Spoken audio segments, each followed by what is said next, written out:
There really is nothing quite like the original Life is Strange.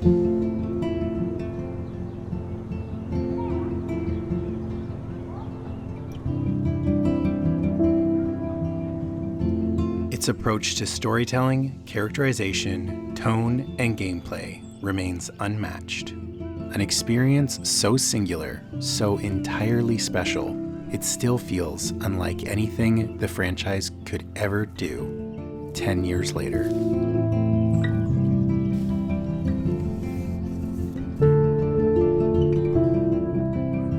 The mood that Life is Strange weaves is unlike any video game I've ever played.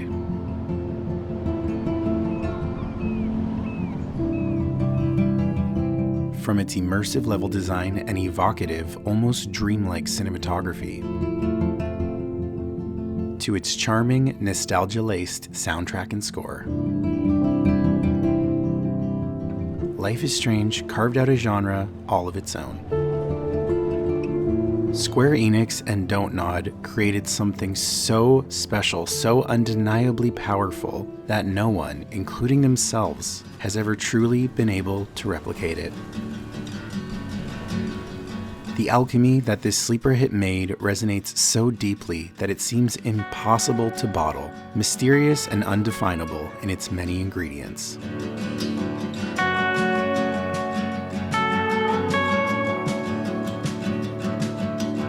For the past 3 months, I have been working my way through the entire Life is Strange catalog, creating a review and playthrough video of each game, starting with Double Exposure and making my way backwards to where it all began. And I must confess, I have been somewhat trepidatious about approaching the first game, because it has such a daunting amount of detail, lore, and discourse. So in this video, we're not just going to walk through the game's unforgettable story together. We'll also dive into the wildest fan theories, cut content, and explore the early unfinished what-if build of the game. There is a lot of ground to cover, so without further ado, today we're delving into the lingering legacy of Life is Strange.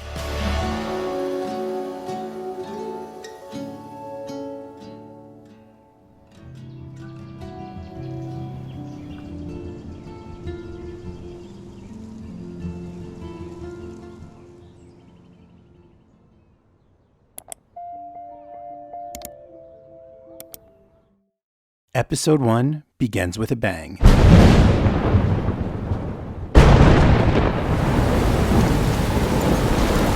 Where am I? What's happening? I'm trapped in a storm? How did I get here? And where is here? We are immediately dropped into a volatile and treacherous storm. Our unknown protagonist trenches her way up to the lighthouse where she sees the full scope of this cyclone.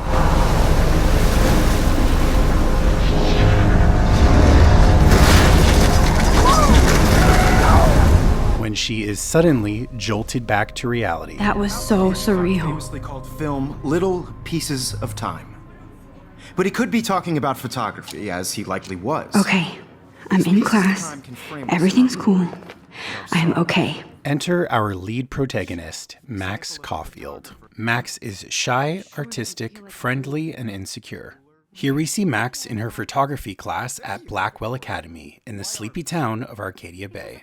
Max, formerly a native of the town, moved away with her family some years ago, but has recently relocated to study at Blackwell and become a photographer. I do love my analog camera. Too obvious? I should take a quick picture now. You did read the chapters, right? Shh. I believe Max has taken what you kids call a selfie. A dumb word for a wonderful photographic tradition. And Max has a gift. Right from the get-go, you see that this game is very hung up on the concept of selfies, particularly Max's proclivity for taking selfies with old film cameras. You have to remember the times. This was 2015, 10 years ago, and the prevalence of the term selfie was not quite what it was today. We were not yet at the point where your aunt, like the most annoying person in your family who's a boomer, uses words like selfie regularly. It was before that time. So this game creates an odd amount of fanfare about how much Max loves selfies. It's something she gets bullied for in this game, which I kind of find funny because just thinking about the kind of things that kids get bullied for in a regular school versus an art school, it's not so much that people are bullying her for being self-obsessed or always taking photos of herself like you might in today's more influencer-driven culture, but rather it's people critiquing her exact form of self-representation and art style. Rather than taking photos of like dead roadkill, she likes taking photos of herself, and people give her a lot of shit for that. This does lean in a lot to Max's insecurities, not only because of the way that people critique her approach to photography, but also because Max is not quite confident in who she is. I've kind of always read it as her taking selfies is perhaps a way of confronting her insecurities, whether that be emotional or physical or both, and people knocking her, yeah, that is a little bit inherent when it comes to schools. Needless to say, if this game was made today, a lot of these dynamics would be different. But if there's anyone who gets bullied more than Max, it is Kate. So now we meet Kate Marsh, one of the most tragic characters in this game, and her story is going to take on quite a lot that shapes the rest of this game. Hi, Kate. Oh, You have just by Hi, Max. participating, by putting yourself out there in the world. Now, no matter You seem who quiet is, today. this is just a thinking bigger too much. road. I don't want anybody to feel excluded from this process, but I hear that. also want everybody to know that this Want to go grab a cup of tea and bitch about life? Thanks, but not today. I have to go over homework. No worries. Let's hang later. Sure. Now I wish I wouldn't have read this. Purge. Developers Don't Nod are something of a master for dropping clues about future story details, and seeing this little note talking about Kate, I think is a great example right out of the gate for how this game operates. One of the most notable hallmarks of the Life is Strange franchise is the look function. As your character walks around, they are given copious opportunities to observe objects, people, places, and we get this internal dialogue from our protagonists in each game. Life is Strange has always been so good at choosing their lead actors, and their internal voiceover always sounds so earnest. The lighthouse looks so mysterious. I wish I could stay in this moment forever. Maybe I shouldn't have mentioned Damon. Puerto Lobos, Mexico. Can I get us this far? He sat right there and told me that I wasn't broken, that I was special, and I belonged. That storm haunted me for years. I can't let this one haunt me too. As much as people criticize the dialogue and the delivery, especially in the first game, and don't get me wrong, there is a lot of cringe dialogue, and you can bet your sweet ass that I'll be pointing out my favorite worst ones. Whatever the fuck. But Max's internal dialogue is always very strong. And also, this bit where she comments on this TV really shows you how dated this game is. Man, he even has the best plasma HDTV for a class monitor. Plasma has not been a thing since 2015. Plasma probably went out of production before they even got through releasing all 5 episodes. Yes. Excuse you. And now we meet Victoria Chase, one of the most lovable and affable characters in this game. I'm just kidding. She's awful. She's absolutely awful. Does she have redeeming qualities? I mean, I think this is a huge discussion in the Life is Strange fandom, and I think the answer is quite complicated. I think she does. I think Before the Storm is a very one-dimensional portrayal of everybody, so her actions in that game, in my opinion, should not be counted when talking about her in this game. This game really stands on its own, and its portrayals of characters in Before the Storm, which is a prequel, and Double Exposure, which is a sequel, I do not personally take into account when I'm theorizing or thinking about Life is Strange 1. But Victoria Chase has it out for Max Caulfield. For whatever reason, me personally, I think that Victoria finds Max very threatening, and Victoria is, I think, a very intellectually and artistically insecure person, so she takes that out on Max. Max may be socially insecure, but I think from an artistic standpoint, she has a kind of talent that she is somewhat humble about, and that is not who Victoria is. Victoria is very bombastic in her personality and therefore very boastful about her talents, but I do think that is a veneer to cover up her own insecurities. In the last episode, Polarized, when we're back at Jefferson's class, you can take a look into Victoria's notebook, and it reads, I'll try to do this in like a Victoria Chase voice. I don't even know what she sounds like anymore. Okay. But Mark Jefferson rules. Everyone in here loves him, but he only seems to care about Maxie. I want to hate her, but she wouldn't care. Envy is a sin, Vic. Get over yourself. They have a very antagonist relationship throughout this entire game. It's actually kind of fun to explore because just like the character of Kate, and you're going to see this a lot in this game, the way that you interact with characters, there is room for character development in two different directions. So if you choose to treat a character with generosity and grace versus choosing to treat them with hostility or indifference, you're going to get some wildly different outcomes. And that is what's so fun about this choice-based game. Every time I look at Victoria, I feel like she's talking smack about me. Talking smack. Just a little tiny taste of the out-of-touch teenage dialogue we're in for in this game. I'd never let one of photography's future stars avoid handing in her picture. I didn't have any time. Way too much homework. Max, you're a better photographer than a liar. All you need is the courage to share your gift with others. This is ridiculous. I always get so shy and nervous around Mr. Jefferson. Here's the poster for the contest. Mr. Jefferson really expects me to enter. Why? You didn't tell me how cute I looked yet. I was about to. You Welcome to the real world. These games are famously known for their needle drops, and here we are treated to our very first. This song, To All of You, by Sid Matters, aka Jonathan Morelli, who is the composer for Life is Strange 1 and 2, is exceptional. I personally felt, and I've heard this echoed so many times, that this was the moment when people officially fell in love with Life is Strange.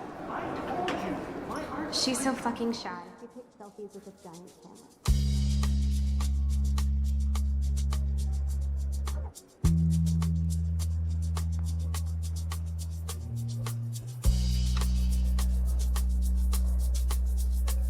To all of you American girls, it's sad to imagine a world without you.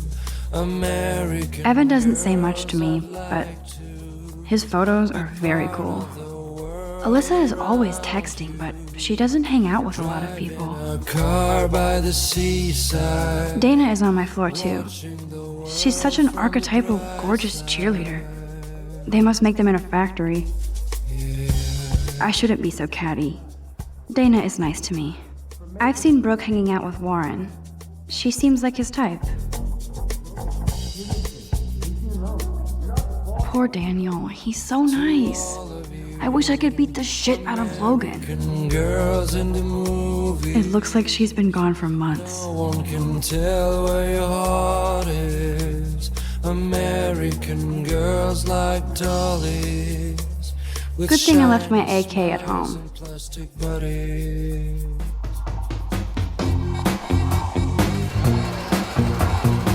I wish I had God, Samuel is such a weirdo. But I kinda like that about him. American. Figures Juliet would be dating Zachary. Jocks sucked up in the Vortex Club.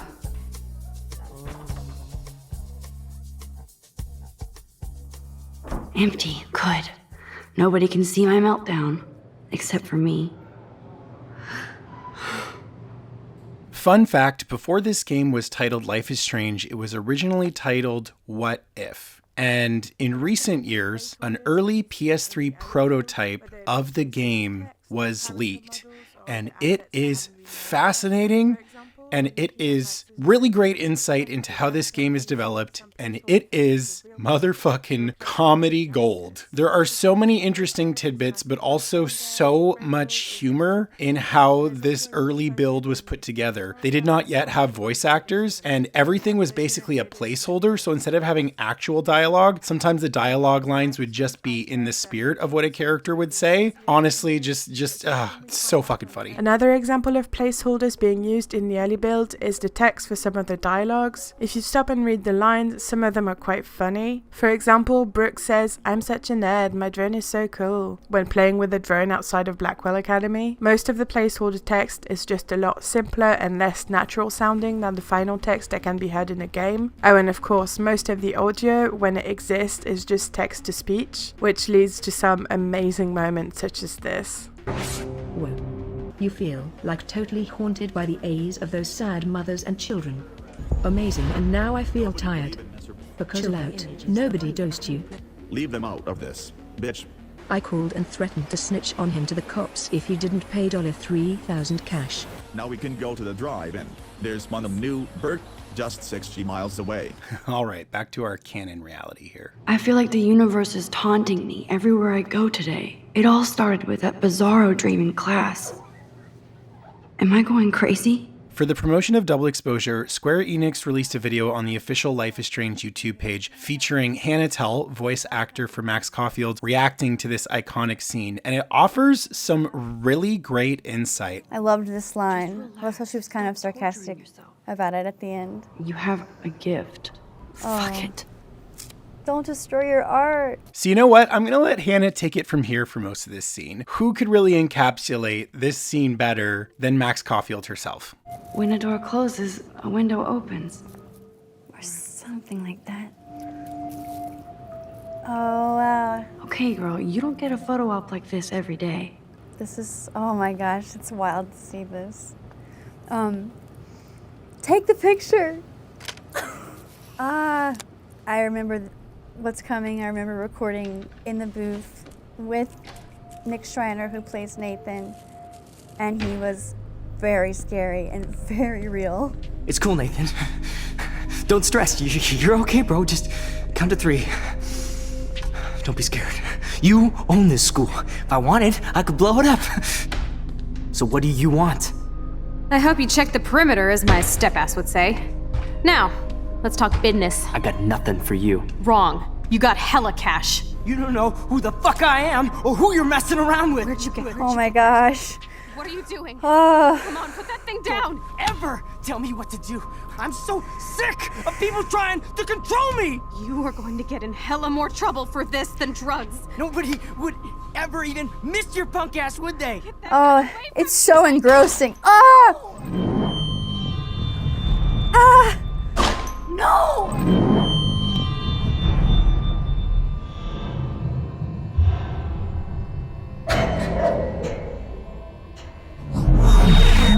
Whoa. What the fuck? How can that be? And so, our protagonist Max Caulfield discovers that she can rewind time. Such a cool power to have in a video game like this, a video game that is conversation driven, that is choice based. It is so brilliant because it immediately introduces you to all the smart ways this mechanic works. First and foremost, if you do something like break your camera, you can reverse time and unbreak it. You are also offered many opportunities to engage in a conversation and then rewind, and from the knowledge that you've gained in that conversation, make different choices. There are life-altering things that you can do in this game with that power, but you can also choose to be really petty and outsmart other students like Victoria with it. The duality of humankind, right? The Daguerrean process, invented by a French painter named Louis Daguerre around 1830. Somebody has been reading as well as posing. Thank you so much. This knowledge was completely unearned and stolen from a student who did more work than I did. Also, here's something really cool that I only just learned recently. When you are doing a rewind, there are many moments through this game where you will hear reversed audio, and this is actually dialogue clips from scenes that haven't happened yet. time machine. How fucking neat is that? And guys, don't forget the deadline to submit a photo in the Everyday Heroes contest. I'll fly out with the winner to San Francisco, where you'll be feted by the art world. This Everyday Heroes photo contest is a major plot point throughout the entire game. There's an aspect of it that I find quite silly, but that has to do more with the results of the contest in episodes 4 and 5, so we'll get there when we get there, but yeah. You are not dreaming. It's time to be an everyday hero. I'd never let one of photography's few... One of the geniuses of this time mechanic is that if you've already experienced a conversation, it allows you to skip forward, and it makes this really cool comic page flippy sound when you do. We don't need any negative press about that event. There's some really appreciable visual and sonic elements to how this game is put together, especially from that genre perspective. This game leans more into a surreal sci-fi territory than all of the other games, and it's part of the reason the first game is still the most fun. I hope I have enough time to get to the bathroom. Bitch. I can tell everybody Nathan Prescott is a punk ass who begs like a little girl and talks to himself. You don't know who the fuck I am or who you're messing around with. Where'd you get that? You are going to get in hell. Oh, I forgot that she uses the fire alarm. Ever even missed your punk ass, would they? Wow, truly saved the day right in the nick of time.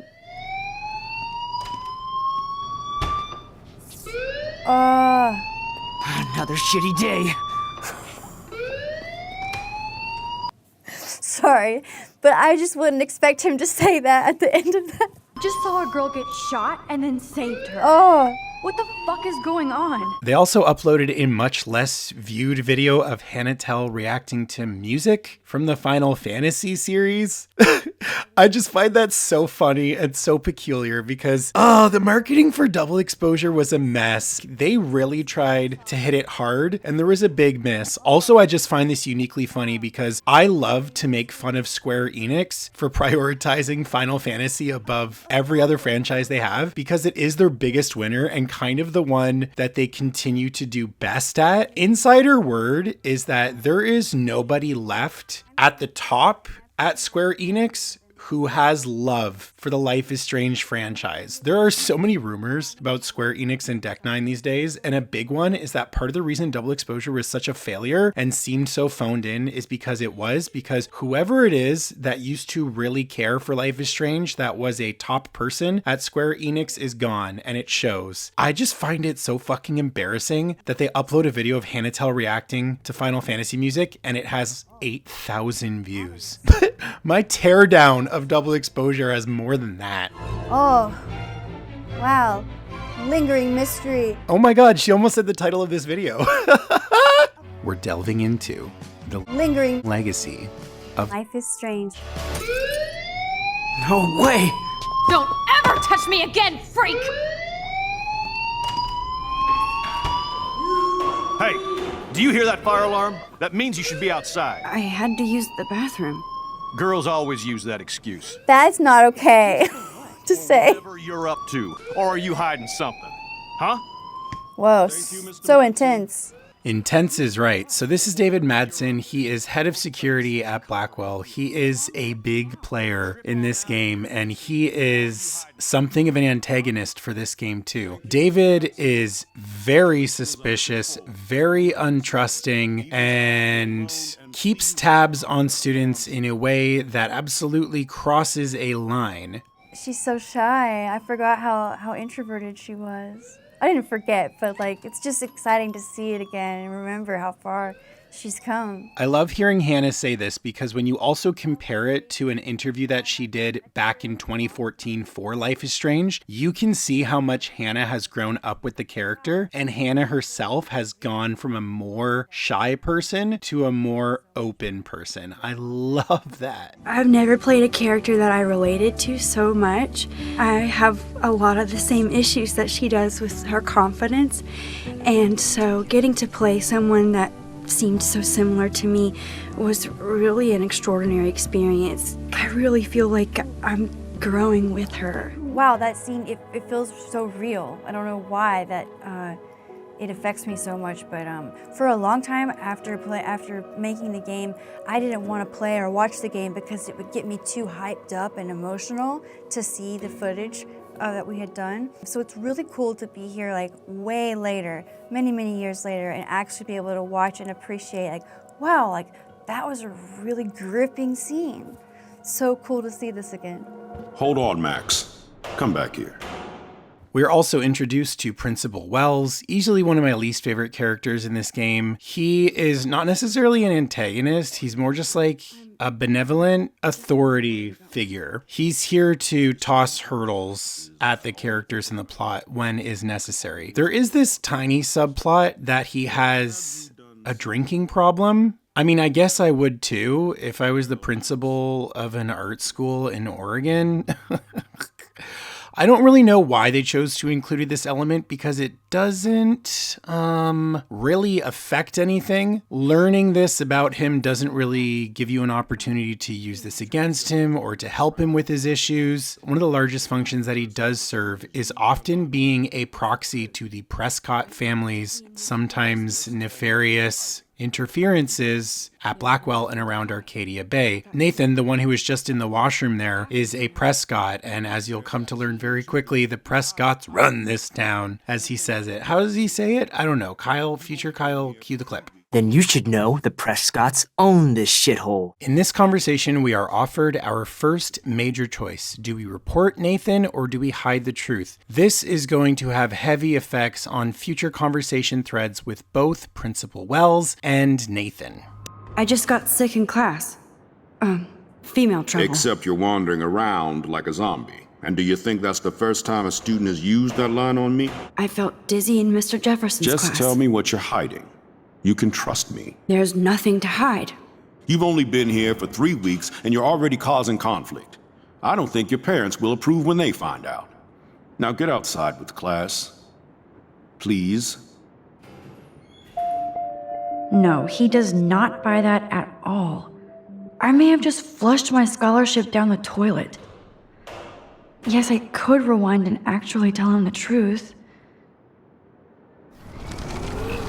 See, what's cool about Life is Strange is that you can make a major choice and then you can rewind and you can make the opposite choice and then you can rewind again and make the first choice if you want. You can actually rewind an infinite number of times until you finally let your indecisive ass decide which one to go forward with. It's a neat way of getting to preview how the branching may develop without outright missing on it. This is a huge flaw and a missing mechanic in every future Life is Strange game, and something I've been thinking about a lot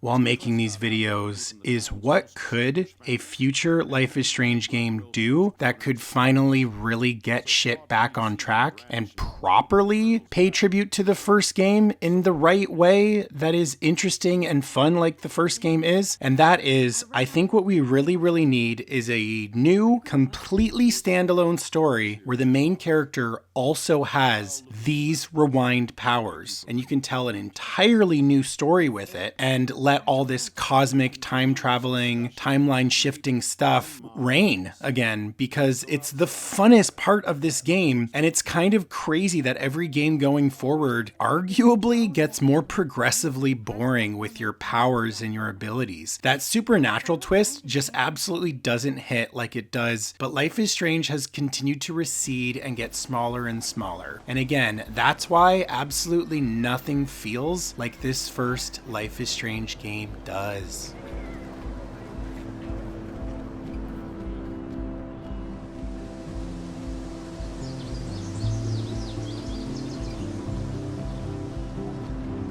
Would Nathan Prescott please come to the front office? Thank you. Rachel Amber.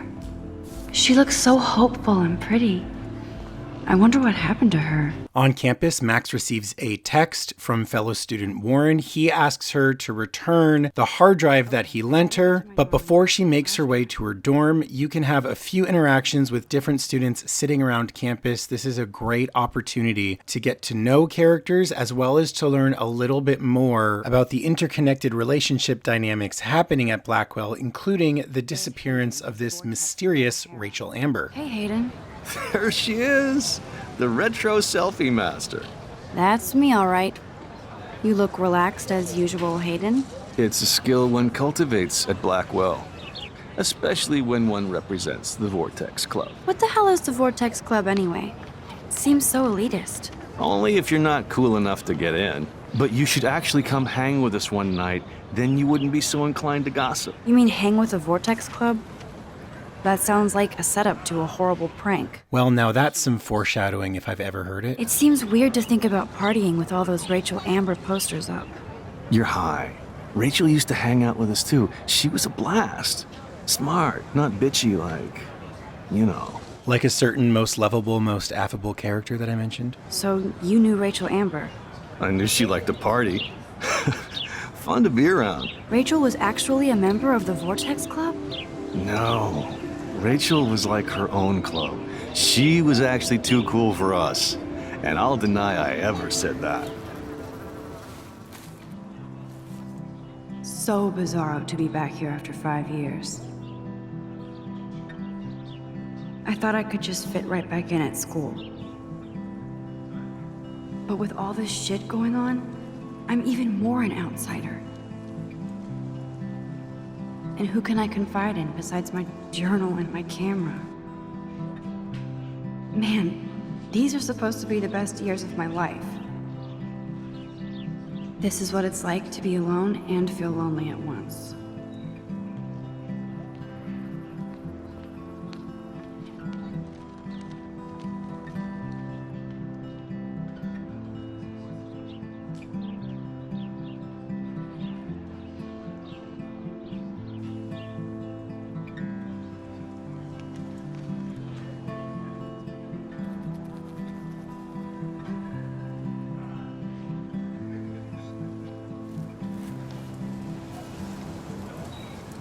Hi, Brooke.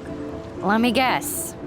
You want to fly my drone? There is a rewind opportunity here to impress Brooke with your knowledge of her drone by reading the manual and then rewinding and being a pretentious know-it-all, which lets her let you fly her drone.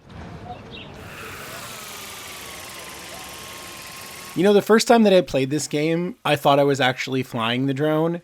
And then I realized pretty quickly, if you take your hands off the controls, the drone flies in the exact same loop. Ah, the illusion of gameplay. There's Justin and his skater posse. They're so cute doing their tricks. Yo, Justin. Check out the Max. Come to thrash? Oh yeah? Bring it. What's your first move gonna be? Jump? You're such a poser. If you can't even name a simple nose slide or a tray flip, you should walk on. Poser. Oh man, that takes me back. If you were a teenager in the early 2000s, between like 2002 to 2006, you know, the rise of bands like Evanescence and My Chemical Romance and the skater punk scene and Avril Lavigne, being called a poser was seriously the most detrimental thing to your reputation at school. Like, for real, I was part of the goth kids group when I was a teenager, and getting called a poser for unabashedly, unironically loving Evanescence practically put me in the ground when I was 13. Thank God we've all come out on the other side of that, and we've all agreed that Evanescence fucks hard.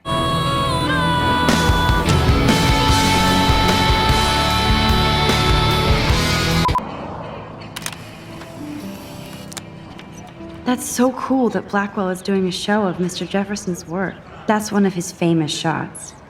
I love how it captures the moment. What's up, Daniel? Oh, hi, Max. Could I, ask you a question? Would you mind letting me sketch you? I do put my sketches on Facebook, though. I'd be honored, Daniel. Makes me feel like a muse. Funny you should say that. I was just thinking about my real muse, Rachel Amber. So what happened to her? There's gotta be a story. She just stopped coming to class. Some people said she ran away. Some say she jumped off a cliff. I just hope she's okay. Best portrait ever.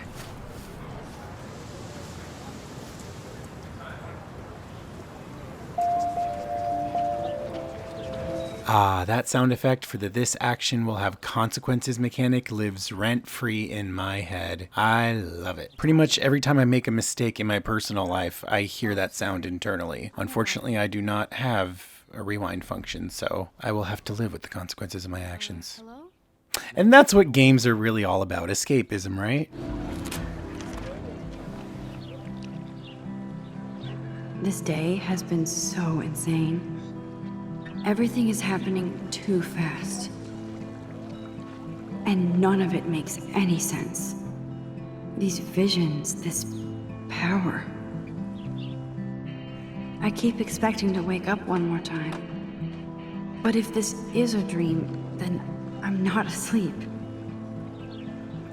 Which means somehow I did rewind time. So there has to be a reason. And I have to find out why.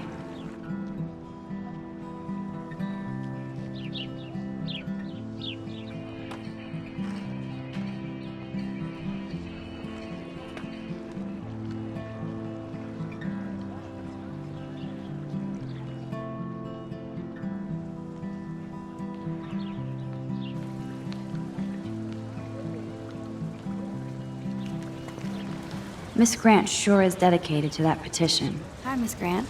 Excuse me, Max. I know everybody loves being asked to sign a petition, but would you do Miss Grant a favor and hear me out? Sure, I always have time for you. What's the petition? David Madsen, our chief of security, wants to put surveillance cameras all around the campus. David Madsen doesn't need another excuse to harass students here. Will you please sign the petition to keep our campus from going back to 1984? Absolutely. I don't mind security, but not pure surveillance. I knew you were my favorite new student at Blackwell for a good reason. I guess cameras could have helped Rachel. I can see both sides. You're fair-minded, Max. And we all pray Rachel is found safe and sound, bless her soul. But this petition isn't about her. Will you please sign the petition to keep our campus from going back to 1984? Miss Grant, I totally respect your passion and knowledge, but some security cameras make me feel a little safer. I'm not against security, Max. We should all be concerned when private space becomes public. Your generation has been tricked to think everything should be recorded. At least I know where you stand, Max. Always in front of the camera. That's savage, especially coming from a teacher. Come on, Logan, bring it, bro. Yeah!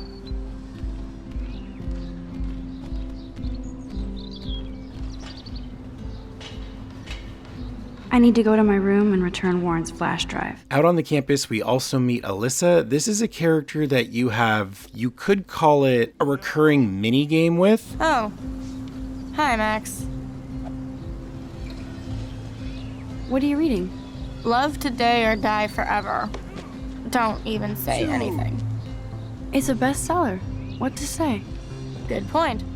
Now if you'll excuse me. There are several opportunities throughout Life is Strange to help Alyssa with something. I guess I won't give it away right now because we're going to get to it shortly. But whether or not you do choose to help Alyssa every time the opportunity is offered is going to have a crazy effect at the end of the game here. You'll see. Warren told me that totem is named Tobanga for a reason nobody knows. All right, so let's talk about the Tobanga, because this totem pole is the source of a lot of mystery and speculation within this game. YouTuber Mateanaes made a really great video about this, so allow us for a moment to explore the Tobanga theory. The one theory that I find to be the most mysterious and most intriguing out of the bunch is a theory that the Prescotts became intertwined with an unknown Native American tribe and were involved with, or at least knew about the storm coming to wipe out Arcadia Bay. The Tobanga is a leftover relic from an unidentified Native American community that once owned the land. For years, it's been gazed upon the students and faculty who have little to no information on its origins. The Tobanga does look pretty scary at night. Please don't destroy me. I don't think the Tobanga will ever give up any secrets to us. What do you think about all those dying birds? Samuel had to bury dozens near the Tobanga. Is that cool with the Tobanga? We'll find out if the souls of the bird move on. I wonder if the Tobanga knows more than anybody here. Oh, Max, nobody even knows who brought the Tobanga here. It was likely stolen from the South Pacific by local fishermen. But I know what you're saying. There's a lot of energy here. Too bad you didn't become friends with the Tobanga. Despite controversy, no tribe has claimed ownership of the Tobanga. Nathan Prescott already tried. In episode 3, when we are exploring Principal Wells' office, we see an incident report list revealing that Nathan attempted to steal the Tobanga. This helps prove that he knew more about the Tobanga and its history than most other characters in the game. We know from the trailer for Chapter 4 that Nathan initially yells out, "The storm is coming! You're all gonna die!" Clearly, it was originally planned to be revealed that Nathan knew the storm was coming. This was unfortunately cut from the game, but this does add more evidence to the theory about the Prescotts, or at least Nathan, having some connection to the spiritual tribe. So even though there is focus drawn to the Tobanga in every episode, we never truly get a definitive answer of what it has to do with the story. It really does seem like a result of cut content, but it is fascinating to theorize about. There are a lot of theories about Nathan and his family and the Native American tribes that used to live there and what may have gone down between ancestral versions of the Prescotts and those native landowners. The fact that no one knows where the Tobanga came from, when it was placed there, or which tribe made it only adds to this mystery. This is the kind of fun stuff I love about Life is Strange. Even though it sucks that so much content had to get cut, originally the game was going to be 8 episodes. And in my opinion, I think 8 episodes would have been too much. I think it turned out for the best that they ended up with 5, but this is just the kind of stuff that makes this game all the more interesting to think about, you know? It just stays with you. There's so many places this game does go, so many directions it could have gone in, so many that it actually might have, depending on how you choose to take these theories. You knew Rachel? How can you know a prison? You just stare in awe. Now I have to go paint windows. Typical janitor banter, am I right? Okay, full warning here about every single thing that is about to come out of Victoria's mouth next is mid to high cringe. This particular scene is such a strong, high-density collection of bad, fucking weird, and out-of-date dialogue. I remember the first time that I played this game, this scene just made me laugh and wince and even second guess how much of this game I wanted to play for a minute. But it gets better, it gets so much better, I promise. Oh look, it's Max Caulfield, the selfie hoe of Blackwell. What a lame gimmick. Even Mark, Mr. Jefferson, falls for your wave hipster bullshit. The Daguerrean process, sir. You could barely even say that. I guess you got your meds filled. Since you know all the answers, I guess you have to find another way into the dorm. We ain't moving. Hold that pose. So original. Don't worry, Max. I'll put a vintage filter on it right before I post it all over social medias. Now, why don't you go fuck your selfie? Oh yes, Victoria. I'll get your bony ass out of my way. Thankfully, you are immediately given an opportunity to punish Victoria for making you sit through all that cringe commentary. We are offered a mini puzzle where essentially we have to figure out how to get Victoria and her friends properly out of the way so that you can get into the dorm. No way!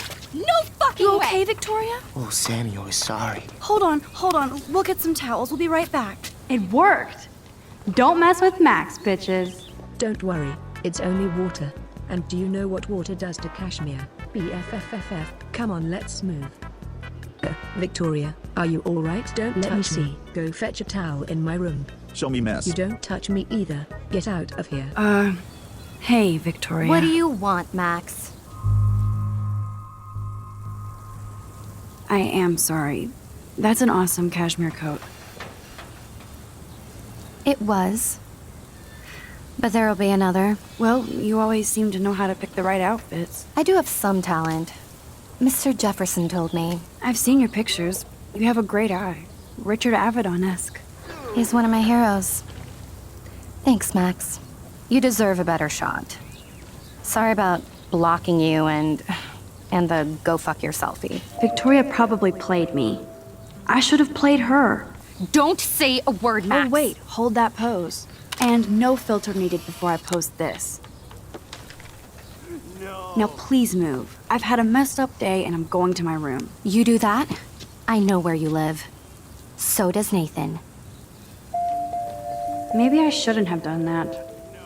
Now I have to get to my room, then see Warren. All right, here is one of my outright critiques of the first Life is Strange, which is when you have two major decisions, after you make your one decision, Max will have internal commentary that's like, ooh, maybe I shouldn't have done that. And then you go back and you rewind and you choose the other choice. And then Max will go, ooh, maybe I shouldn't have done that. And it's stupid because I get that Max is insecure and I get the actual reason for this is that the game is trying to always remind you that you can make a different choice. But what the game is not giving you is actual insight into Max's thoughts, because anytime there's two major choices, she'll basically go, I think I made the wrong choice for both. You'll say the one and she'll be like, oh, I don't know. Victoria's gonna get back at me. And then it goes, Victoria was definitely trying to play me. I should play her. I hate it. I understand the why. I just don't think it works because to me, the effect is it's always just going to make the player second guess themselves. And that's not a good path. I understand that this game wants you to rewind and go through both options, but I think it's just as equally valid and can be even more interesting to not rewind. I'm going to make fun of Victoria and I'm just going to live with that. I'm not going to reverse time and see what it's like if I don't make fun of her. So that's just one of my little critiques. We get it. She's missing. Somebody has gone crazy with these posters. Okay, this is just mean and stupid.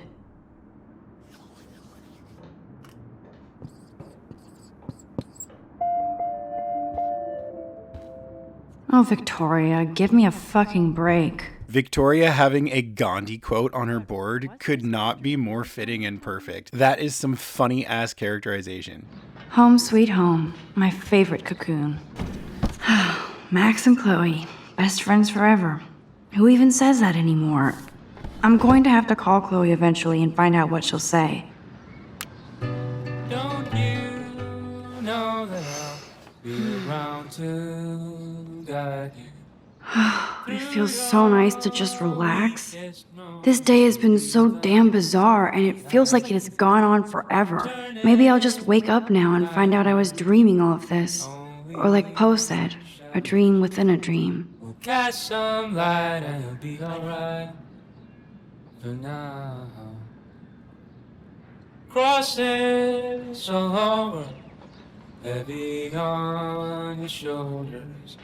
This is one of my favorite little things in the game. There are a few opportunities while you're playing music in your room to pick up your guitar and play along. I cannot believe I missed this at least the first 2 times that I played the game. This is so neat. Life is Strange really did help revolutionize the use of licensed music in games, and that is part of its lasting legacy.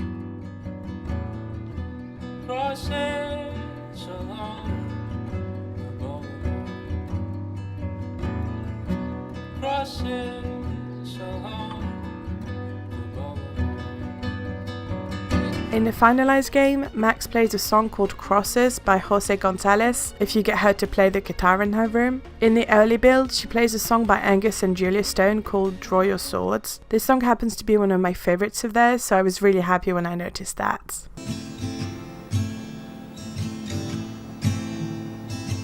Now I'm going to just relax.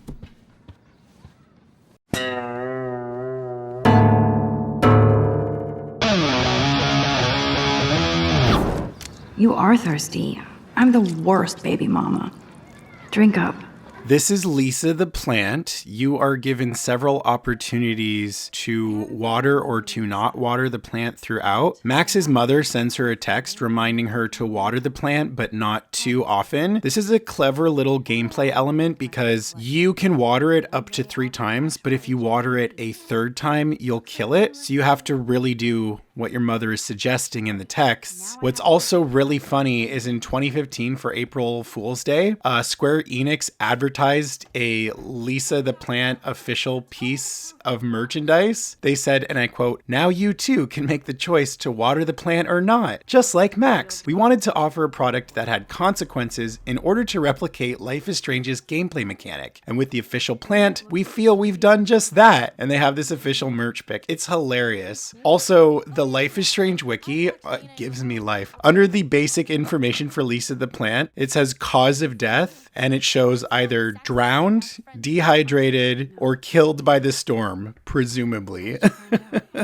I love that level of detail that people working on the Life is Strange wiki are like, well, you know, considering the end of the game, Lisa the plant may have been killed by the storm. That is a level of detail and thinking that only the true fans get into. I live for it. So Max has to sneak into Victoria's room to prove that Juliet's friend Dana was not sexting with Juliet's boyfriend. Victoria made that up. So Max has to go into her room and find the damning email that proves this. What's important here is while you're in Victoria's room, you're given an opportunity to fuck with her pictures. Whether or not you mess with Victoria's room, which will obviously tip off Victoria that you're there, is going to have an almost immediate boomerang effect. Speaking of selfies, let's play a little photo Tetris and leave Victoria a message. Let's move this here, and this one there.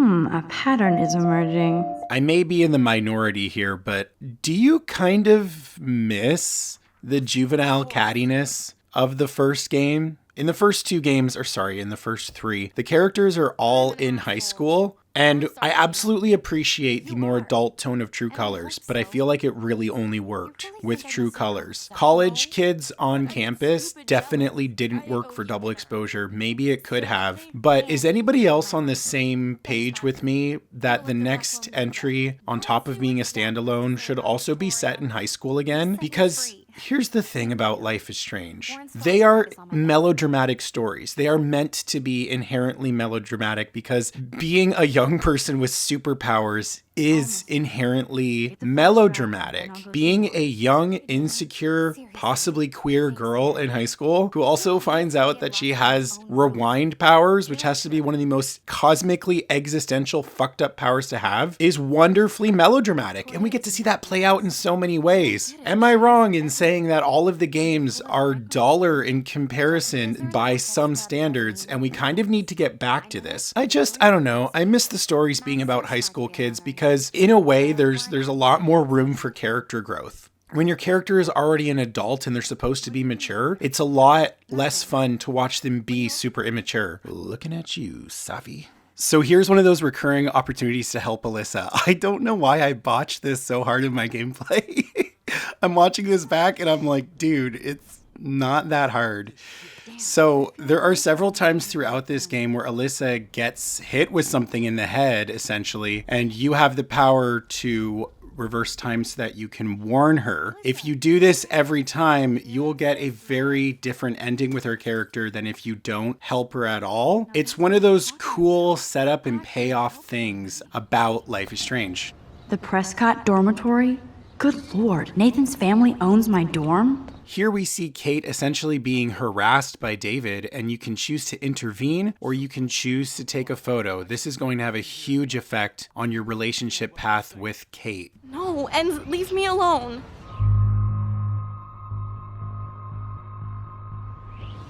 Hey, why don't you leave her alone? Excuse us, this is official campus business. Excuse me, you shouldn't be yelling at students or bullying them. Hey, nobody is bullying anybody. I'm doing my job. No, you're not. You're part of the problem, Missy. I will remember this conversation. Oh wow, what a serious threat. I will remember this. It's giving me big, you armed my enemy, Max Caulfield vibes. Great. I think you scared him for once. I have to go, but thank you. It means a lot. Anytime, Kate. You're welcome. Or not. You can't fool me. I know everything about this school. I cover the waterfront. So you better figure out what side you're on. So while editing this part of the video, I asked myself, what the fuck does I cover the waterfront even mean? Because the school is not on the waterfront, because clearly something got lost in translation. And then I started thinking about how there's all this cut content and yada, yada, yada. I eventually kind of came to the internal conclusion that maybe the waterfront was like an area that the kids would go to do like naughty things. And maybe even that it meant because there isn't school property on the waterfront that David inspects and patrols areas that he's not supposed to. And I figured this is just a weird little sentence that ultimately doesn't matter that it has no context, but it probably made sense at some point in development because they knew so much about Blackwell and Arcadia Bay, not all of which made it into the final game. But I Googled this and I was really surprised. I just Googled this right now. I was actually pretty surprised to find that it's a phrase, but you wouldn't really know that because it's a phrase from the 30s. Literally from 1932. Look at this. The idiom, cover the waterfront, is derived from the title of the 1932 book, I Cover the Waterfront. Topical, right?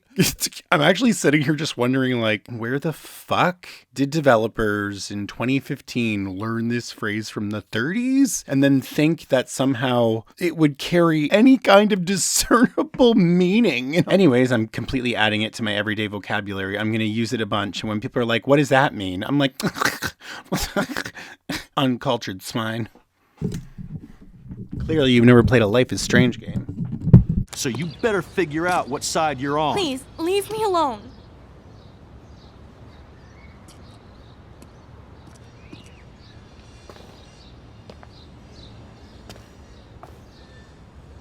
Hope you enjoyed the show.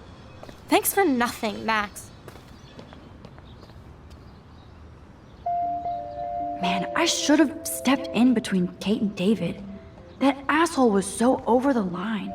I felt like an everyday hero. I accidentally skipped over the ending of that line there, but Max says, I felt like an everyday hero helping out Kate. This kind of goes back to that thing that I was saying about an aspect of the everyday hero contest, about how it gets weaved into conversation in pretty unnatural ways, in my opinion. It's pretty obvious what they're doing here. They're trying to set up a theming that Max is and or can aspire to be an everyday hero. So if you don't help Kate, she's like, damn, I should have helped her. And then if you do help her, she goes, I feel like an everyday hero helping her. But even so, Max will still express remorse for standing up to David. See what I mean?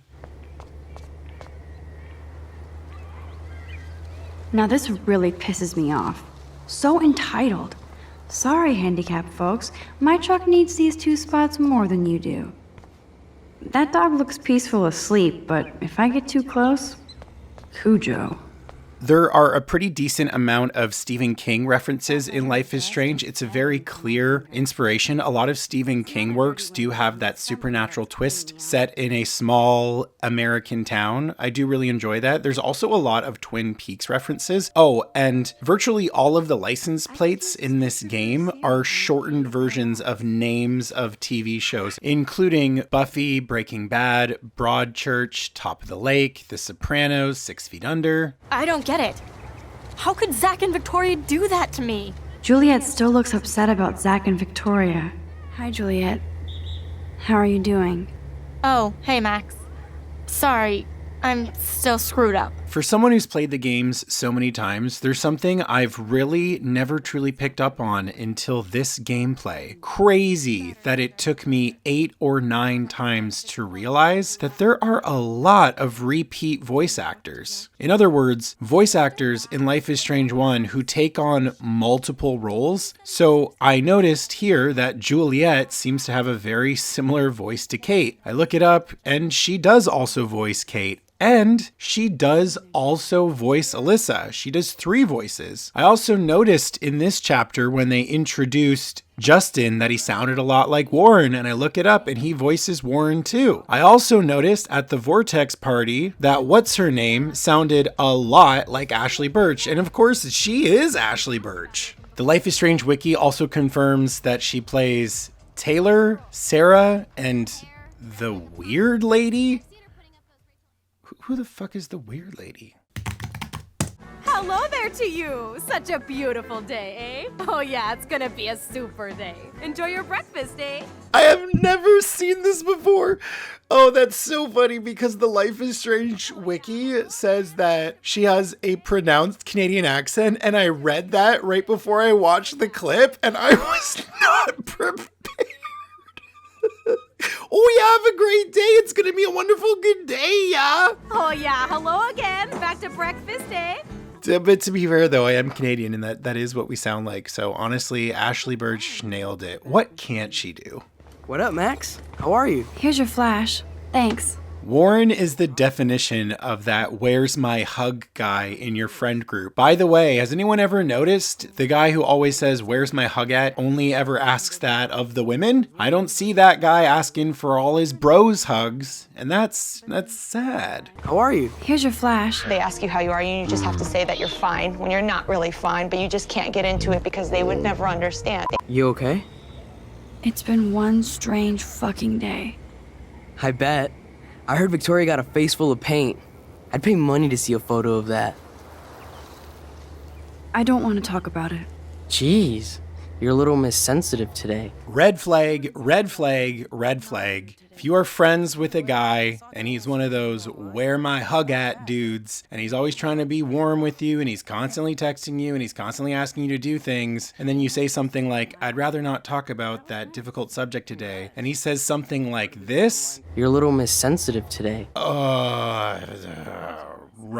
Run. I get that in the context of this game, Warren is really not a bad guy. He's fine. But just like how I feel about Rachel in Before the Storm, he gets some lines that if this was the real world, that, well, in the words of Hannah Tell, that's not okay to say.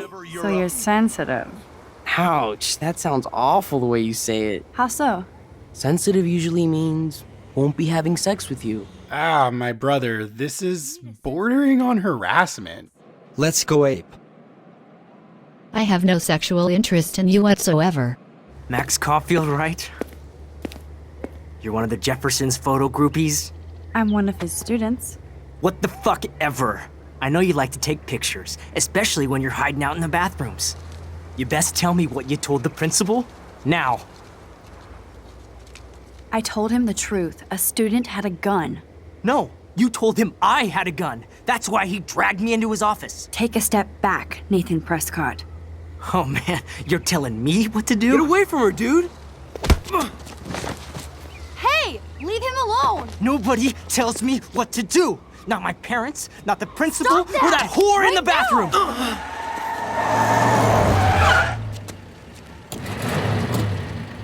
Max? Chloe? No way. You again. Warren! Go! I got this! Get in, Max! Get your punk asses out of there now! Don't even try to run! Nobody! That's me! Nobody! Max? Chloe? No way. You again? Warren? Go. I got this. Get your punk asses out of there. Don't even try to run. Nobody messes with me. Nobody.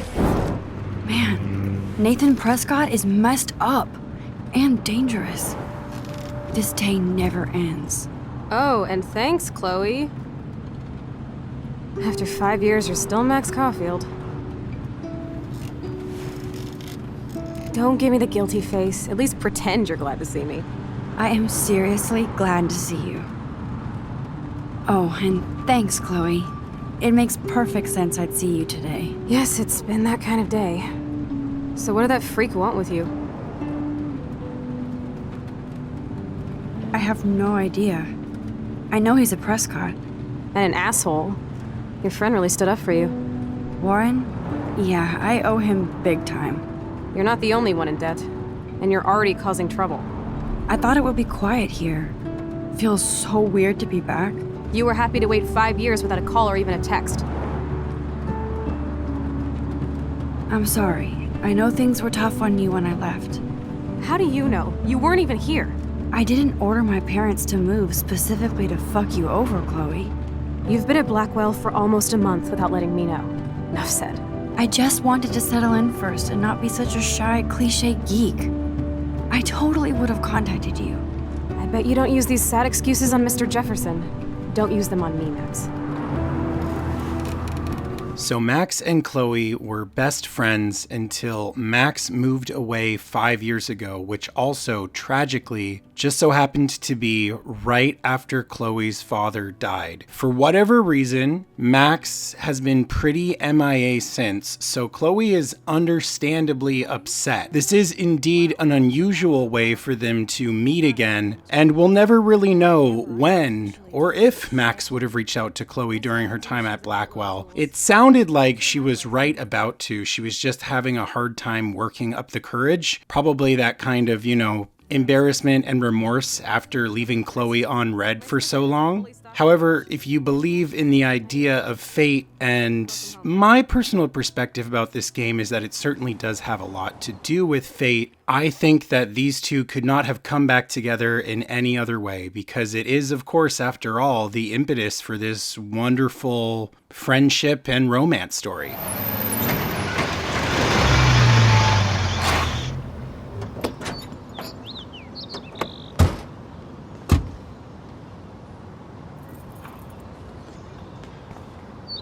Come on in, don't be shy.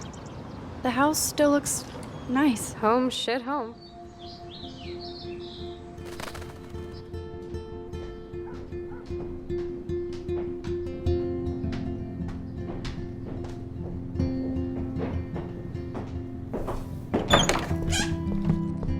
My room looks a bit different than the last time you saw it.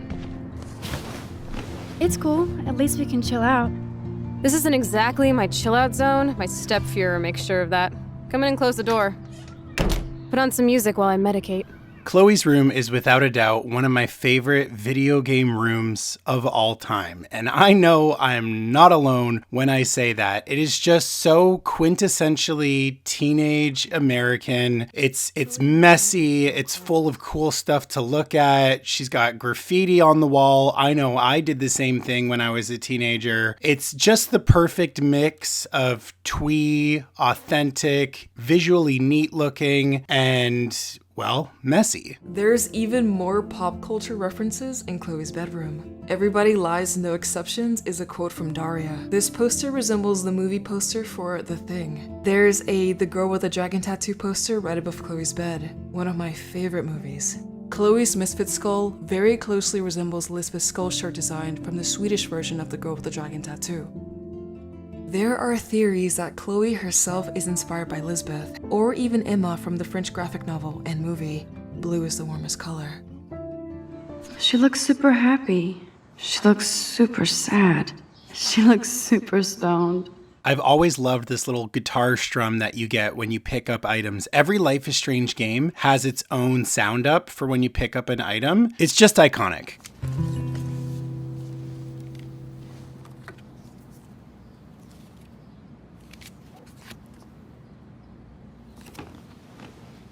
Hey, give me that! Sorry, I wasn't trying to be nosy. Obviously, she was a good friend. It's putting it mildly.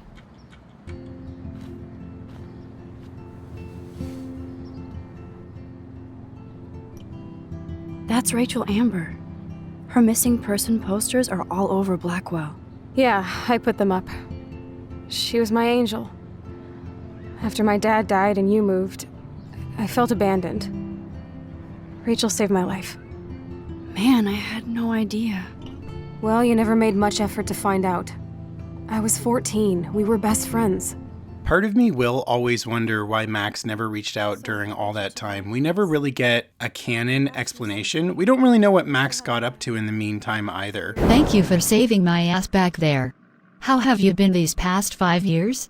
I am a homosexual, and I have severe depression. But like I said, I do personally believe that the fates would have it that they would come back together in this fashion and in no other way. But it does kind of make you question a little bit of how Max is as a friend. This is maybe a bit of a tired argument though, because I've seen many arguments for Max is the worst best friend, and I've seen many arguments for Chloe is the worst best friend, and I don't know, maybe if they're both the worst best friend, maybe they're good friends together.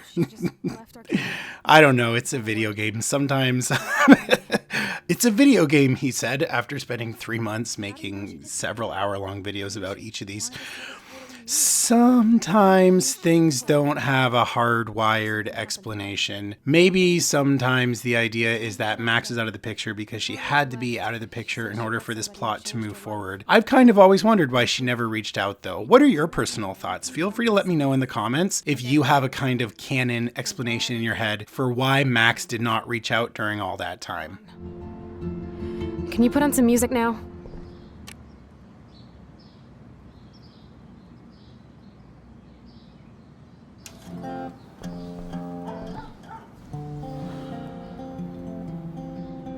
Anyway, you can find tools to fix your camera in the garage. I just want to blaze and be alone for a moment. I barely recognized her. The Life is Strange franchise has a long storied history with the band Angus and Julia Stone, who are a brother and sister pair from Australia. Like it was mentioned earlier, originally in the bedroom scene, Max was going to play along to Draw Your Swords by Angus and Julia Stone. For whatever reason, they didn't get to use that song there, but here we do get the song Santa Monica Dream. This was the song that really got me into this band, and I was fucking delighted when they announced that Angus and Julia Stone would do the full soundtrack and score for True Colors, which I still think is one of the most underrated soundtracks for any Life is Strange game. I mean, it's a story about a brother and sister, and the songs are written by a brother and sister. What more could you want? The music in these games is so powerful and so thoughtful, and even the worst entries in this franchise always bring it hard when it comes to the music. This postcard is from Rachel Amber. Damn, Chloe does need a lot of money to get out of Arcadia. This must be Chloe's parents' room. Man, I'm nosy today. Yeah, no shit. I appreciate the narrative actually taking the time to almost sort of break the fourth wall and acknowledge how much Max is just a huge snoop. If you were at your best friend's house, why would you go into their parents' bedroom just to look around at what's on their nightstand and stuff? The blue jay often appears when Chloe is nearby. The blue jay is a Chinookan god of trickery. The Chinookan are a tribe of Native Americans in the Oregon area, which is where Life is Strange takes place. Blue Jay is a kind-hearted god who often helps humanity, but also likes to cause trouble. Interestingly, Blue Jay also has a few tales in which he travels to the land of the dead in order to help his sister. A side note is that Rachel Amber has a blue jay feather as an earring, so it is possible that the blue jay is actually Rachel Amber's animal. Come on, open it, chicken. Hold on, and I'm not chicken. Prove it. You drink first, Max. No way. It was your idea, Chloe. Whatever. Give me that bottle. Well? Tasty. Very tasty. Here, I want a sip. Sorry, this is not for kids. Don't be greedy. Give me some. Oh shit, the carpet! There's wine all over. What do we do now? My parents are coming. Cover it up.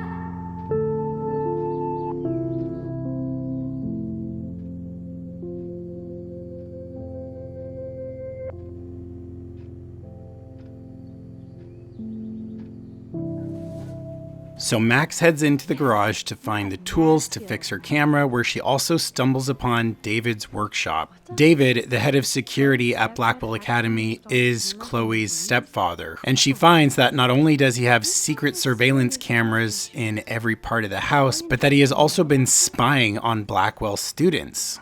Kate Marsh? Why the hell would he have pictures of her? Okay, this is getting totally weird. I can feel autumn pushing out the summer. What do you truly want to do when you grow up? Max, I'm already grown up. What about you? Travel. That would be awesome. Explore the world, go far from here. Far from me? Thanks a lot, dude. Dude, you would totally come with me. I need a bodyguard for our adventures. I would be like Lara Croft, except real. That would be majorly cool. Totally. We'd have cars and boats and planes all over for instant escape. And no adults could tell us what to do. Count me in. What would you do while I was bodyguarding you? Maybe take pictures of our adventures. I would love to be a photographer. As if I ever could be. What are you talking about? Max, you are a photographer. Your pictures could be in a museum. Someday they will. I believe in you.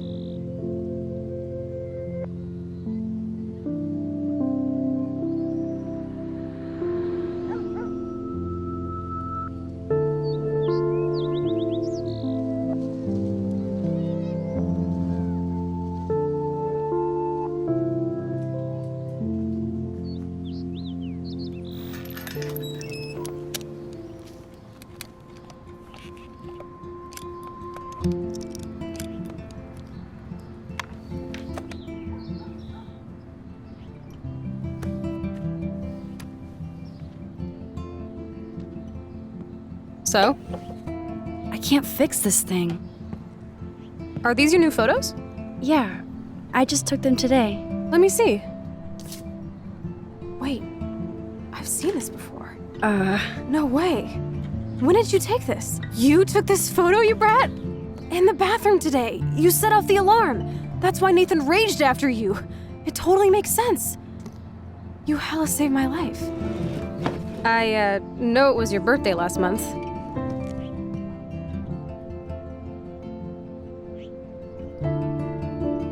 This was my real father's camera.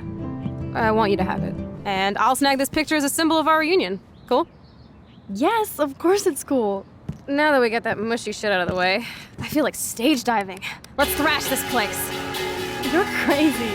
Yep, I'm fucking insane in the brain. Let's dance. Shake that bony white ass. Max, look at you go, girl.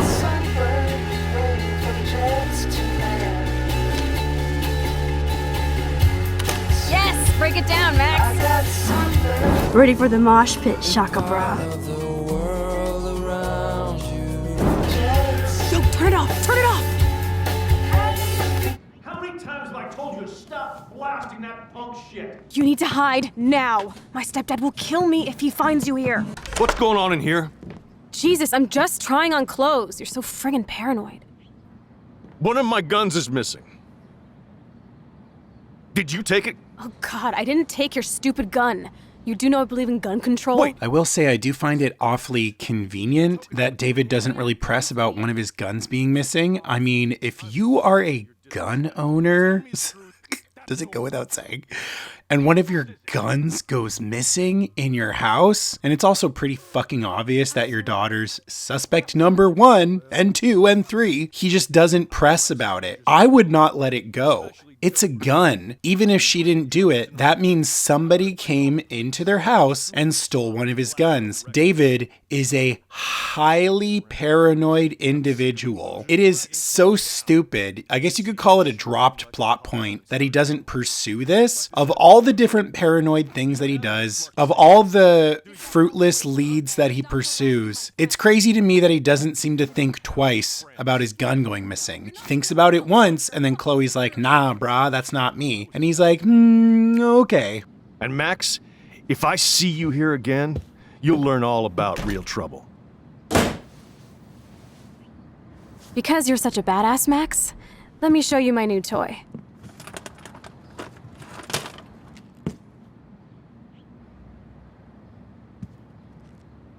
I'm Price. Chloe Price. Bang! Jesus, put that thing down. Chillax, sister. It's not even loaded. Yet. I thought you believed in gun control. Yes, I believe I should control the gun. I'm Price.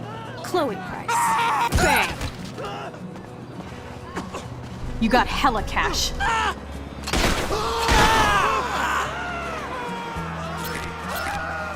Yep, I'm fucking insane in the brain. Thanks for taking the heat. We totally smacked his punk ass down, Max. He's no match for you and me now. That was an epic win. It's not my pot. It's from Max. Is this true? No way, that's not mine. Oh, of course not. I'm sure Chloe gets all the best shit, right? I'm sure she gave you good friend rates. Why don't you get off my crack? Stop taking your war rage out on high school girls. You haven't seen rage, you little... Fuck you, pig!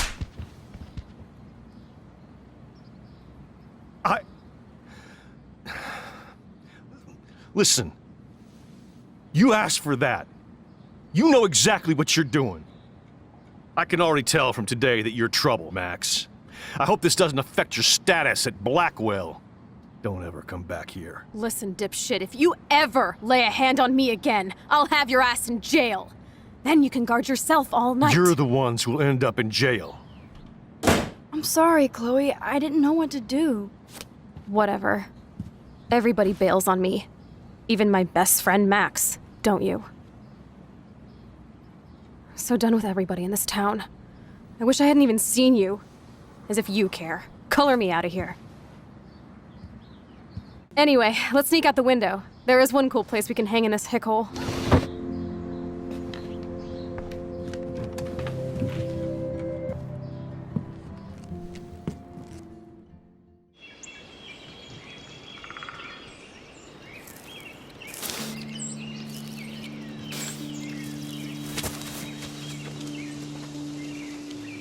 Isn't this awesome sauce?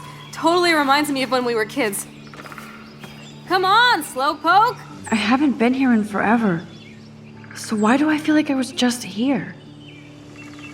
Whoa. This is the exact same path I was on during my nightmare today. Feels nice out here after all that drama. You really took one for Team Chloe. I'm not as brave as you. And David is indeed a step douche. There are cameras all over the house. I saw it on a monitor in the garage. I knew it! He's so hella fucking paranoid. I'll keep this a secret for now. Sometimes ignorance is bliss. No wonder I'm so miserable. Everybody in this town knows everybody's secrets. What's Nathan's secret? I guess this is as good a point as any to bring up a noticeable flaw I've found with the voice acting across this entire first game, and that is actors inflecting on the wrong word, which leads one to assume that sometimes actors were told to say lines with zero context of what the line is, whether the line was meant to be in response to something, whether the line is the start of a conversation. I've noticed it throughout this entire game. So classic example here is Chloe says, everybody in this town knows everybody's secrets. And then Max says, what's Nathan's secret? Or at least that's how she should have said it. Instead, she goes, what's Nathan's secret? And the inflection is on the wrong word there. The way that she responds to that makes no sense, because when you pronounce it that way, that is in response to somebody already bringing up Nathan. Chloe says everyone knows everyone's secrets, so the way that Max should say it is, well, what's Nathan's secret? But instead she says, what's Nathan's secret? And you will notice that a lot through this game. I would love to be a photographer. As if I ever could be. What are you talking about? Max, you are a photographer. Your pictures could be in a museum. Do you see how this line was meant to be an encouraging, Max, you are a photographer? I have to assume this is because the game was written and directed by French folk whose first language is not English. It's a slight mistranslation. My other second guess, and actually I think it might be a combo of these two things, is that actors had to record so many endless lines, they often were not told the context for those lines, or they only got one read of it and they'd have to keep moving on. I think they said something like Max has over 1,000 lines of dialogue in this game. So that stuff is bound to happen. But I have noticed it a lot. He was too rich for the place and too wasted, and he kept flashing bills. Just tell me what happened, Chloe. Now. I was an idiot. I thought he was so blazed it would be an easy score. You needed money that bad? Actually, yes. I owe big time. And before I could get a chunk of that from Nathan, he dosed my drink with some shit. I woke up and that perv was smiling, crawling towards me with a camera. Go on. Everything was a blur. I tried to kick him in the balls and broke a lamp. Nathan freaked, so I managed to bum rush the door and get the hell out. I figured I would make him pay me to keep quiet. So we met in the bathroom. He's still dangerous, Chloe. Not just to you. Oh, good thing you notified the principal. I feel safer already. I won't always be there to save you. You were here today, Max. You saved me. I'm still tripping on that. Seeing you after all these years feels like... destiny. If this is destiny, I hope we can find Rachel. I miss her, Max.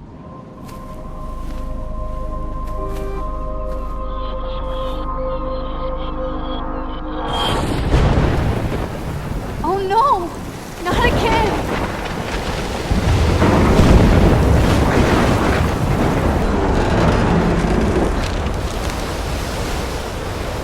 October 11th? Is this Friday? That's only 4 days away! Oh no. That tornado is headed straight for the town.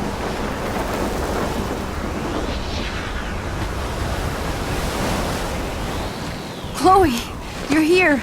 I'm back. Oh my lord, this is real. It's real. Oh man, this sucks. Max, what's going on? You totally blacked out. I didn't black out. I had another vision. The town is going to get wiped out by a tornado. Oregon gets about 5 tornadoes every 20 years. You just zoned. No, I saw it. I could actually feel the electricity in the air. Come on, take a breath, okay? Chloe, I'm not crazy. But there's something else I have to tell you. Something hardcore. Talk to me, Max. I had this same vision earlier in class. When I came out of it, I discovered I could reverse time. Like I said, not crazy. But high, right? Listen to me. How do you think I saved you in the bathroom? By reversing time? Yeah, sure. I saw you get shot, Chloe. Saw you actually die. I was able to go back and hit the fire alarm. Okay, I see you're a geek now with a great imagination, but this isn't anime or a video game. People don't have those powers, Max. I don't know what I have, but I have it. And I'm scared shitless. You need to get high. It's been a hell insane fucking day.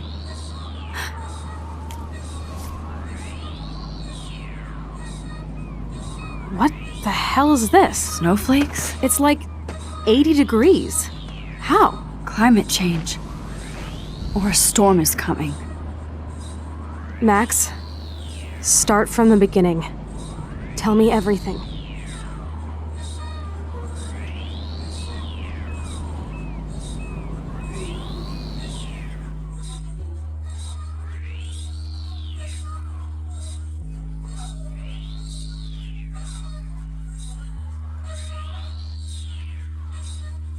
We played hide and seek in waterfalls. We were younger. We were younger. We played hide and seek in waterfalls. We were younger. We were younger. We played hide and seek in waterfalls. We were younger. We were younger. We played hide hide and seek in waterfalls. We were younger, we were younger.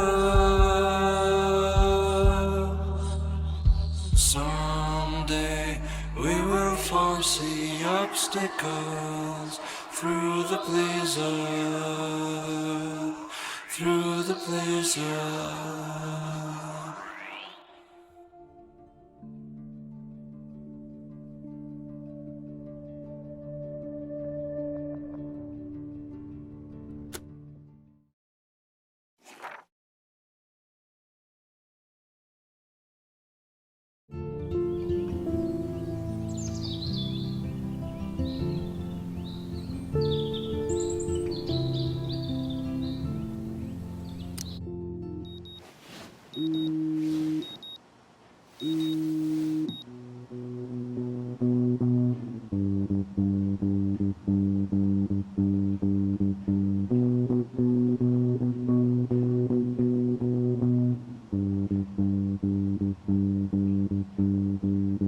Something good,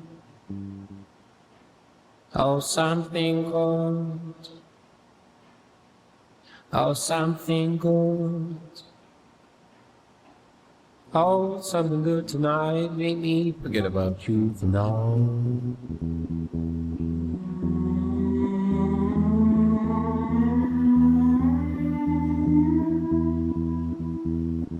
To get high, hit the floor before you go. Matador, Escovada, your mind, let's fall. But something good, oh something good, oh something good. Oh, something good tonight, make me forget about you for now.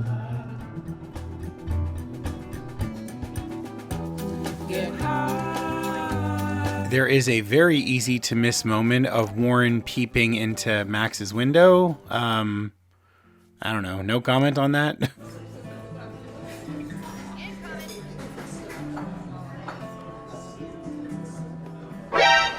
I'll miss going to the games with my dad. Go Thunderbirds. This one is so interesting. We know that the plot of Life is Strange revolves around the storm that is set to wipe out Arcadia Bay. The Thunderbird is a legendary creature from Native American mythology that is said to be the embodiment of the elements, rulers of the skies and storms. Not only are they noble protective spirits, but they wield a power so fearsome that they can destroy entire villages. This is usually the consequence of wrongdoings, as Thunderbirds are enforcers of morality. Thunderbirds are commonly depicted on Native American totems, and we can see what looks like a Thunderbird on top of the Topanga totem, right outside of Max's dorm. You okay, Alyssa? Immature assholes.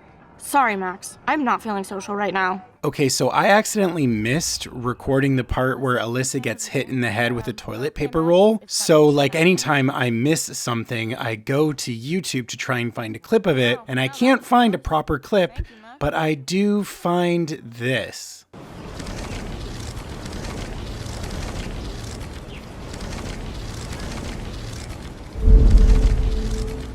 This is the top result when you search Life is Strange Alyssa toilet paper roll. Y'all, Life is Strange fans are weird as fuck, and I would not have it any other way. Hello, Juliet. Hey, Max. Did you check out Kate's hot video yet? That's so not cool. I didn't get wasted on camera and get busy with the Vortex Club. Kate's not like that, and you know it. Hey, Kate. How are you doing? I'm here. Thanks again for standing up for me yesterday. I needed that. Anytime. That guy has issues. Doesn't everybody here?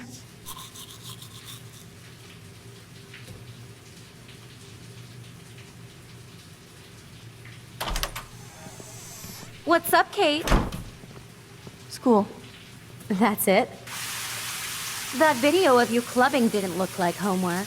So while Max is in the shower, she witnesses Kate getting openly bullied by Victoria and Taylor. Again, this party where Kate allegedly did some crazy stuff gets brought up. It's really hostile. It's really fucked up. It looks very bad on both Victoria and Taylor, especially because once she leaves the room, they decide to add the URL for a video about Kate to the bathroom mirror. Once the two of them leave, you can wipe the mirror or not. Whether or not you do wipe this URL is going to have an effect on Kate's opinion of you. Even if I can stop one person from watching it, it's worth it.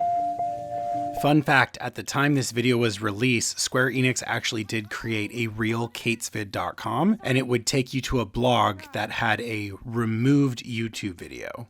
All right, big time consequences for your actions here. If you told the principal about Nathan having a gun in the washroom, he will vandalize your room, writing "Nobody messes with me, bitch," as well as some creepy, fucked up photoshopped images of Max's head on a platter with a skinned deer, goat, God, who fucking knows. But also, if you vandalized Victoria's room, she will vandalize your room, writing "crappy artist, filthy whore" on your mirror.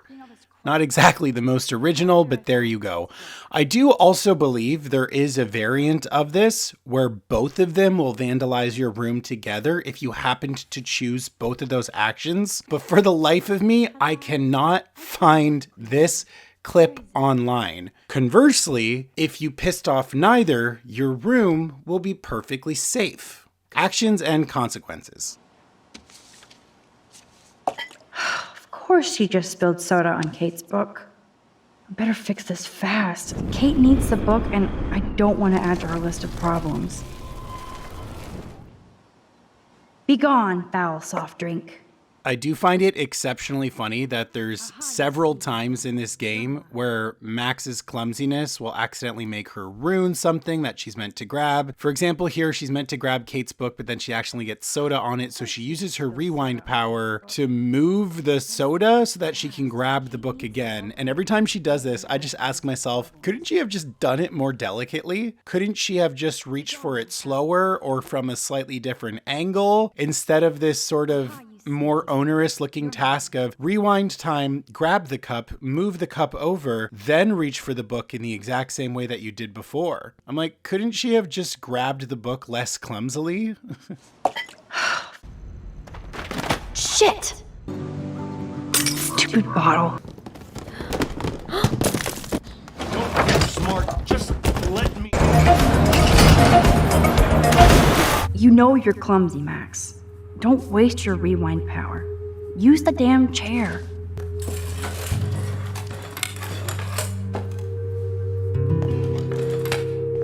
Kate? You in there? Yes, I'm here. Come in, Max. There is such a dark, ominous tone to this scene in Kate's room, and I think the score executes that really well. Kate is all alone dealing with this video bullshit. I hope her mother doesn't disown her. Kate used to play the violin every morning. She stopped last week. Why did she cover up the mirror? She can't look at herself? Kate even makes notes in her Bible. When we get access to go into her room and give back her book, we can actually look around her room and see really clear signs of depression. When you look around her room, everything is pretty dark, but if you turn up the brightness of the game, you can actually see fine details, such as this bottle of alcohol, either wine or whatever, is standing behind the little shelf, indicating that Kate might be drinking to drown away her sorrow. Hey Kate, I brought your book. It's nice to see that you care about me. Kate, I actually do care. So, what's the story with you and David? He thinks I'm part of the Vortex Club. Yeah, right. Basically, I went to one Vortex Club party and ended up making out with a bunch of people. And I have no memory of it. I remember getting sick and dizzy. Go on. Then Nathan Prescott said he would take me to the hospital. And I woke up in a room. I thought it was a hospital because it was so white and bright. Somebody was talking to me in a soft voice. I thought it was a doctor, until I heard Nathan and felt a sharp sting in my neck. I need to find out if Nathan Prescott helped me or hurt me after that party. Should I go to the police? Yes, you should definitely go to the police, Kate. I totally believe every word you say. If you do that, they won't believe you. You're on video grabbing at all those guys, and they'll use that against you. I'm just telling you how the cops in school will look at this.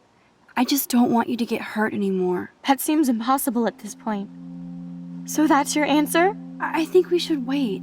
There are other things going on that might help you. But not right now. So I can walk down the halls with people calling me a viral slut. Thanks, Max.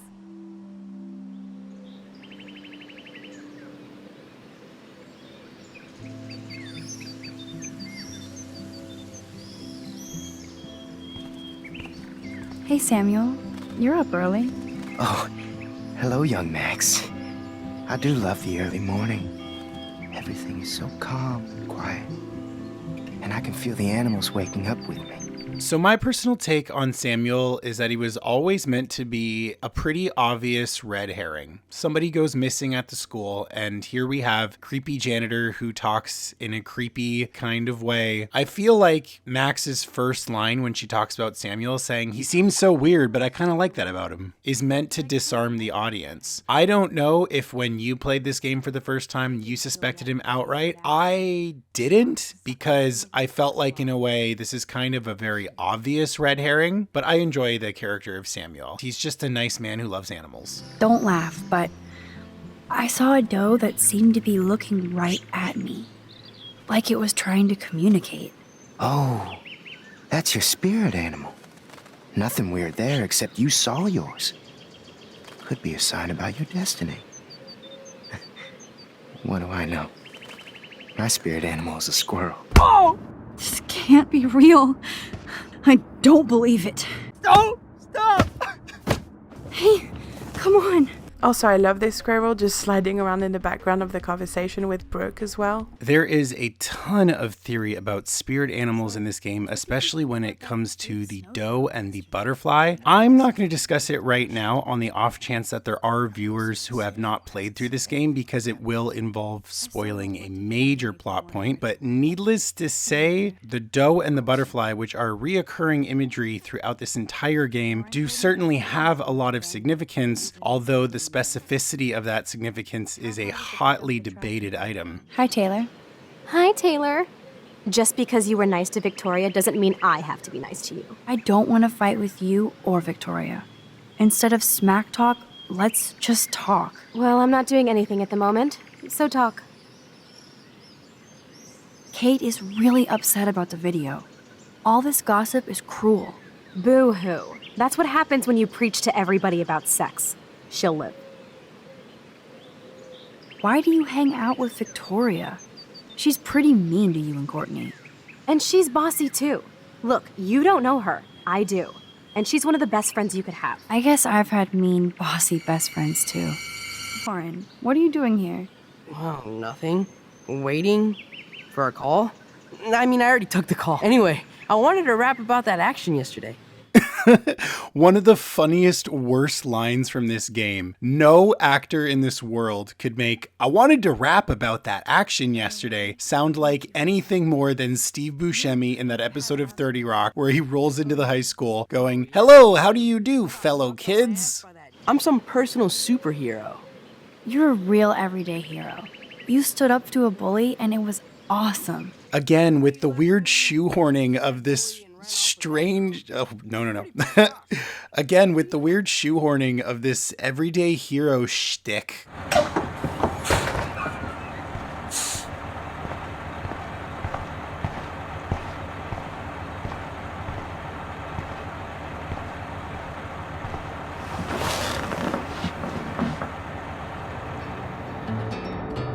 Don't you know that I'll be around to guide you?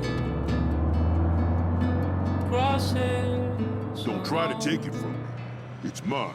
There's that dirty RV from the other day. Stop that. Stop. No barking.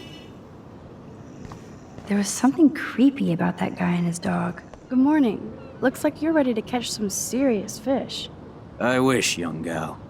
Arcadia Bay just isn't the same fishing town I grew up in. This gentleman is also clearly the actor for Frank, and again, I just think it's odd to have an actor playing multiple roles in the same room as each other, because then you're getting to hear their voice acting back to back. And that's really the reason that I keep catching these.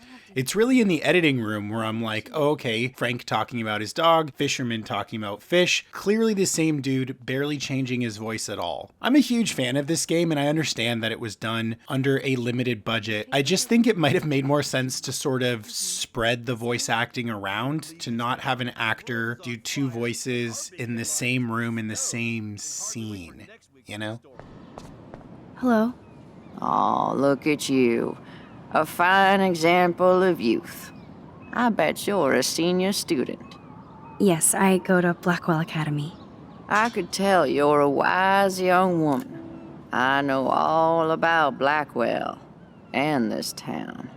All right, time for one of my favorite fringe Life is Strange theories. This one having to do with the old woman who lives behind the diner. I love this one because it's really out there and it's essentially baseless. YouTuber Geek Remix, who has a fantastic myriad of theories, several of which I will be including in this video, puts it together really nicely here. How long have you lived in Arcadia Bay? 1,000 years. The homeless woman behind the Two Whales diner seems to know a lot more than she lets on. Maybe she isn't who she appears. I would like to point out that Max specifically says that she likes and eats a certain type of cereal when she is at Chloe's house. Wowzer. Chloe still eats the same cereal. So do I. One should also notice that Max has a distinctive way of slightly parting her mouth and showing her teeth just a little bit. No other character in the game does this, except for one. The homeless woman also has a box of Max's favorite cereal, which was the thing that gave me pause. Why would they set it up for Max to say what her favorite cereal is, then show the homeless woman having it soon after? Then I took a closer look at her eyes. She has cataracts, a condition of the eyes that basically makes them cloudy, which makes it hard to tell what color her eyes are. Cataracts will make one's eye lenses turn yellowish-brown over time. Compare Max's clear eye lenses to that of the homeless woman's cloudy ones. The homeless woman might be Max in some form or another. Max does say she fears being stuck in time. We still have to be careful how I use my power. I don't want to get stuck in time. But I think it's clear this woman is someone important. I don't think she can be either Chloe or Rachel, as Chloe and Rachel both have naturally blonde hair. Here is a digital recreation of an older looking Max that I totally didn't get by using an aging app on my phone. This is really the kind of stuff that I love. Max asks how long she's lived in Arcadia Bay, and the old woman says 1,000 years, and fans take that shit and run wild. It's fun. It's really fun. This is what it's all about. Do I think there's any weight to this theory? No. Do I think this is a really fun idea? Absolutely. If this was actually a part of the game, that would be so cool and so fucked up and desolate and hopeless for Max. And thank God that's not really the state of her future. But this is the kind of territory where fans thrive. And this is also, again, why I think every game since has been lacking, because this whole idea of time travel, nihilism, and breaking loops and getting stuck in loops is the kind of really fun shit that's, you know, something you can theorize about endlessly and that keeps people engaged. It's part of the reason that I think fans of Lost Records, myself included, continue to feel really engaged in the fandom now that the game is out, because there is a lot of theory about how time works in that game as well. I love the Life is Strange fandom. This is just a really great example of how fans can take one small idea and create a whole really cool, potentially even plausible narrative out of it. Come talk to me any old time you want, young lady. Because I'm you and you're me. I'm you from the future and we like the same cereal. Come back, young lady. Let me see when I was pretty.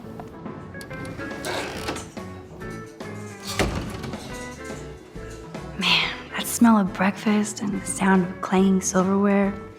Thing you gotta know about me is breakfast food is my favorite kind of food in the world. I am not much of a cook, but I make a fucking hell of a breakfast. I'm talking egg McMuffins, omelet sandwiches, lots of things involving eggs and bread. If it's got carbs and proteins, you bet your ass I can cook it. I really love this diner. It is such a like cliche idealized American diner, and Chloe's mom is wearing one of these traditional old like 50s style diner outfits. Completely implausible in 2015 in Oregon, to be perfectly honest. What I've always found fascinating and kind of funny about this game is there's no two ways about it. This game is cultural appropriation. It is the French culturally appropriating idealized American culture. And before you get all ragey and touchy about that term, understand that cultural appropriation has a neutral connotation. Nobody sums it up better than my girl, Lindsay.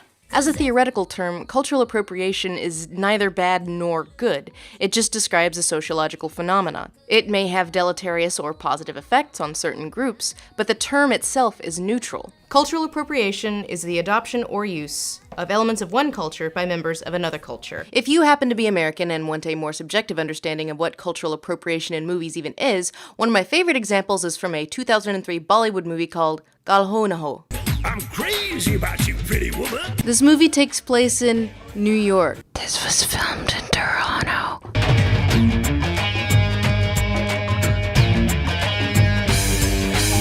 And yeah, this is a form of cultural appropriation.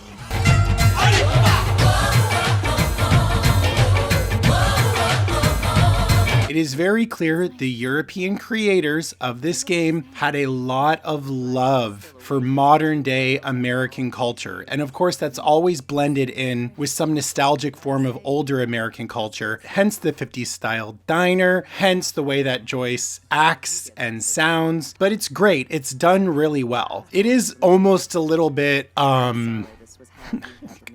mean, especially in today's climate, I want to say it's kind of like a very naive take on American modern living. It does hold back in a way. If you're actually on the ground here, if you actually live in the USA and Canada, the experience, of course, is quite different. But that is what stands out about this game. It's giving you all of the warmth and the positive aspects of American culture and creating something that feels instantly familiar and nostalgic. And I think they do a great job of that. The second one leans a little bit more into the more tumultuous cultural climate of America, but I really enjoy what we get here. It does still kind of make me laugh. I remember when I first played this game, I was like, oh, okay, so we're in an old 50s diner and Chloe's mom is wearing one of these old ass outfits where they could not force you to wear this in modern day. And of course she speaks in that warm American kind of southern twang, which also doesn't vibe with the fact that they live in Oregon, but who cares? Joyce, I love Joyce. Chloe's mom is great. I talked about this very briefly in my double exposure video, but it is a very special thing not to take for granted when you have a close relationship with one of your best friend's parents. Nobody's in trouble over a doobie, Max. And I admire that you took the heat for Chloe, like a great friend. But Chloe does push David, and it's not fair. He paid his dues in a war. He does care about her, along with all the students at Blackwell. So, now let's get down to the nitty-gritty. What do you want to eat? I was dreaming about your bacon omelet. Now finish your coffee. Hi, Joyce. It's nice to see you again. You look the same. Like I'm still a waitress at Two Whales? No, like you still look pretty. Pretty fucking ugly.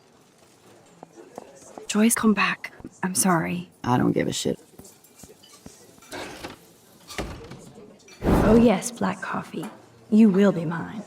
Just a tiny little totally random thing that I just picked up on here, but there is some continuity over Max's preferences for coffee in this game in Double Exposure. She just said, oh yes, black coffee, you will be mine. And then when she goes to the fob in Double Exposure and has a sit down and think, she orders a black coffee. I really don't have any commentary on this. It's just something that I've picked up. I have literally been playing and editing the Life is Strange games for months now, so sometimes you just see things and they're not always super important to comment on, but whatever, it's a commentary channel. Max likes black coffee, both now and in the future.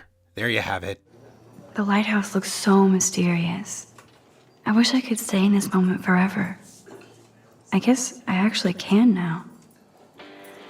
But then it wouldn't be a moment. There is, in my opinion, a strong argument to be made that that singular line of dialogue so astutely, so cogently puts together the through line of this game and the responsibility, but also the sort of burden of having time travel powers. It is true that she could relive whatever moment she wanted over and over again, but because of the law of contrast, if we're in a constant state of happiness, then how do we know what happiness is? It's just like that old saying goes, without the rainy days, we wouldn't have the appreciation for the sunny ones. So is true about time travel. We can go back and re-explore any moment we want of our lives, but doesn't that make it less special? Doesn't that make life less worth living? These are the kind of questions that the 2015 Life is Strange game brings up, sometimes subtly and sometimes overtly, that the other games just, we never really get these kind of conversations, these kind of ideas from the other games. Again, I think the smartest thing they could do is give us another anthological entry that also has to do with time travel. What do you think? Are you atoning for yesterday? Oh God, Mom, please do not give Max any shit for that. She apologized. I know she did. Max is a good girl. Woman. She's 18 now. Too old to get lectures from you or Sergeant Pepper. Call him David if you don't want to be lectured.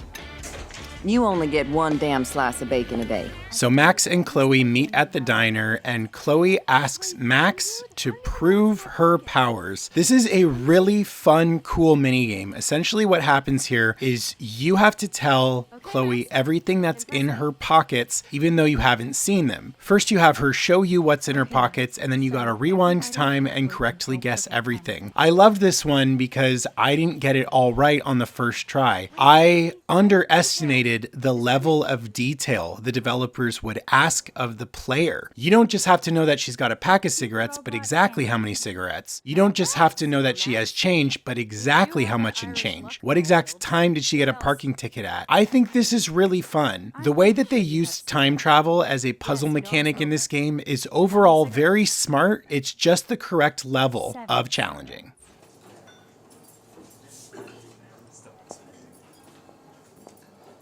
Amazeballs. I literally just got chills all over my neck.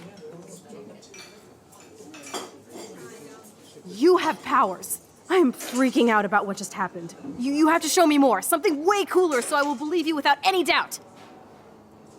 I will predict the future. No way. Now you have to observe the diner, note the next 4 things that happen, and then correctly state them back to Chloe. The trucker drops his mug, and Joyce rips him a new one. The cop gets an emergency alert on his radio, and his partner in the car leaves without him. Justin and Trevor are fighting, and Joyce breaks it up. This is getting good. Can't wait to see what happens. The jukebox goes crazy as a cockroach crawls on it. You predicted a cockroach on the jukebox? I pledge allegiance to Max and the power for which she stands. This isn't a toy, Chloe. I do have to be careful how I use it. Screw that! Of course it's a toy. The best toy ever? You can bang anyone with no strings attached, rewind time, and boom! It's like it never happened. Grow up. Maybe you made a move on me and I would never know. Why would she say something like that? Why would that come to her mind? We have to play. I don't have time. You did not just say that. Check out your nose. Too much blow? Hey, are you okay? Too much excitement. See what happens when we hook up again? Then, let's go to one of my secret lairs and fully test your power. Don't even answer. We have places to go and people to do. Come on, before Mom starts some more shit. Let's bail. It's Kate Marsh from Blackwell. Big whoop. You don't call me once in 5 years and now you're all over some biatch you see every day at school? I see how you roll. So go ahead, chat up Kate Marsh from Blackwell. I've got other people to hang out with too.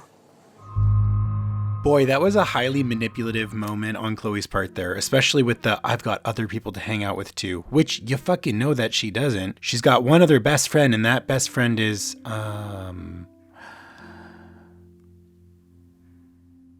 around at the moment. Hey, Kate. What's up? Please, don't let your best friend get in the way. You okay? I promise, Kate. I won't forget. Thanks, Max. If you'd rather chill with Kate, please, go ahead. You are ridiculous. Come on, this is so unfair. It's honestly a huge red flag when you're good friends with someone who doesn't like the fact that you have other good friends, that they see it as these other friends in your life are taking time away. I know that Chloe has been through a lot and that her biggest issue is she is in a constant irrational state of fearing losing people, which unfortunately has been founded by the loss of her father and the disappearance of Rachel. All that being said, I just don't like it. I just don't like this kind of behavior, and Max doesn't deserve it. There. Later, Mom. Bye, Joyce. Freedom! I feel bad about Kate. She'll survive you not taking that one call. Yeah, let's put a pin in that sentence. So we can seriously tap your power and rule the world.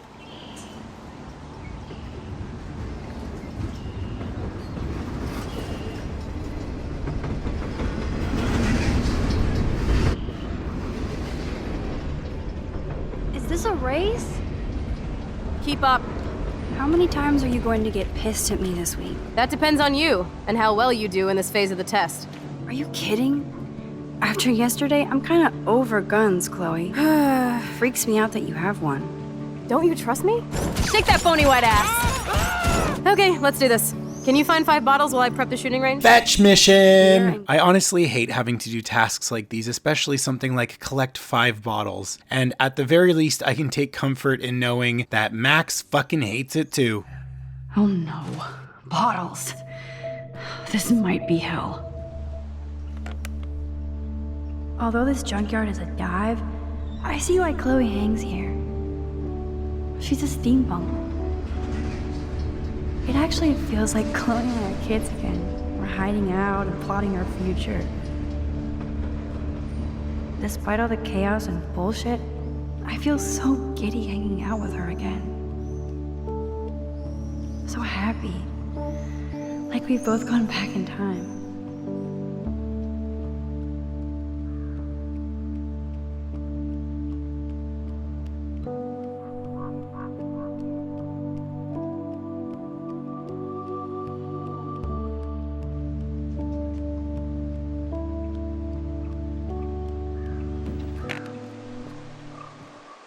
Beyond repair. Rest in peace. So I guess this is the same old camera that Chloe smashes up in Before the Storm. I really hate how prequels got to do that thing where they're like, let's take every tiny little thing from the first thing and then we'll make it a whole thing in the prequel. Sometimes an old camera on the ground is just an old camera on the ground and not something that Chloe yelled at while she smashed it because she was angry about Max. Wowzer. That looks exactly like the same dough from my tornado vision.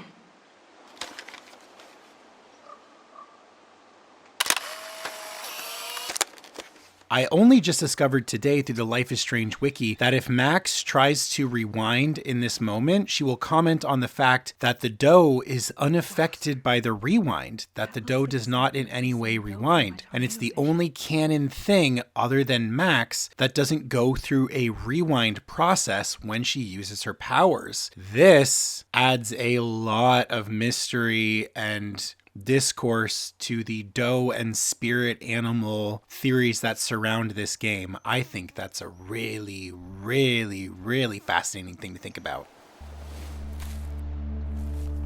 It's so quiet and primordial out here. I always feel like the forest is whispering to me.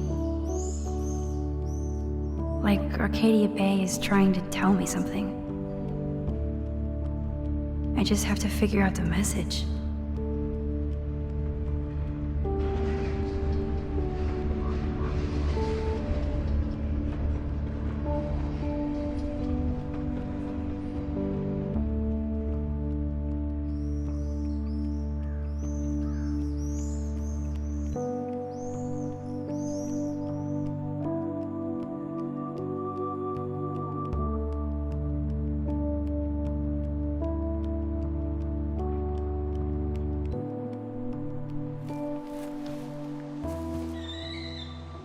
We're gonna shoot all these bottles without wasting a single bullet. Max, you have to help me aim.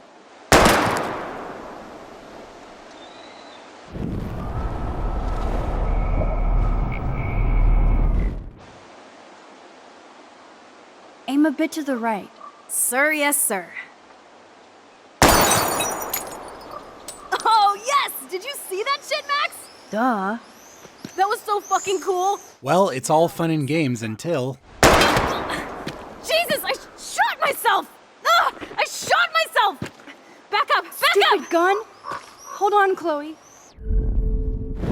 And this is one of those things where there are lessons to be learned about time travel that it seems Max is punished to learn over and over, while Chloe kinda isn't. There's several instances where Max doesn't tell Chloe the outcomes of different circumstances, including Chloe fucking around with a gun, getting herself shot by it. Chloe seems to think that it's a fun power that she can abuse any way she wants, but you know, Chloe isn't there to actually see every single outcome. And I do think it's a bit messed up that sometimes Max keeps those things from her, because it's not necessarily doing her a service, because she's not telling her the full severity of everything that's happening. Max, your nose. Damn. I don't feel so super. Max!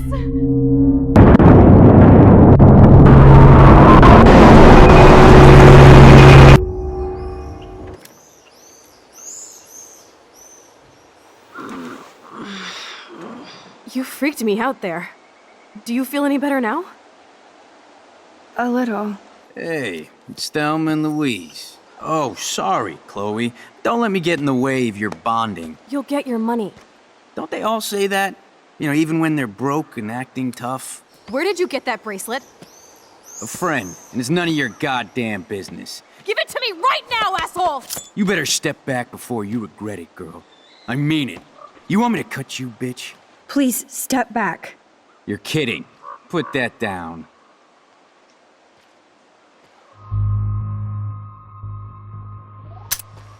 That is hilarious. Oh, man. I'll remember you, kid. I'll remember you almost shot me. You have until Friday to pay me. Sorry. You were awesome. Thanks for standing up for me.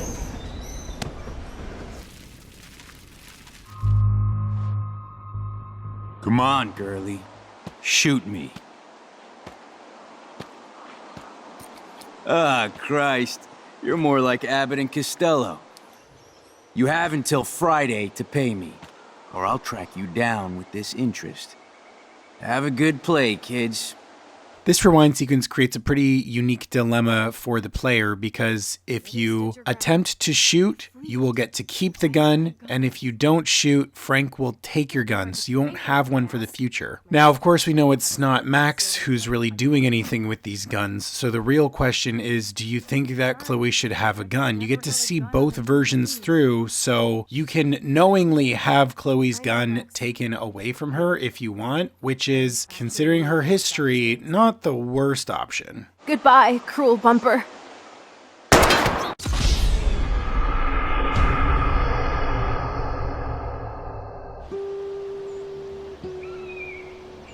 I still can't believe you pulled a gun on Frank. That was epic. It felt awful. I'm glad there was no bullets in there. You can just rewind time in your hand and stick that barrel right up Frank's ass. You have the power! You're gross. Don't fall.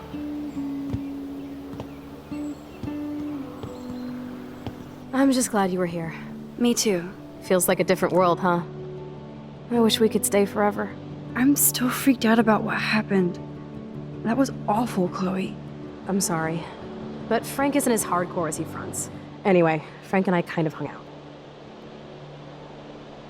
Is this your bad boy phase? No, it's my trying to scrounge some quick cash so Rachel and I could get the hell out of here phase. Frank had quick cash, that's all. That's it? No.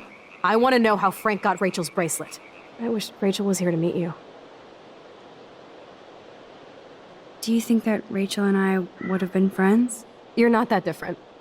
She has a great eye for images and for art. Plus, she's a smartass like you. We would all be hella best friends forever. Ugh.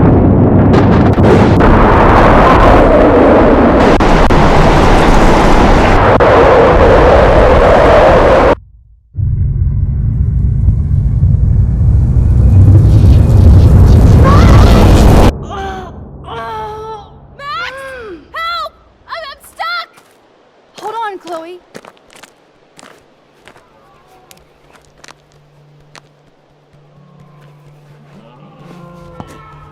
What's that noise?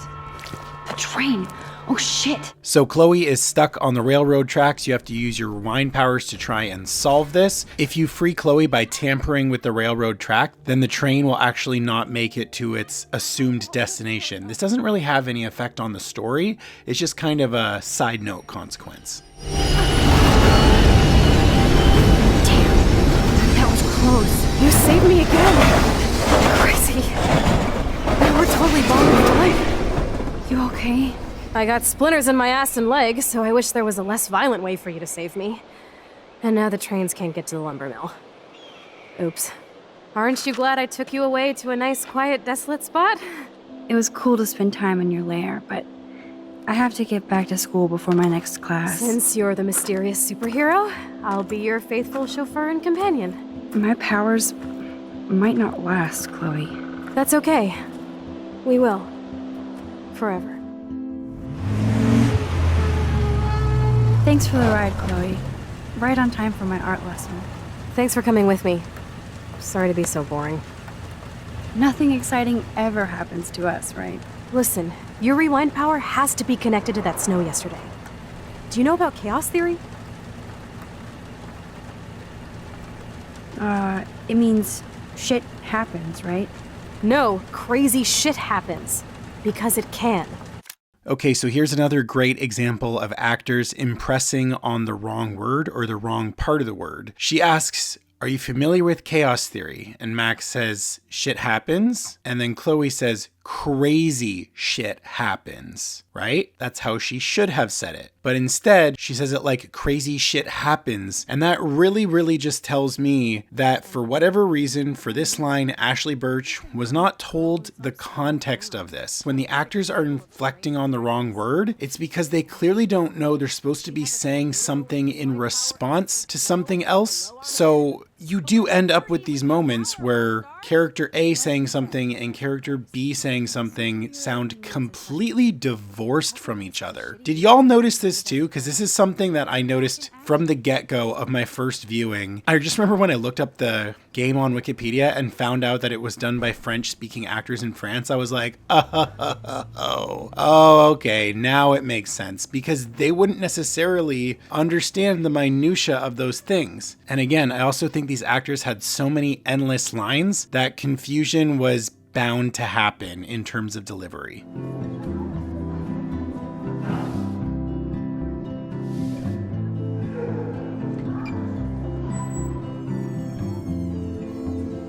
I have a little time before Mr. Jefferson's class, so I can do some wandering.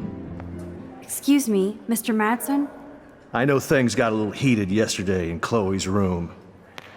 Was that really your reefer? No, it belonged to a friend of mine. Are you gonna bust me now, Mr. Madsen? Even I'm not that much of an asshole, and I am sorry about yesterday. My concern is for the safety of all Blackwell students, including you. That'll take more than surveillance cameras. It will take more than Ms. Grant and her petition to find missing students. Isn't that your responsibility as head of security? Unless you know something about Rachel Amber that nobody else does. I don't want to fight with you anymore. I don't want to fight with anyone anymore. That's all, Max. Can't help me? I'm trying, but you have to understand my position. Oh, also, cool little thing, if you rewind too far, you'll get this unique animation and voiceover from Max. Great touch. I'm getting sick. I can't rewind any further. This is your way of getting attention. That's really mean, Mr. Jefferson. You just don't get it. Nobody cares about me. Nobody. Just between you and me, I'm worried about Kate Marsh. I assume you know about this viral video? Everybody knows. That's why I wanted to see you. Kate is being humiliated daily. What if Kate brought this on herself? She means well, but maybe she doth protest too much. Insanely fucked up thing for a teacher to say. And that's all I'm gonna say. Yes, I talked to her on the phone today. She needs friends and support now. I just don't want Kate Marsh to become the next Rachel Amber. Rachel Amber? What does she have to do with Kate? With all her missing persons posters around, it's hard not to think of her. What's up, Daniel? Waiting to draw Dana after Hayden gets his paparazzi on. I hope you liked the sketch I did of you yesterday. Love. And it's my new avatar. Excellent. I got tons of likes on FB. So many outdated internet terms in such a short span of time there. All right, so there's several variations of how this conversation goes down. This right here is what happens if you report Nathan to the principal, but you're nice to Victoria when she gets the paint on her. Better be quiet, Victoria. We have a master snitch and liar here. Did you think we were best friends forever or something? Not at all, Victoria. Max is such an attention whore. You would know. Can I sit down now? Oh, please do. Take a selfie of this moment. Yeah, Max, so I won't forget you. This is what happens if you were mean to Victoria and took a photo of her when she had wet paint on her. I want that photo, whore, or I get nasty. Too late. Meow! Bring out the claws. I love seeing chicks fight. Can I sit down, please? I don't know. Can you? And this is what happens if you did not report Nathan to the principal and you were nice to Victoria. This is the nicest interaction you get from the two of them. Here comes the mysterious Max, disguised as a pixie hipster. Like all the other precious twee artists here. You really nailed me. Meow! Bring out the claws. I love seeing chicks fight. Right. Can I sit at my table now? Max thought we were going to be buds. Fucking ha ha. Assholes. These two together are fucked up, man. Their own Connie and Carla in the making. Hi, Kate. Oh, hi, Max.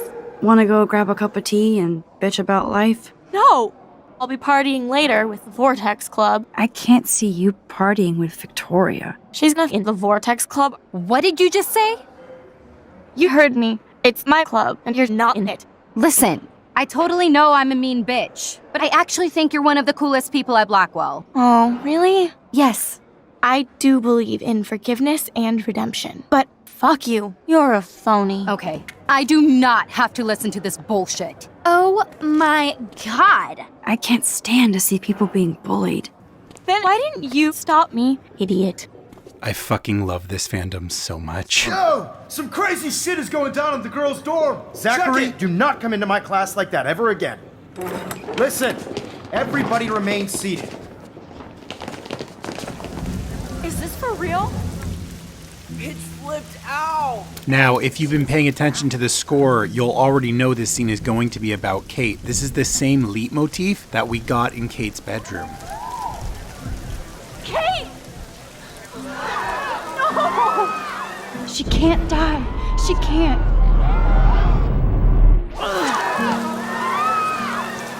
Not again. Not now. I have to try something. I won't be able to rewind again and again.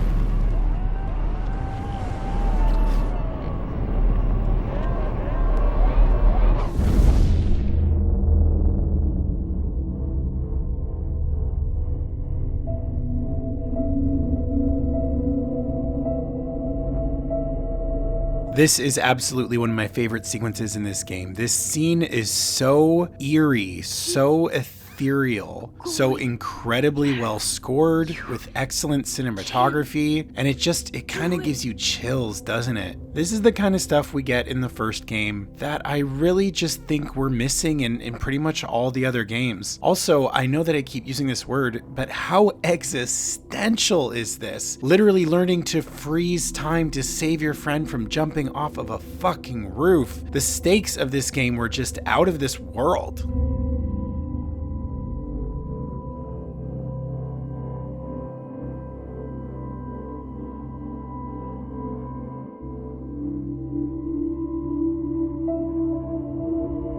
Yes.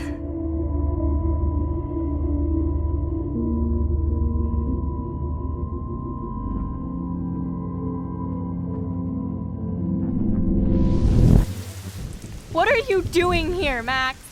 Stop! Don't come near me! Not now. It won't work.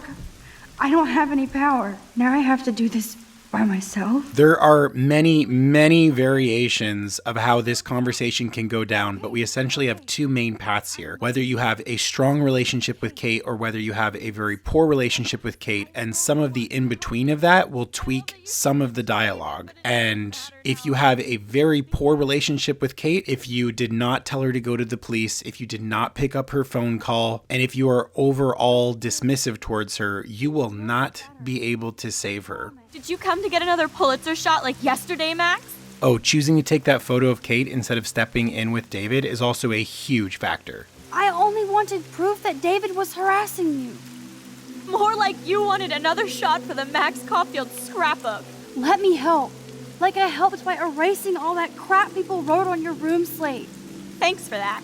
But I needed you more when I called to actually talk. That's when I needed a friend.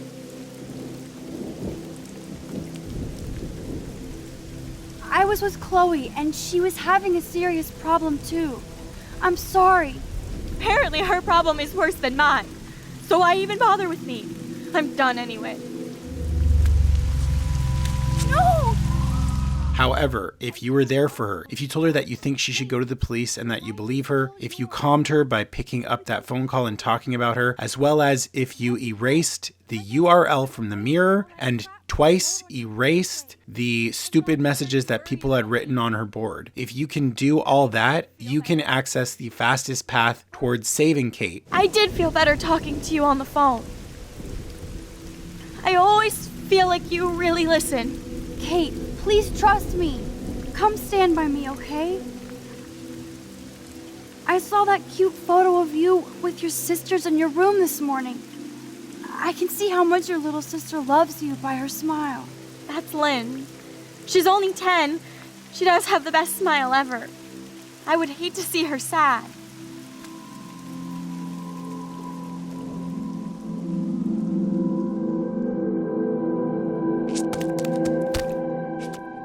I'm sorry. Sorry. If you did not do all that, you're going to have to pass a few tests. One of them, and not a lot of people will immediately know the answer to this one, is to properly quote a Bible verse that was in her room. And if you didn't do all of the things necessary to help Kate, this is the one deciding thing that will be the difference between Kate living or Kate dying. Suicide is a sin, isn't it? If you believe in hell, you might end up there. I don't want that to happen. What difference does it make? I'm already in hell anyway. No! How does that proverb go? When justice is done, it brings joy to the righteous, but terror to the evildoers. I don't believe in justice, Max. I don't believe in anything anymore.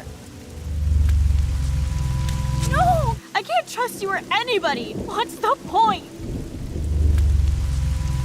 No! Now you want to help me? What about this morning when I needed it? You told me to do nothing.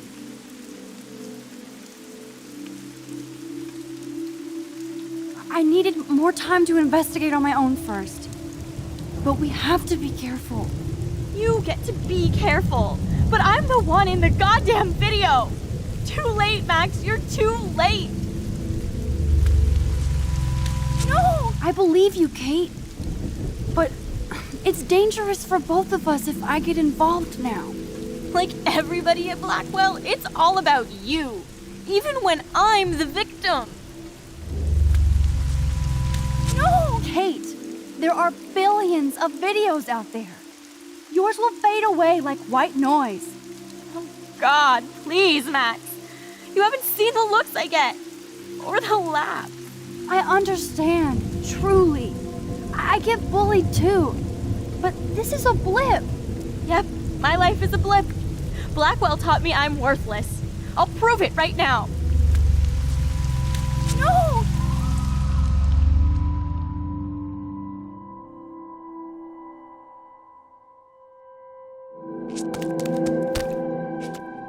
I'm sorry. Sorry. What are you talking about? You saved me from talking in class. Way to make this about yourself, Max. What the fuck was that line? What are you doing here? I'm hungry and thinking about what to eat. Max, I'm in a nightmare and I can't wake up. How sad. Anyway, I could go for a burger now. No! What the fuck? Now, I know today was difficult for everybody, but I'm so proud of the way Blackwell pulled together to save a young girl's life. Of course, you're quite a hero for getting Kate to come down, Max. I didn't do much. She's modest. Like a real hero. Yeah, real hero. Oh, you might even say an everyday hero?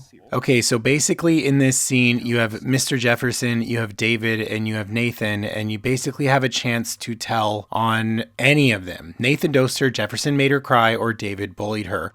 All I know is that Kate was at a party and Nathan dosed her. You told Kate you took her to the emergency room. I said I was going to take her to the ER. She sobered up eventually. I have been told of this alleged gun incident, and I have to admit that the video in question was sent to me by multiple sources. I have no choice but to suspend him until further notice. Whatever. See you in court.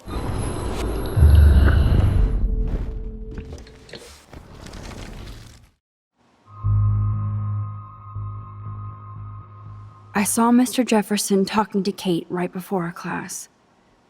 Then she ran off crying. Now, I wanted to help, but I guess I was too late.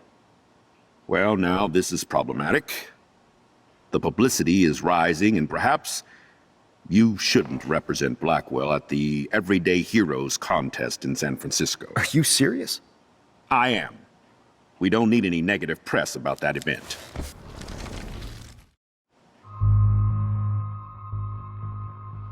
Mr. Madsen was bullying Kate. I saw you getting in her face. You have no idea what you saw. Kate Marsh was involved with a bad crowd. I was trying to find out who. Kate had a double life. I was super shocked when I found out. No, you were part of the crowd. Are you gonna take this junkie's word over your security officer? I know she smokes and deals marijuana. That has nothing to do with Kate. Max, falsely accusing other people seems to be a habit with you. I trust my security officer. I'll have to investigate to see if this accusation is true. Therefore, Max, I'm obliged to contact your parents and suspend you for a few days.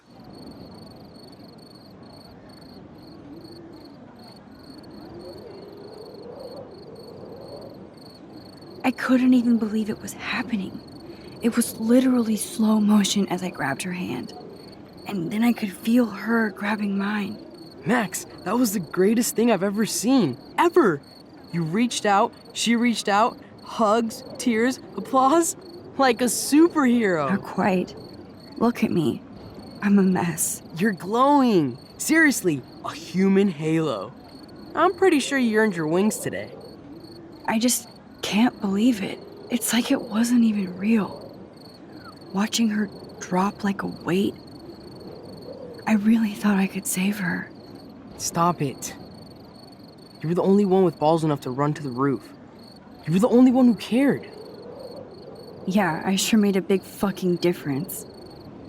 Maybe if more people cared. Better people than me. You're the best person around. Warren, I screwed up today. I don't mean to sound weird, but there's something ominous going on at Blackwell. Today proves that. And I'm working on proof that Kate Marsh is connected to Rachel Amber. Somehow. Along with Nathan and Mr. Madsen. I'm not a big conspiracy guy, but I wouldn't doubt it. Nathan did scare me yesterday, and Madsen is a straight-up dickhead. So, what do you think is really happening? What the hell is this? The weather confirms this weird day. Feel that chill. Max, there was no eclipse scheduled today. I would know. I would.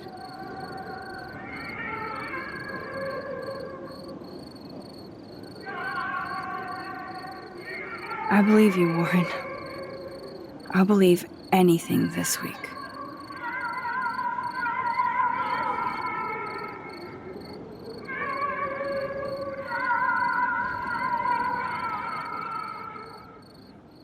digging like you can't bury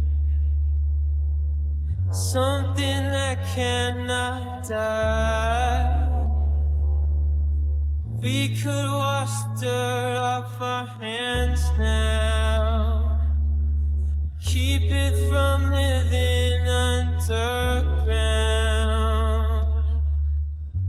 Lazy summer goddess, you can tell our whole empire. I don't have to see you right now. I don't have to see you right now.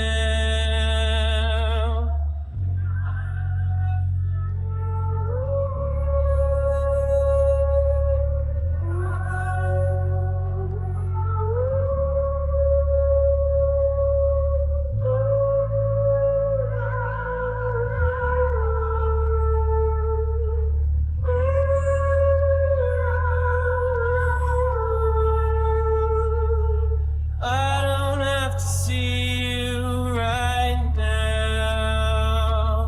I don't have to see you right now.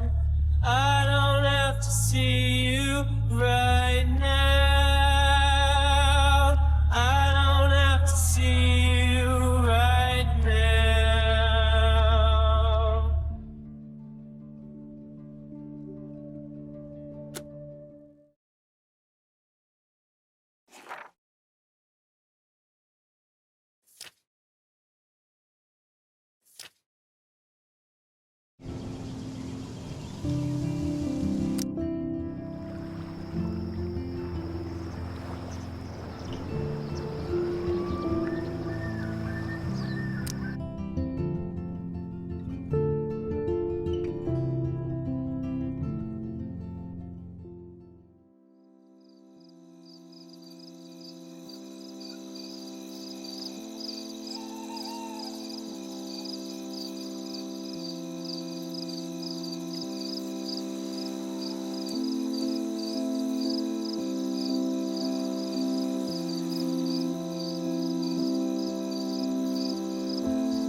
So you can see here that Max is actually taking care of Kate's bunny while she's in the hospital. That's a really nice touch. You'll also see around Blackwell, depending on whether or not you saved Kate, a lot of notable differences, especially if she's passed away. You'll see memorials in her name, you'll see people writing about her, and a lot of different dialogue changes depending on whether or not she lived. Do they really need that crap on the door? Kate's still alive. God, that's like some awful TV crime scene in our dorm. Kate, I would give up my power if I could have another rewind to save you. I won't rest until we find out the truth. This is my prayer for you, Kate. Bless your gentle soul. I feel like you're guiding us along. Let's come back to this line of dialogue later in the video. Chloe is so determined to find you, Rachel. What? Oh, hey, Kate. What are you doing here, Max? I'm working on proof that Kate Marsh is Rachel Amber. I will jump. Huh? Are you okay? Yeah, I just love jumping. All right. Looks fun. Hey, Max? Dana's really hurting over this. Hey, Dana. How are you doing? Better than Kate. I just can't believe she would even attempt suicide. How are you doing? I just can't stop thinking about Kate. And if this is my fault too. Come on, don't blame yourself. There are other people involved, like Victoria Chase. She definitely deserves a face punch for pimping that video. I think we're all responsible for what happened. True. But you're the only one who went up to that roof with Kate. I feel so giddy, even after Kate almost jumped. Maybe it's the leftover adrenaline. But I feel kind of invincible now.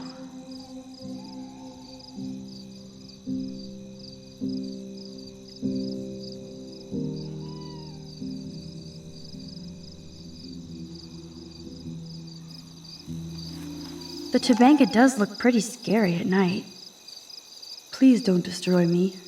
Now, if I may digress for a moment, I made a point in my video about double exposure about how bad the production design had become with the later entries. I cannot get over how fucking bad this memoriam looks. Just like the journals, the quote handwriting is just blocks, paragraphs of text, and then some are put on a slight rotation, and they're all basically the same handwriting font, and it looks so bad and so unfinished. Now, let's take Safi's memoriam and compare it to Kate's memoriam. These games are 10 years apart. I am so fucking sick and tired of the dead, lifeless corporatization of everything. Aren't you? Principal Wells. Are you serious? I'm toast if he sees me. Right, so here's that mostly useless subplot about Principal Wells having a drinking problem. You basically have to sneak past him here. I don't really see what this does for anybody. I guess you could call it filler. It really only comes up here, and it just serves as a 30-second obstacle to get around. I get that he's had a hard day. Everyone at Blackwell has had a really, really hard day. I would probably be drinking too. Booyah! Get it? Booyah. Like I'm a scary punk ghost. More like a scary punk asshole. Hey, Chloe, I didn't exactly have the greatest day trying to keep my friend from jumping off the roof. I don't think I need you to prank me tonight, okay?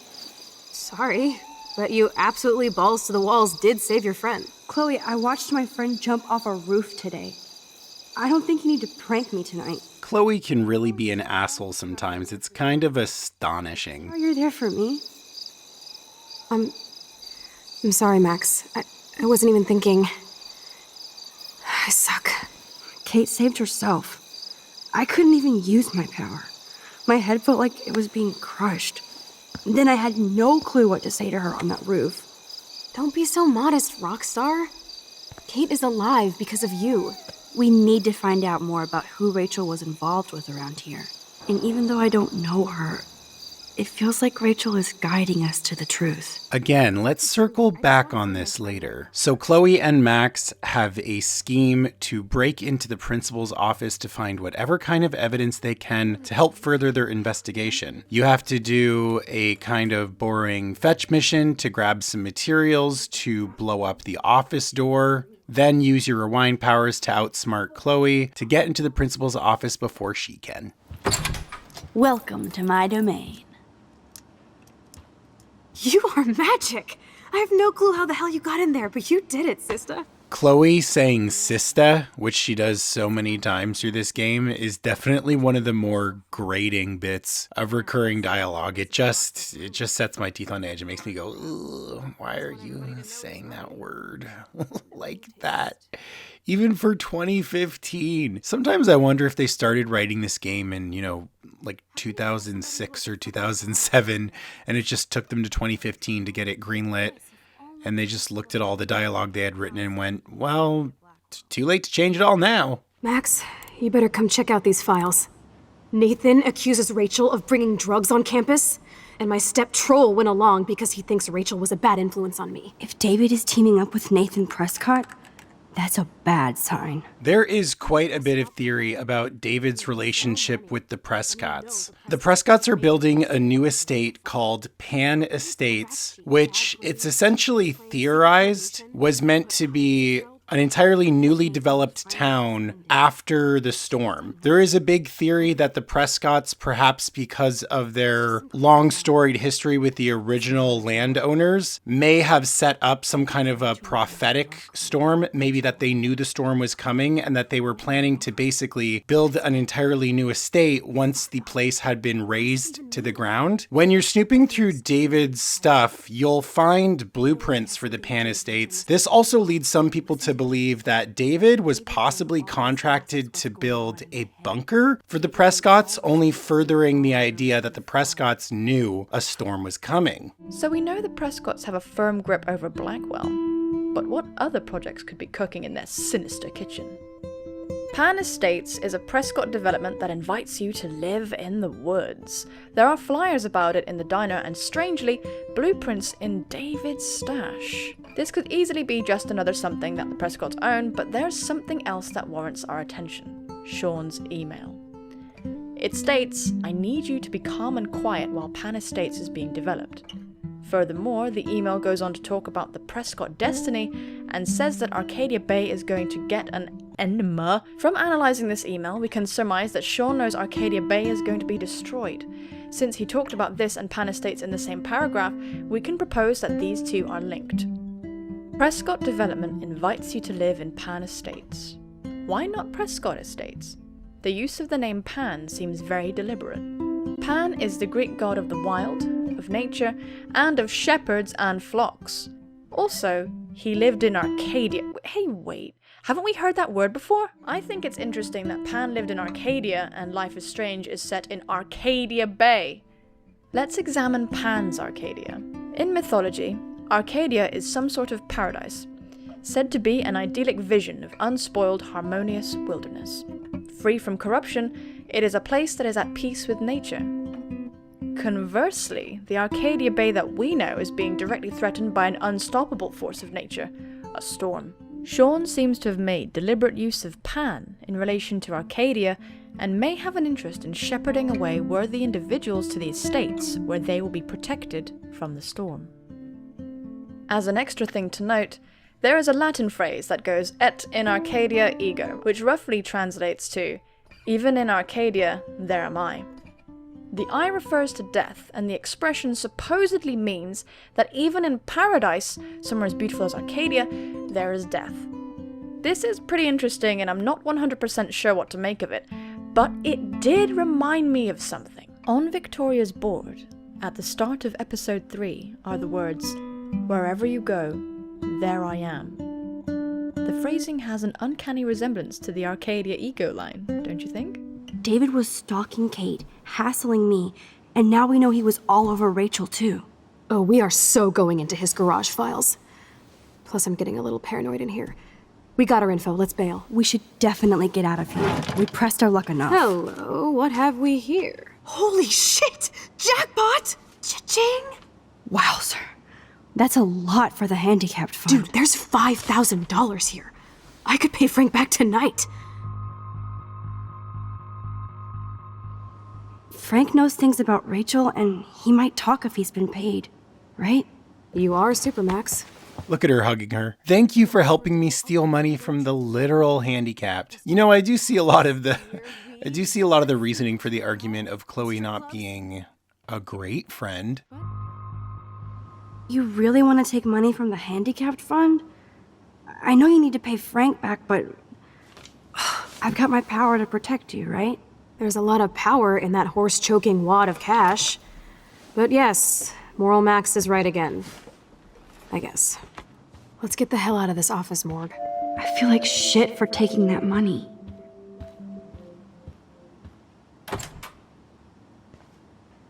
That impish look scares me.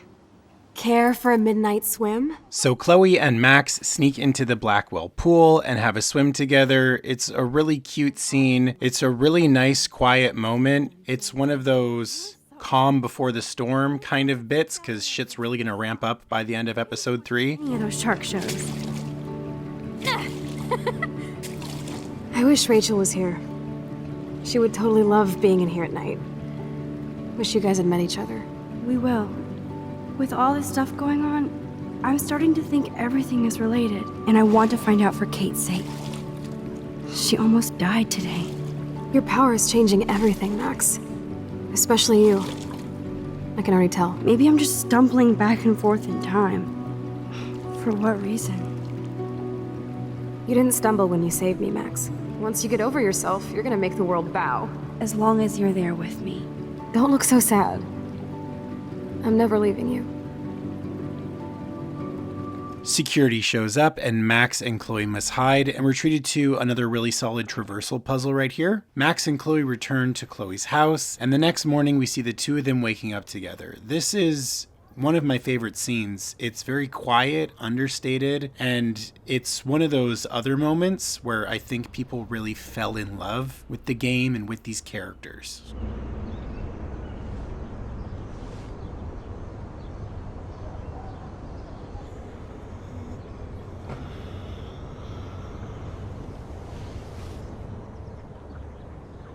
Always remember this moment. Photobomb! Photo hog. Wish we could just hang out all morning like we used to. Maybe we should get up. I have to get back to Blackwell soon. Oh, does the schoolgirl have a test today? I know that it is freezing, but I think we have to walk. I'm so wiped out from last night. But it was awesome. I have to ponder what kind of criminal I've become. Last night was only the tip of the iceberg. We still have to be careful how I use my power. I don't want to get stuck in time. How long have you lived in Arcadia Bay? 1,000 years.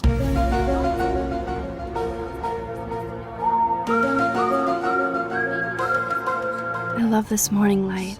It's so peaceful. Wouldn't it be wicked if we could just hang out here forever like when we were kids? Yes, but sadly we're not kids anymore.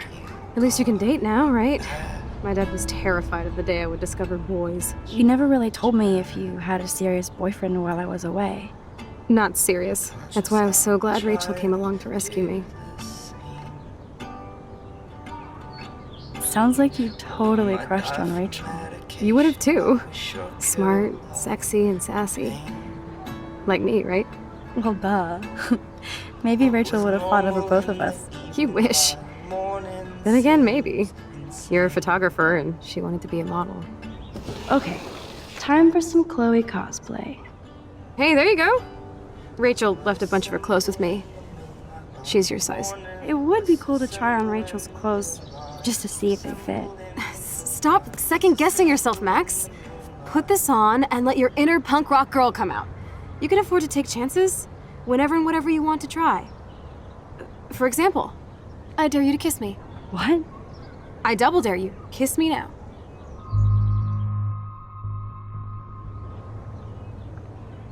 Sorry, not that easy. I am pretty sure this is the only time I've ever not kissed Chloe. I did it for y'all, I did it for the video, I did it so you could see both versions, and it made me feel wrong. I can't believe I didn't kiss Chloe. Now she's totally gonna think I'm a poser.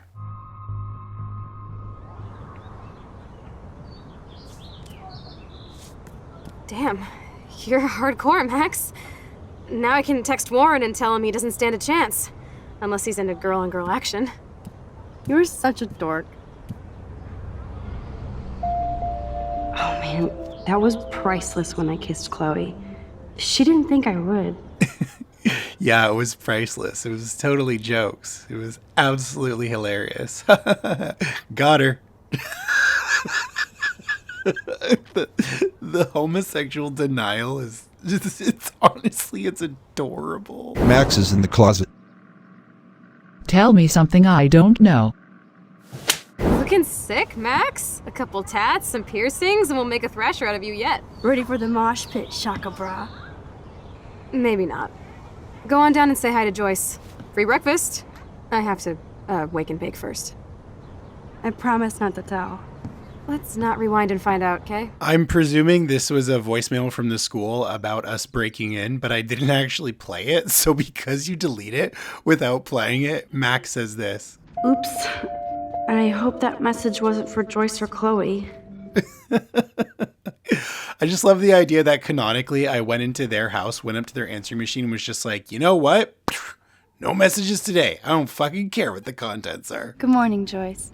Rachel, I mean Max. Oh, you startled me. Well, you fit those clothes well. So this is kind of a stupid thing that the game does for a minute here because Max is wearing Rachel's clothes, so everybody cannot stop commenting on it. Joyce comments on it here. Frank comments on it here. But hanging out with Chloe, playing with guns, and dressing like Rachel doesn't make you cool or tough. Is that your Rachel Amber Halloween costume? And then Nathan, like Joyce, also confuses Max for Rachel. Rachel? Whatever the fuck.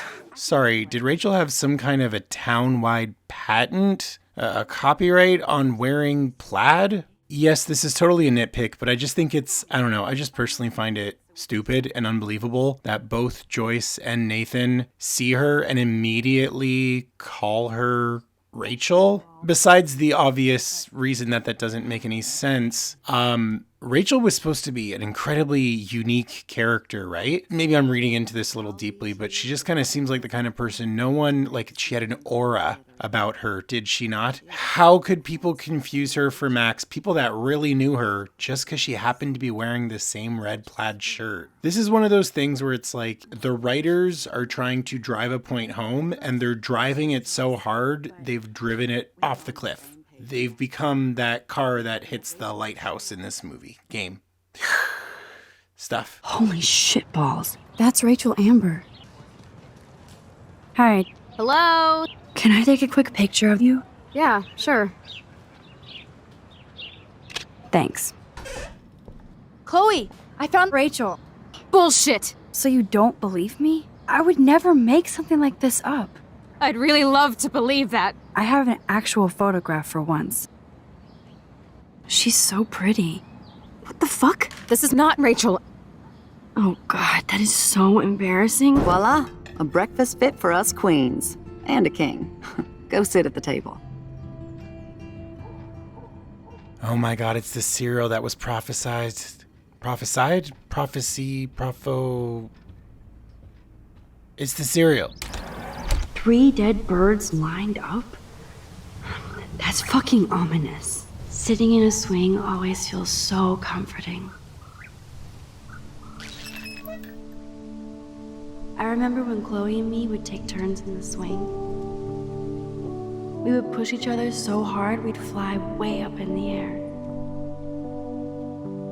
Chloe always wanted to swing all the way around. I always got scared and would jump off before I flew off. And Chloe is still trying to get high.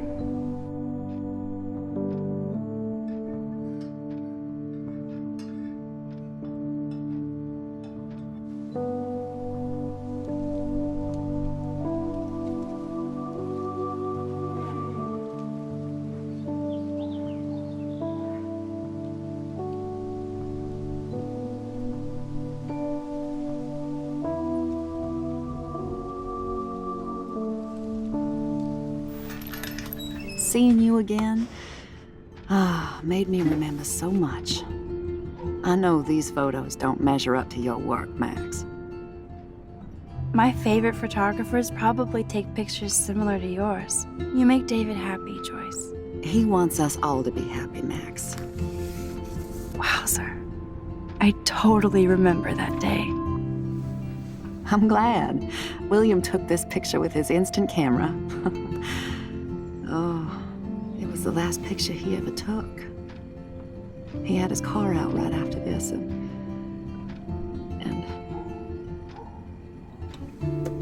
I know, Joyce. I'm sorry. I didn't show you this to be morbid. In fact, I want you to have this. This was when my baby was so full of life and light.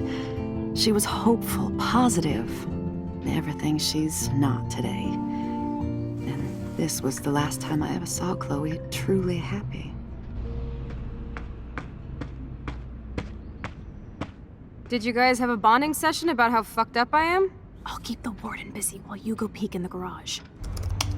Score! Max the hacker strikes again. Oh, totally not important detail here, but I just noticed that in this scene, Max calls herself a hacker when she goes on somebody's computer, and then in double exposure, she calls herself a hacker again when she goes on Gwen's computer. All right, Hacker Max.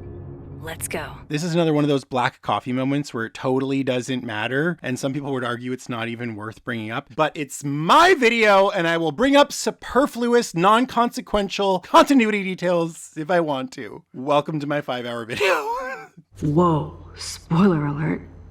Rachel definitely hooked up with Frank. But why does David care? This is one of those massive plot details that Before the Storm seems to just wholly ignore. The fact that Rachel was secretly having a whole relationship with Frank is worlds of fucked up, in my opinion, especially because all things seem to indicate that she was also having a fully romantic relationship with Chloe. And if she was sleeping with Chloe and Frank at the same time, then that means that Rachel really was not the friend or partner she pretended to be, and that Rachel might have actually had some less than good intentions with Chloe. I personally don't know what to make of this. The fact that Rachel was having a secret relationship with Frank almost seems to be treated like a forgotten detail in Before the Storm. But it's so fucked up because that means that Chloe would have been the one who introduced them, which only makes the sting harder, only makes that more fucked up of Rachel. Also, there's this thing where Rachel said to Chloe right before she went missing that she met somebody who changed her life. Now, we'll never fully be able to get to the bottom of that, but it has to be either Frank or a second individual who I don't want to mention at this particular time. But it really seems like from everything we get in this first game, all these revelations about Rachel, that maybe she really was not who she appeared to be. And that might be the case. But Before the Storm definitively goes, fuck no, she was a beautiful, sweet angel and everyone loved her and she had a beautiful romance with Chloe and they were BFFs forever and everything was perfect and excellent. I'm like, girl, she was cheating on you with your drug dealer. And she seems like maybe she was trying to play you both so that she could find a way to get out of Arcadia Bay. Listen, to anyone who's a huge Rachel lover out there, I don't want to make it sound like I hate her or I think that she shouldn't be loved. I really do enjoy her. I really enjoy the characterization we get out of her in Before the Storm, but I do also think it's insanely divorced from the story that's being told in this first game. Nice breakfast. David, you back already? I have to take a nap after writing up vandalism reports last night. Figures you'd be here. Is that your Rachel Amber Halloween costume? You know more about her than me. No. You and Chloe think you know more than anybody.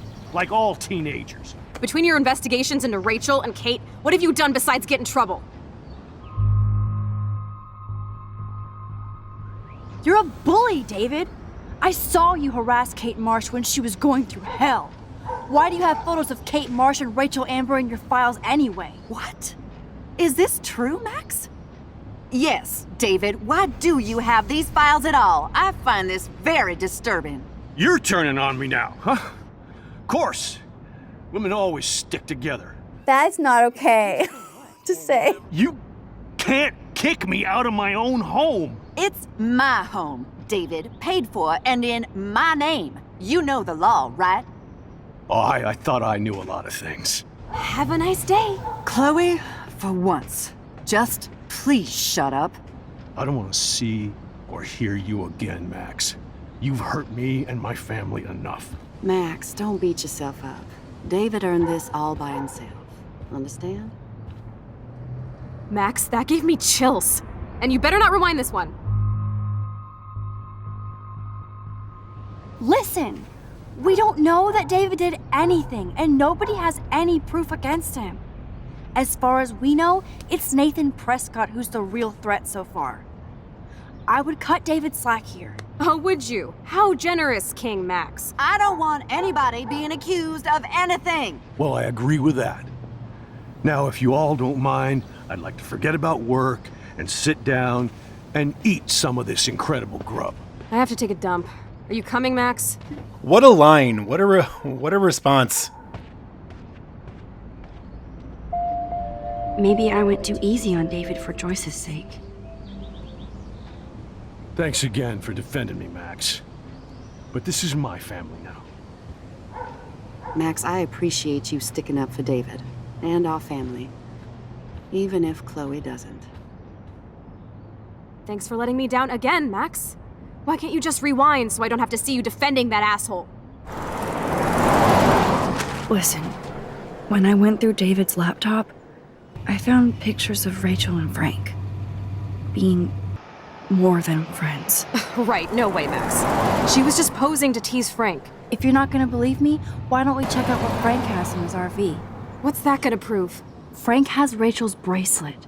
What else does he have in there? Motherfucker better not have anything. For his sake. Hey, how's it going? Peachy. Interview over. Worst interview ever. Some punks messed with the train tracks, and now I have to wait for 3 days until I get my cargo. Oh, here's the effects of messing with the train tracks. See, I had forgotten this. See, and this is a great little moment. This is a nice little action and consequences bit. Dontnod's attention to detail is really, really good in Life is Strange 1 and 2. The more I am cutting this review video and watching back hours and hours of footage of the first game, the more I'm starting to feel a little melancholic. I gotta say, I'm really glad that I played and reviewed all these games for my YouTube channel in the order that I did, because I essentially went backwards through them, because I think it would have just been too depressing to start with this game and then to straight up end with Double Exposure, right? Look at that. It's so sad and disturbing and beautiful at once. I didn't really think about this enough the first time I played the game, but it's forming a vortex. That's a really cool detail. So Chloe and Max hatch a scheme to get inside Frank's RV. Max is the one that has to do all the heavy lifting because no surprise, she has rewind powers. So she has to go up to Frank and learn exactly what the right thing to say is to get his keys from him, or at least to get him to show his keys so she knows where they are so that she can swipe them with her rewind powers. You also get an opportunity to talk to a few other patrons of the diner, including Nathan, who, like I said, mistakes you for Rachel and also gives us one of the worst line reads in this game. Rachel? Whatever the fuck. Oh, look. Max Amber. Nice outfit. By the way, thanks for getting me fucking expelled, you twee bitch. It's important to note that Nathan here says expelled, but back in the principal's office, the principal said suspended. I noticed this during my gameplay and I looked it up, and apparently this is just a developer mistake. Some people are trying to make the argument that in certain countries, expelled and suspended are used interchangeably, but they certainly aren't in the USA and Canada. Suspended could mean 1 day, a few days, usually no more than a week, and then expelled is literally get the fuck out of here and don't come back. You know, the thing that happened to Chloe. I just find that weird. I guess something got lost along the way of putting together this storyline. For a second, I was thinking maybe Nathan only gets suspended depending on whether or not you report him, but he gets expelled if maybe he's found to be more involved with what happened with Kate. Maybe only if she commits suicide does he get expelled. No, it's just some accident. But it does seem like he was actually expelled. Maybe this happened off screen. Maybe they said that he was suspended, and then there was some kind of a conversation later on that led to him being expelled. Who knows? Where'd you get those clothes? My wardrobe. No way! So what do you want? I will predict the future. Nathan goes crazy as a cockroach crawls on him. Hey, that's total slander. Oh, shit! No! No! Get off me, bro! Please! My dad will get you! You don't know who the fuck I am or who you're messing around with. You are so fucking dead! There she is, Super Maxine. That's your new nickname around the bay. I'm glad you're representing Blackwell Academy. I guess Kate Marsh will be the face of Blackwell for a while. And you for helping her. That's the kind of school spirit we need more of. I feel like David Madsen represents Blackwell. Not for long. He's a loose cannon. I thought Nathan Prescott represents Blackwell. Well, don't make me backwash this bacon. You know what... Okay, see how weird that line read was? I think he represents Blackwell. She's already been talking with this guy about people who represent Blackwell. So it should be, I think Nathan represents Blackwell. But instead she goes, I think Nathan represents Blackwell. I just wanted to see what would happen if I did this. I'm gonna kill you. This is where you can start to see Max get a little bit more confident here, a little bit more spicy with her powers. Also, this gives us my favorite line in the entire fucking franchise, and I am not joking. Those beans, are you fucking insane? I was eating those beans! Those were my beans, Max! Those were my fucking beans! You fucking insane? I was eating those beans! I'm afraid I'll have to take your keys now, asshole. You did not just do that.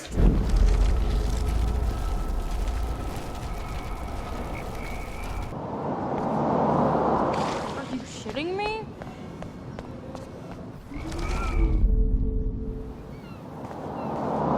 Alyssa, watch out! Quick thinking, Max.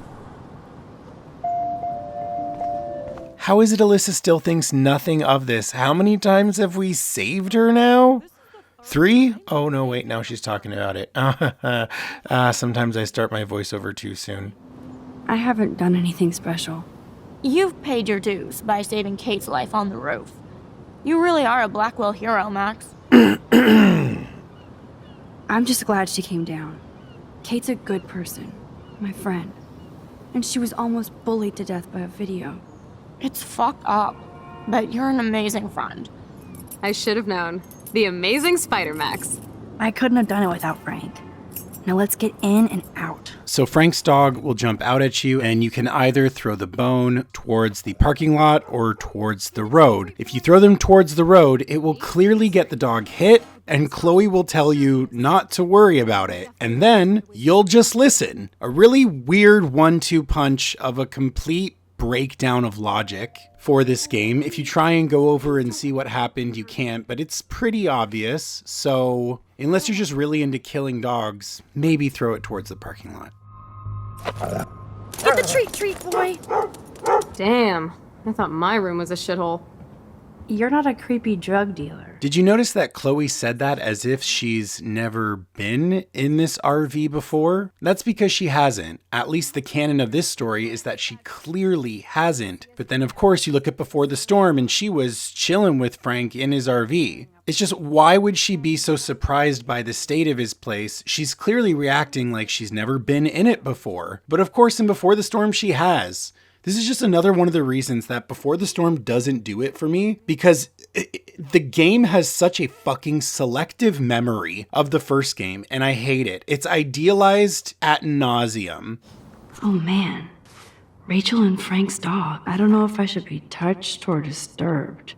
So Max discovers this damning evidence which conclusively proves that Rachel and Frank had a pretty serious thing. And in this letter, she talks about how badly she wants to get out of Arcadia Bay, which heavily mirrors the kind of conversations that Chloe said she was having with Rachel. Now, we'll never know the full extent of what was going on with exactly Rachel and her behaviors and her inner thoughts, and perhaps we'll never really know her true exact feelings towards Chloe or Frank, or how true either or both of them were. But there does seem to be a narrative here that she was two-timing the both of them in her selfish attempts to get out of Arcadia Bay. I don't know exactly what to make of that, but again, what really pisses me off about Before the Storm is it essentially goes, no, dear child, you have interpreted a beautiful, lovely, impossibly perfect romance, and Rachel would never do that. Rachel was a sweet baby angel, and she definitely wasn't using Chloe or Frank, and she definitely wasn't having sex with them. And this whole bit where, Chloe discovers this later on and freaks out, rightfully, don't worry about that, because beautiful romance. Cue the daughter song. I have thee in my grasp. Sorry, I know that I sound bitter, but it's because I am, because the more I'm editing this game, the more I'm like, Before the Storm doesn't make any fucking sense. And if it does, it just kind of betrays the whole logic and the actual revelations of plot lines we get here in this chapter. Chloe learns something really damning and really hard to understand. The woman that she loved, who was her best friend and potentially her partner, was also secretly having this whole relationship with their drug dealer, Frank, and whether she was doing it sincerely or whether she was doing it to try and get something out of Frank, we'll never know, and that's incredibly tough for Chloe to deal with. And I think that's a really great piece of plot in this game, that Before the Storm essentially, again, with that selective memory, is like, well, we're just going to categorically reject all that because it's not romantic. And it isn't. I really wish that Before the Storm had the balls to confront the inherently messy nature of this triangle that was created between Chloe, Rachel, and Frank, essentially without Chloe's understanding or consent. There's a lot to unpack there, and even though we get a prequel to this game and a sequel to this game, we just never go there. And boy, do I just find that very disappointing. You blame David? I said my dad. My real father, who got himself killed for nothing. Not the human placeholder for Joyce. My mom actually blames herself. Just because she wanted a ride home from work. Sometimes, even I blame her. No, you don't. Yes, Max, I do. Do you know what it's like to wait for your father to come home when you're a kid? And he never does? No, of course not. I'd like to believe in something after what's happened. Chloe, I can't do this out on my own. I need you with me. And Rachel needs you.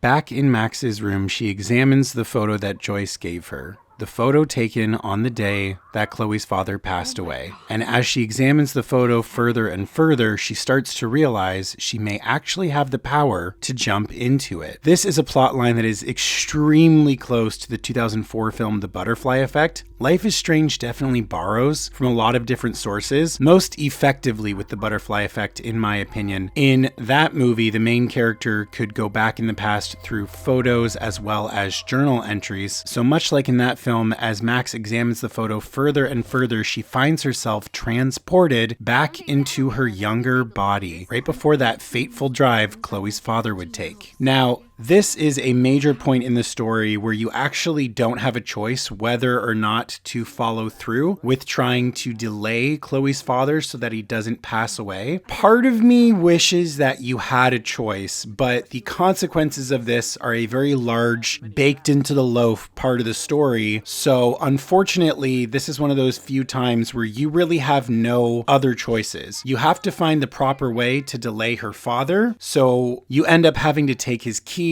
and throw them in the dishwasher so that he can't make that drive. Last time I ordered from Spy Guy Electronics. You can take the bus, right? The stop is right down the street. This I can do. I'm off to yonder bus stop. Joyce will love this. Max, you are being so fucking strange. You feel okay?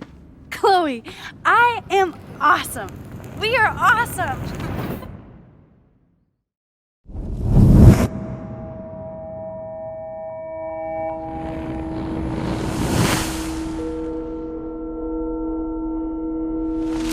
So Max wakes up in her new reality and finds herself surrounded by the quote-unquote cool kids. This is also extremely similar to a sequence in The Butterfly Effect, in which after the character alters her past, they wake up to find that they are now in a frat and that their partner is a sorority girl and that they are like the coolest people on campus. So Max wakes up to find herself in the Vortex Club with an apparently extremely needy version of Victoria who desperately seeks Max's approval, which is, you know, a very sort of superficial, oh, what a crazy twist. Now it is Max that is the cool popular one and Victoria that wishes she was on her level or something. I don't know.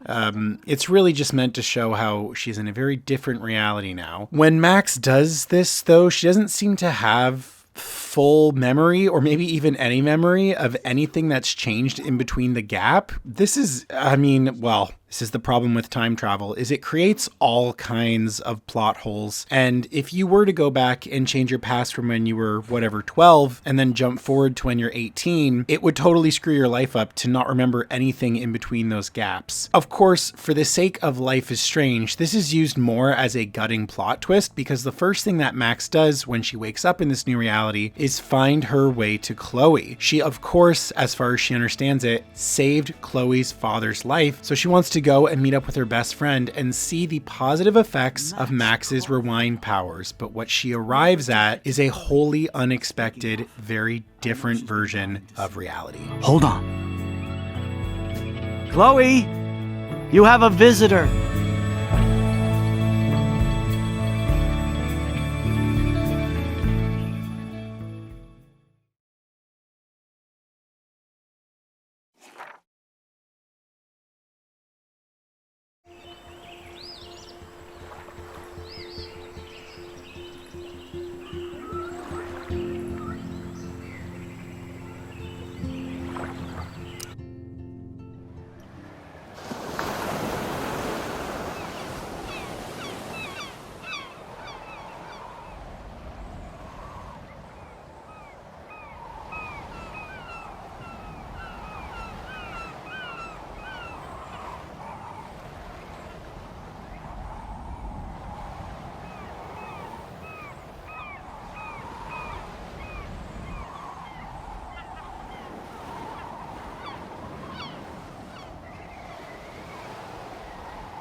It's weird hanging out with you again.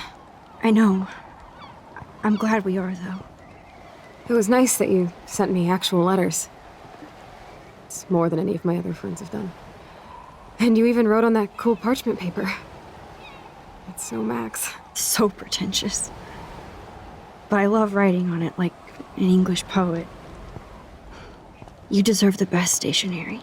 So in what appears to be some sort of instance of cosmic course correction, in this reality, it's not Chloe's father who is injured in a car accident, but Chloe herself, leaving her unable to move from the neck down. This, like the plot of the 2004 film The Butterfly Effect, also suggests this idea of never being able to completely change your fate. In trying to save one person, you may end up dooming another. In trying to help one person out, you may end up disparaging another. This is a really fascinating conversation to be had, especially in the Life is Strange universe, except that there's no consistency in this idea. We do not see throughout this game time and time again that every time Max tries to correct something, some kind of equally balancing act happens. No, actually quite the opposite. The vast majority of all her rewinds are trivial things that really only stand to benefit her. And the larger decisions don't have this sort of same bounce back effect of you tried to mess with time, so now time is messing with you. This is one of the larger logical inconsistencies in this first game, and I don't completely hold it against the game because it's a game about time travel, and time travel does not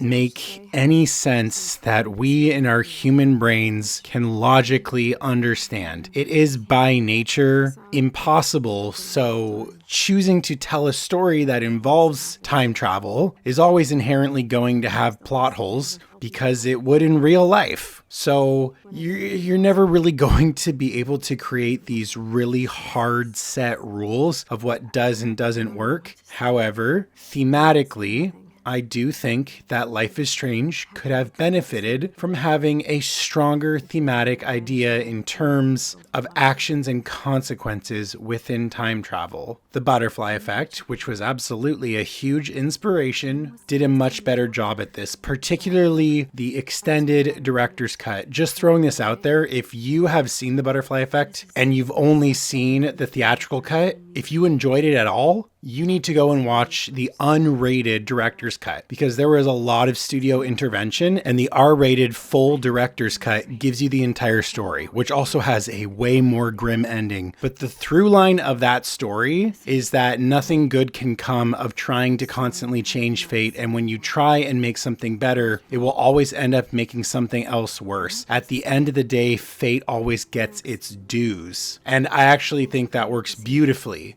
for that story. Life is Strange kind of does that, but only sometimes. And you know, I would not argue that idea thematically ties into the ending at all. And of course, I'm not going to spoil the ending, but when we get there, we're going to talk a lot about how the endings thematically work for and against this overall narrative. But this particular element, Max having gone back in time and saved Chloe's father, which ends up essentially dooming Chloe, is, I think, a very well presented plot beat, but I can't personally say that it completely lines up with the other lessons that this game is trying to tell about time travel. It seems to be choosy about how it rewards or destroys Max's own personal life and her fate. It kind of just seems like an intentionally tragic plot element of her father died tragically in an accident. If you try to save him, now it's Chloe who's tragically been in an accident. Oh man. No wonder my throat is dry. I don't think I've talked this much the whole year. Have you ever thought about doing a podcast or something? I wish I could punch your face right now. A podcast? Dude, I am a pod in a cast. Boring. Ouch. It was just a thought. I know you're just trying to help. Yeah, that's become a bad habit of mine. You sound like an adult now. It seems like we were kids in another life. I'm not leaving you, Chloe. Well, you didn't visit me a lot either. I mean, I loved your cards and photos, but... I know I wasn't around much. No excuses, I'm a loser. So then that means even in this universe, Max completely kept her distance once she moved away. It seems that no matter what happens in what version of reality, once Max moves away, she just doesn't give a shit about Chloe. And in this version, Chloe didn't have her accident at the same time that Max moved away, which means there also would have been some gap years in between there where Max just effed right off and I guess didn't bother to keep tabs on Chloe, didn't bother to keep up her friendship with her. This does lend a little bit more credence to that theory about Max not being a great friend. It kind of doesn't add up. This is also, I think, a very strange. This is also a moment. This is a moment for Max because she's learning about her new reality that's been altered between being 13 and being now. She's learning from Chloe. Max doesn't know if she has or hasn't been there for Chloe, so she's learning it through Chloe saying, "You didn't exactly come around a bunch, and I appreciated your letters, but I needed more." So Max is learning in real time with the rest of us that even in this universe, she's just not there for Chloe. Why? I wonder why. Again, what do y'all think? Why do you think that Max is this way? It doesn't seem like she would be that kind of person. I don't know. Maybe as soon as she moved away, she just didn't feel close to her. I guess it certainly happens, but it doesn't really bode well for this, sometimes quite romantic story they're trying to tell between these two characters.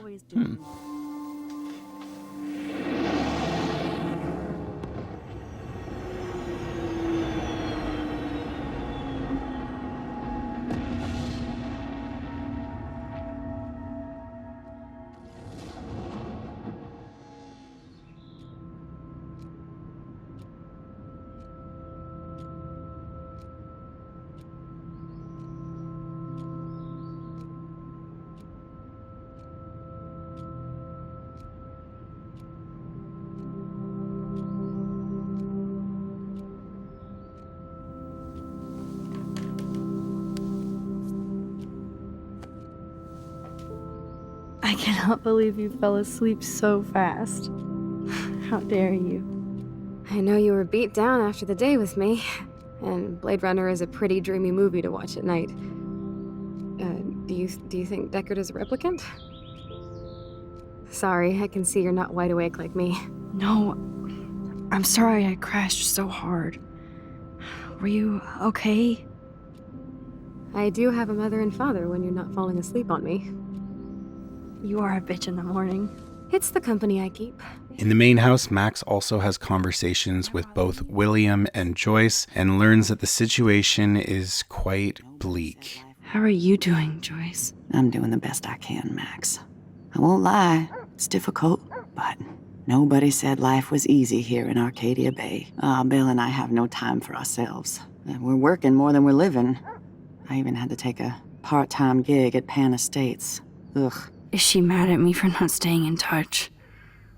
She should be. I have no excuse. She was disappointed, but she knows you care. And I know how hard it is to process all this. It's taken us years. William, I just want you to know that whatever happens, I'll always be here for Chloe.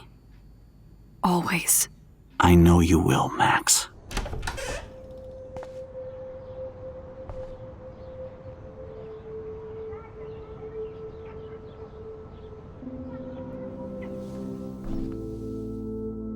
I'm still overwhelmed by this new reality. And I feel so guilty for putting Chloe and her family through this. I could give Chloe the choice of keeping William alive, but that would be cruel. But then I see that they're a family again, and who am I to judge?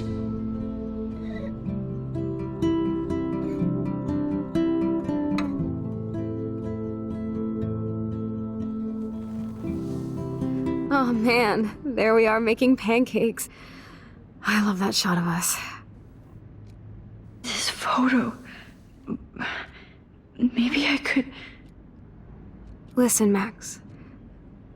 My respiratory system is failing, and it's only getting worse. Being with you again has been so special.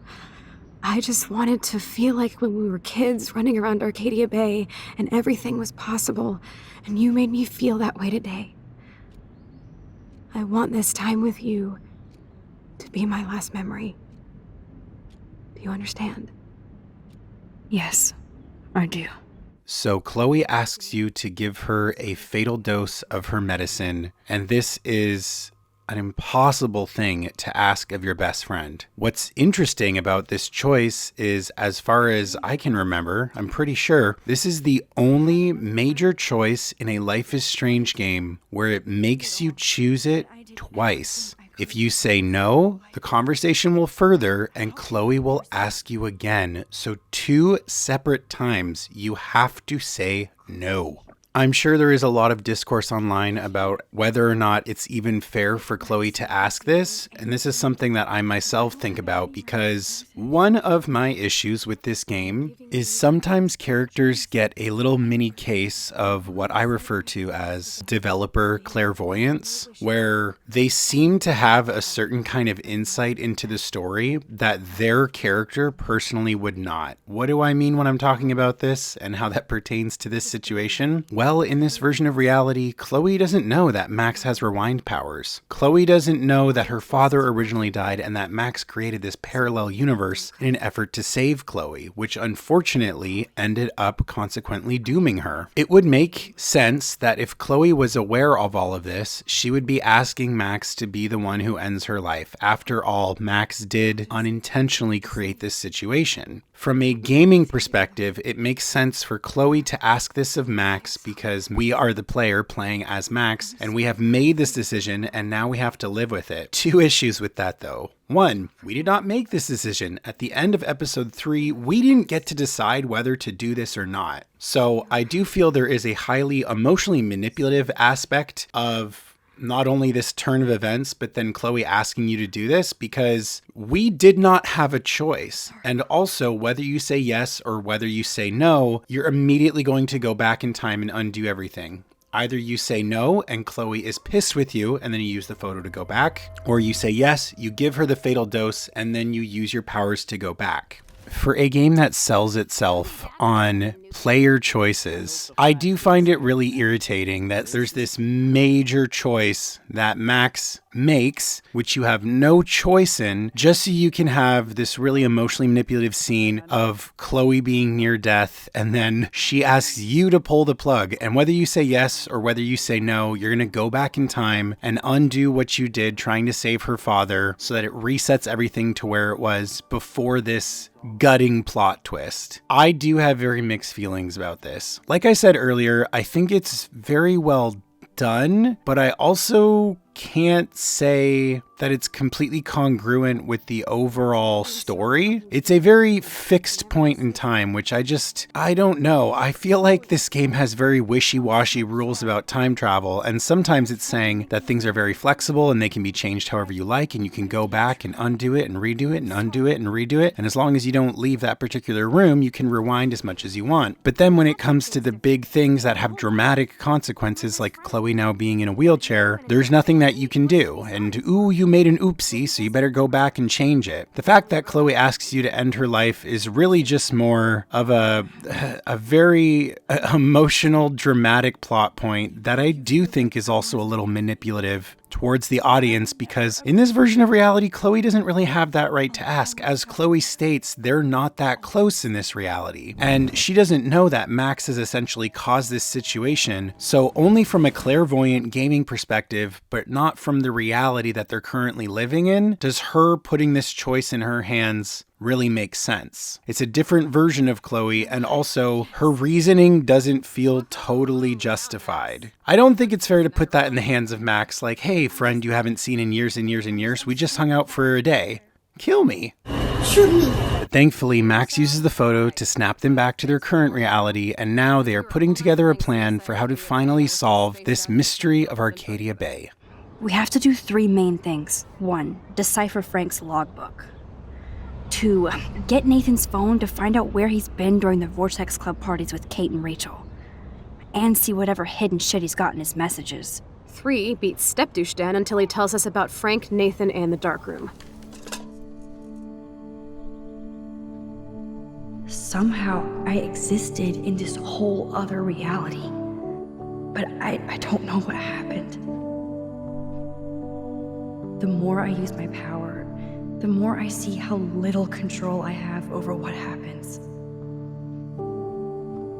Now Max Caulfield exists in 2, or maybe 3 different realities. How can I have a destiny? I wonder if Chloe would hate me for keeping her alive. But I couldn't do it. Thinking about all these lifelines almost makes my head hurt worse than the rewind.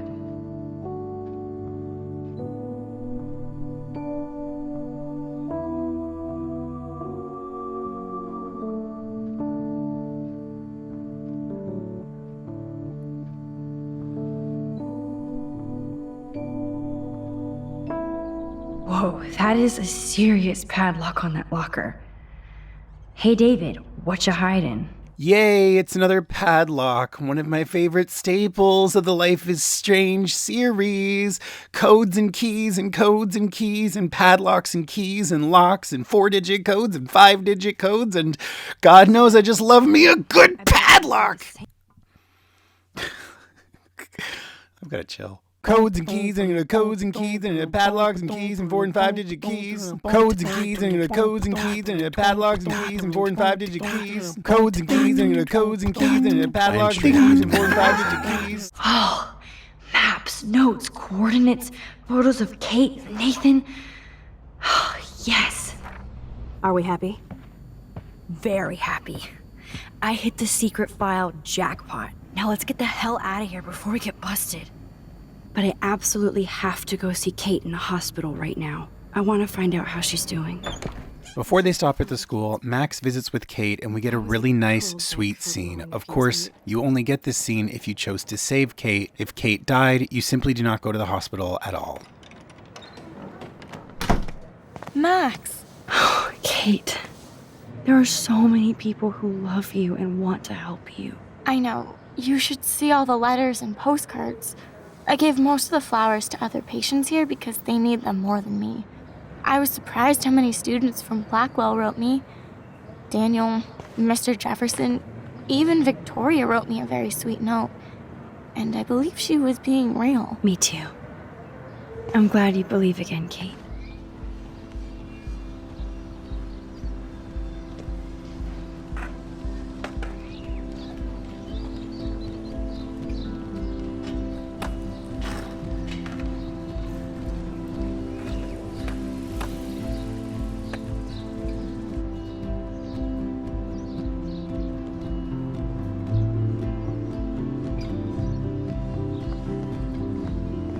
So as you can see here, if you agreed to steal that money from the handicapped fund, then the wheelchair accessible ramp will be delayed until further notice. Oh, great.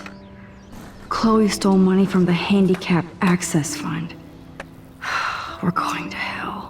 Actually, just to be clear here, Max, you stole that money with Chloe. It's kind of crazy how she goes, oh, Chloe stole that money. Girl. Chloe went to steal that money and you had a choice whether or not to tell her no, but then you were like, let's do it. Maybe Frank will give us information about Rachel. And how did that work out? Oh my God! Now I need to find Nathan's phone. Or anything with clues. I really hope they were all consenting models. Nathan took this from Kate's altar. Why?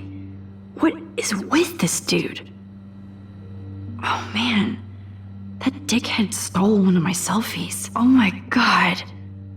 Chloe. So while investigating Nathan's room, Max finds this sleep sound machine, which has whale noises on it. Whale songs? Maybe this is the only soothing thing Nathan ever hears. And talking about the idea of spirit animals in this game, as well as the information we already learned that Nathan tried to steal the Tabanga, all of this put together gives us some pretty interesting notions to theorize on. Last night, my partner and I were looking at the Rachel in the Darkroom picture drawn by Nathan, trying to make sense of it.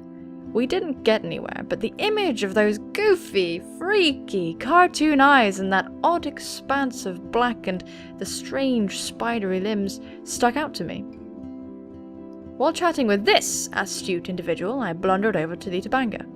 I'd never really looked at it before, but it stuck out to me this time. Out of curiosity, I decided to stick these two images next to each other for comparison. What had been bugging me about the Darkroom picture was that the eyes were kind of goofy looking, and I couldn't discern what was happening in this clusterfuck of lines down below. Looking at them side by side, there is, at least in my opinion, something of a resemblance. Real-world Arcadia is equivocal to Tillamook Bay, I'm sorry if I'm saying that wrong, and a tribe of Native Americans lived there. It is their legends that tell of the incredible Thunderbird and Whale, who are creatures of supernatural size and power. Their acts generally describe the effects of storms and earthquakes. A shaking and flooding from the sea can refer to a struggle between the Thunderbird and whale. In most tales regarding the Thunderbird, it kills whales.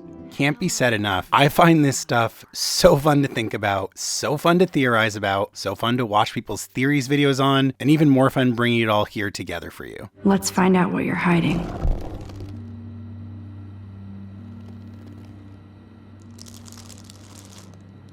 Oh yes, little phone. You are mine now. Check this out. Boom, Nathan. We got you by the balls, fucker. What are you doing in my dorm? Stop right there, Nathan. Make me, ho! Max, I got this. Get the fuck out of my face. So if you choose not to stop Warren, he will start hitting Nathan and he will punch him many, many times. In fact, let's count how many times. I have not done this before. Let's do this together, okay, kids? First of all, stay out of it. And then 1, 2, 3, 4, 5 kicks, 7 kicks. 1, 2, 3, 4, 5, 6, 7, 8, 9, 10, 11, 12, 13, 14, 15, 60. Rachel, I can't count this. Yay, 16 times. He punches Nathan 16 times. Can you say first degree assault? First degree assault. Damn. Murder. That was intense. Warren, thank you so much. For what? For beating the shit out of Nathan Prescott? Dude, you rule. I don't know. I kind of went crazy there. Like Nathan. You're not anything like him. Good to know. I'll call you later. You better. I'm feeling pretty alpha now. Yes, you are. Hey Max, I wanted to rap about that action now that I'm feeling pretty alpha now. Comedy gold! Man, that guy is so fucking in love with you. I know. I have no sexual interest in you whatsoever. So Max and Chloe go to the beach to talk to Frank. They're essentially looking to get his list of clients from him. There's a lot of ways this conversation can go, ranging from very passive to very aggressive. So what do you hardy boys want? Just the names of some of your clients. Oh, is that all? Oh, well, why didn't you just tell me? How about I just give you the keys to my RV while I'm at it? Well, it's utterly fascinating that Frank gets so poorly hung up on this notion when in Before the Storm, he made her go and grab her booklet with the list of all his names and all his deals, and then even open it and read it aloud to her. Is this what I think it is? Why would he let her see this? Why would he tell her to grab his notebook full of all the people who he deals to and how much they owe him and how much they've paid him? That is crazy. He literally asks her to open the book for him and read out a page. Open my notebook. Last page. Should be some entries for a kid named Drew. In the trailer that I guess she's also never been in before, with the dog Pompidou that she doesn't know the name of. I will never get over my utter contempt for Before the Storm and its stupid nostalgia-baiting nonsense. Pompidou is so cute. The only way you know my dog's name is if you broke into my RV. One prequel earlier. It's okay, little guy. Aw, shit! Pompidou, get up here! Pompidou. You little killer. Pompidou, huh? That's one badass name for a dog. It's so stupid. Pompidou's name isn't just passively mentioned. Frank and Chloe have a whole conversation about it. Before the Storm really is the biggest fan grift of all time because it's so successful and it's so bad. It's just so bad. Like, did the people who made Before the Storm even play the first game more than once passively and they didn't even do all the side shit? Because that's what it feels like. That's how we got out. You did it. Are you crazy? That's my dog. That's my dog and those were my beans. And that's my RV. And that's my weed. And that's my Rachel. Those were my Rachels, Max. No, that one doesn't make sense. What the fuck are you dorks up to, huh? Trying to break into my business? This time, the price is wrong, skank. Contender for one of the worst lines in this game? No? Do you think when they wrote that, they were just like, yo, that just slaps, that hits, that's so good. Anyways, if you really fuck up this sequence, you can shoot Frank as well as his dog, just like Raven predicted.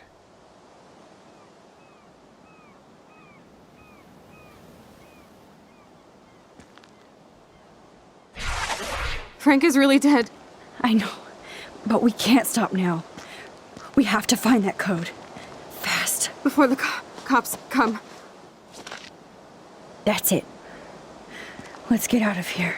Sorry, Frank. I'm sorry. Listen, Chloe. I can tell you for a fact that this will not go well. You won't like this, but you need to get rid of that gun. No, Max, I don't like that at all. But I trust you. We don't have much time, Frank. Rachel needs you. It's too late. She's gone. You don't even know her. Like you did? I loved her, asshole. And she loved me. I know that. Chloe, you don't know shit. You were part of her problem, always trying to take her away from me. So this line is certainly a loaded one, because if Frank is to be believed, then Rachel really was not the person she said she was to Chloe. And again, I don't know what to make of this. There might have been truth in both. Rachel might have been playing them both. Rachel might have had very real feelings for both of them, but we will just never know. Spoiler alert, we'll never fully know. We learn later that Chloe and Rachel borrowed money off Frank, but never intended to pay him off, just run away together. While what we know about Rachel is important, it's what we don't know that's the real mystery. Rachel was someone with a lot of secrets, and with a bit of digging you're able to shed some light on these secrets. In the junkyard scene in episode 2, you can find a scrunched up letter written by Rachel that's addressed to Chloe, which describes Rachel meeting someone that's wise and unconventional. This could also be the same person Chloe refers to in episode 1. Before Rachel left, she said she met somebody who changed her life. And poof. There's a number of people that Rachel could be talking about here. While Frank is definitely a scary dude, let's just talk. Don't you ever tell me what to do. Get it, bitch? Get it? a little unconventional with his job, Ooh, Frank's stash. and can utter some words of wisdom every now and then. This time, the price is wrong, skank! He didn't meet Rachel recently. While it's unclear exactly when Rachel wrote the letter, it's implied through Chloe's dialogue that it was recent, and while it's unclear when she met Frank, they can be seen here together in Before the Storm. We really need your client list. Well, if there's a chance in hell, you two dorks can find Rachel. Yeah, I'll take it. My dog isn't barking at you, so I guess that's a good sign. And there's no reason to expect that the dog would bark because, as we've seen again in Before the Storm, Chloe has met this dog before. She's met this dog and she knows its name. So back at Chloe's, you are tasked with putting everything together, and we are given a genuinely challenging, some might even say somewhat difficult, 3-part puzzle challenge, where I'll spare you the details, but essentially you have to put together all the information from Frank's drug deals, David's surveillance, and Nathan's secret phone. Put all of those things together, and that is going to lead you to a mysterious barn location that it certainly sounds like has to be tied to what happened to Kate when she was dosed. Chloe, this is definitely the place. Should we call the police? Fuck that. You know the police here are like Nathan's private security, right? That's so messed up. As you've noticed, this whole town is messed up. We can't trust anybody, except each other. So we have to go out to that farmhouse by ourselves. Holy shit, this is scary. I know, but we're here. God, this is way too Blair Witch. I have goosebumps all over. Come on, Supermax. There is a mini puzzle here where Max has to use her rewind powers to help open this secret door that they have found on the barn floor. This bunker is so surreal. This is too heavy to break. So Max has to guess the 3-digit combo by looking at which numbers are worn down and then basically trying out all the combos until she gets it right. Another clever piece of gameplay. Once Max gets the code correct, her and Chloe open the door and enter the dark room. Now, eagle-eyed viewers might remember back in episode 3 when they broke into the principal's office, they found this really disturbing drawing by Nathan, and it said over and over and over again, Rachel in the dark room, Rachel in the dark room, Rachel in the dark room. This is in fact that dark room. The Prescotts have built an entire bunker underneath an old barn where, from what we can understand at this point, Nathan has been secretly kidnapping, drugging, and photographing young women all over Arcadia Bay, including Kate. Oh no, Kate. No. God, I should have killed that bastard back there. Kate wasn't the first. All those binders are filled with other victims. Victoria has to be next. Nathan must be planning to dose her tonight at the Vortex Club party. Rachel. This can't be real. These are all post shots, right? Right? Chloe, look at her face. She's out of it. This picture is framed different. Rachel is awake and fucking furious. Rachel is passed out and she has something in her mouth. What happened to her? This shot is so staged. I can't believe it's real. I can't. Why is he putting her in the ground like that? Where? The junkyard! Max, we have to find that spot now!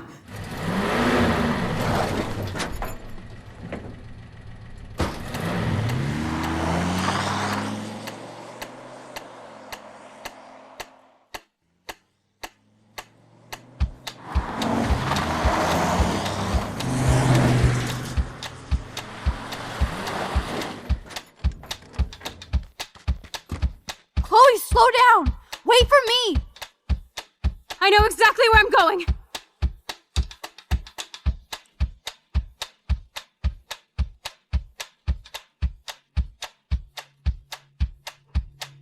Look, this is it! This is it!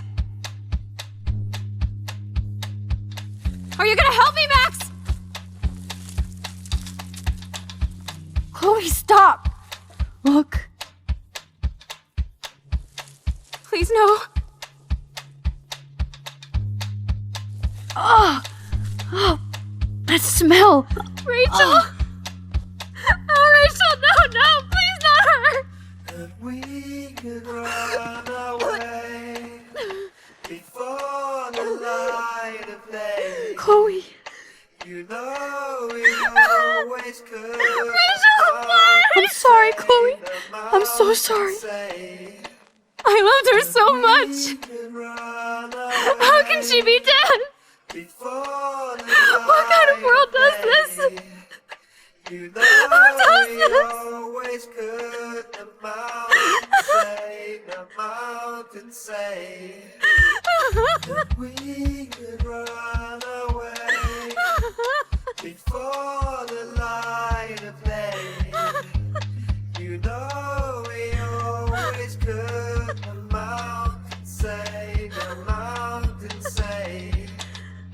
that we could run away before the light of day. You know we always could. The mountain say, the mountain say. So remember how a couple times in episode 3, Max had these lines talking about how she felt that Rachel was there with them and was guiding them? I feel like you're guiding us along. It feels like Rachel is guiding us to the truth. Well, we just saw Chloe and Max find Rachel's body at the junkyard, and then the camera pulls back and we see that ghostly doe. It has never been confirmed by the developers, and it's never confirmed in-game, but this heavily implies that Rachel is the doe. Or maybe the deer isn't Max's spirit animal and is instead Rachel's. Now, why would I say that? Well, if you noticed, everybody else's spirit animal appears living.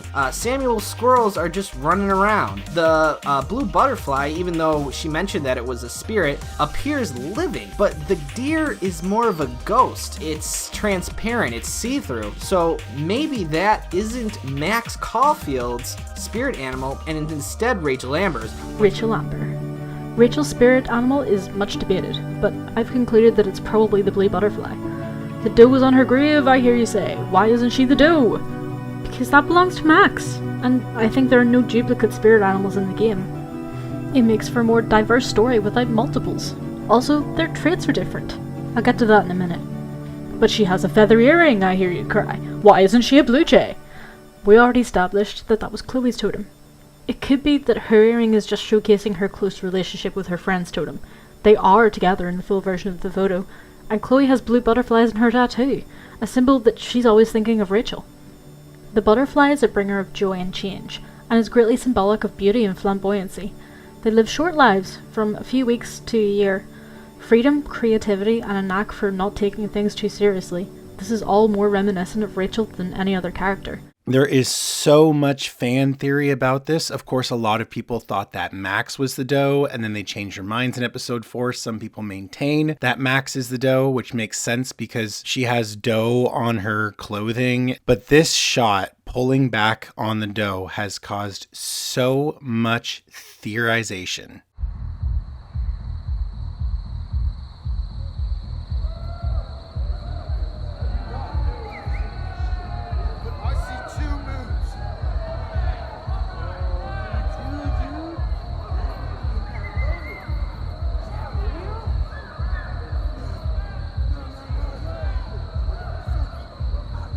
I hope Nathan enjoys his last party. Chloe, we can go right to the cops.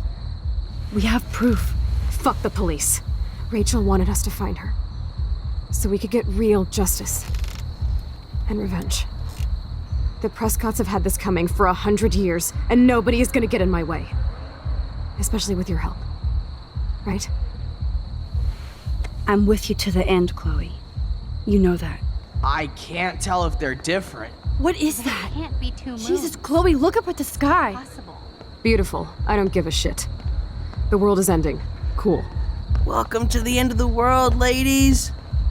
I'm glad you decided to escort me. It's important to note here that Max asks Warren if he's been drinking because he seems very visibly out of it, but he says he's only had half a beer. Now, we just don't know whether or not he's just being facetious or if he's being truthful, but keep this information in mind for a little bit of theorization we're going to do in the near future. So Max and Chloe head to the Vortex Club party to try and find Nathan. It is really, really, really funny to me that a school would be putting on a party by a private student-run club where everyone is openly drinking and presumably doing drugs around a pool that people are also using that has a hired live DJ.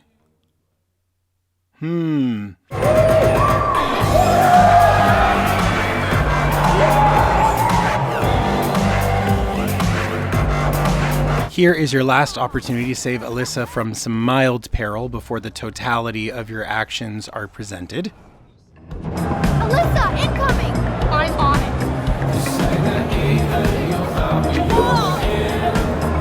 Of course, my object angel is stuffed up every single time to protect me from the cruel world. Thank you again, Mystic Max. Nathan is the Vortex Club, so his ass has to be here tonight.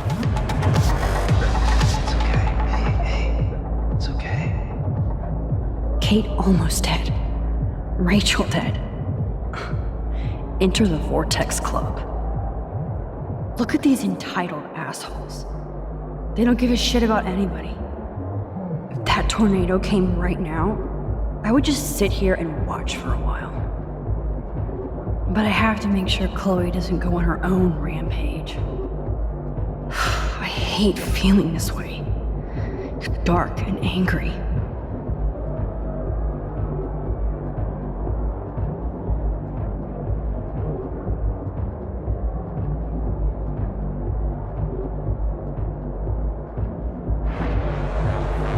You talk to Victoria, and based on your actions towards her throughout the game, this will either be a hostile conversation or it'll be a conversation that will actually lead to you having a small moment of civility with Victoria. Max, I don't hate you. I actually think you're one of the coolest people at Blackwell. Weird, but cool. You just don't know it yet. Maybe I'm jealous because you don't give a shit what anybody thinks, and I do. And at the end of this conversation, you basically get to choose whether or not you want to warn her about the dark room. This is actually going to have some surprising consequences based on whether you do tell her or whether you don't. Victoria, listen to me. Your life is in serious danger. I know Nathan is your friend, but he is truly unstable and dangerous. To be honest, Nathan has been freaking me out lately. He's not here, and I haven't seen him. Just make sure you stay away from him. You didn't help Kate at that party. You knew she was totally wasted. Then you sent the video to everybody just to twist the knife. Wow, are you kidding me? I didn't make her drink that wine. Nobody pushed her tongue into everybody's mouth. I watched her, Max. Then shame on you. And you know Kate was dosed, no matter how much you deny it. That's why she ended up on that roof. And you made sure to take one last video of her, right? I'm not perfect, okay? I'm a teenager at an art school. That means you haven't known the triumphs and defeats, the epic highs and lows of art school. Your photographs suck, Victoria. You make fun of my selfies, but most of your photos are basically headshots. I don't think Richard Avedon has anything to worry about. You actually think you're better than me. No fucking way. Guess I'll never be a member of the Vortex Club. No, bitch, you won't.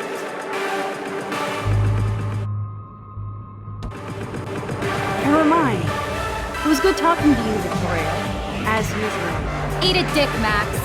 You're just jealous of me because I actually do the things you can't. Should I have warned Victoria about Nathan? I mean, she might be evil, but... Let's get the hell out of here, Max.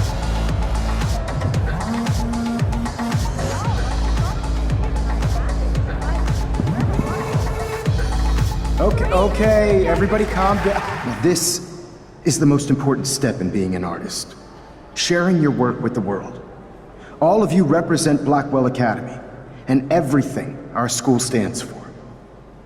As far as I'm concerned, you're all everyday heroes. Boo. The envelope, please. And the winner is...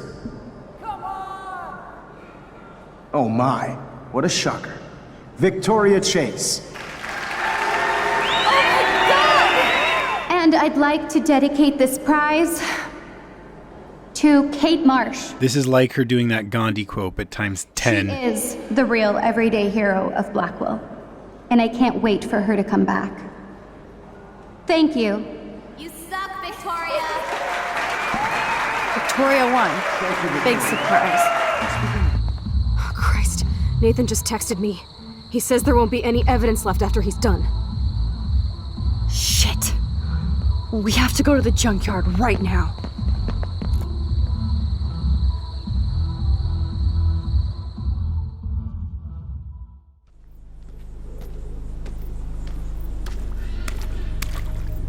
Stop stomping around, Chloe.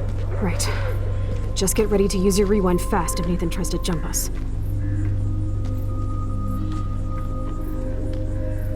Extremely easy detail to miss here. Earlier in the game, when you went to the junkyard hideout and where it says Chloe was here and Rachel was here, if you add Max was here, when you go into the junkyard in this scene, it will be graffitied with the words, "You're all gonna die."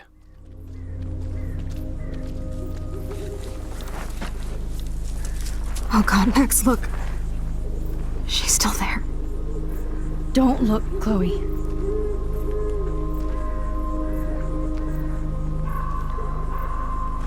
Oh, no.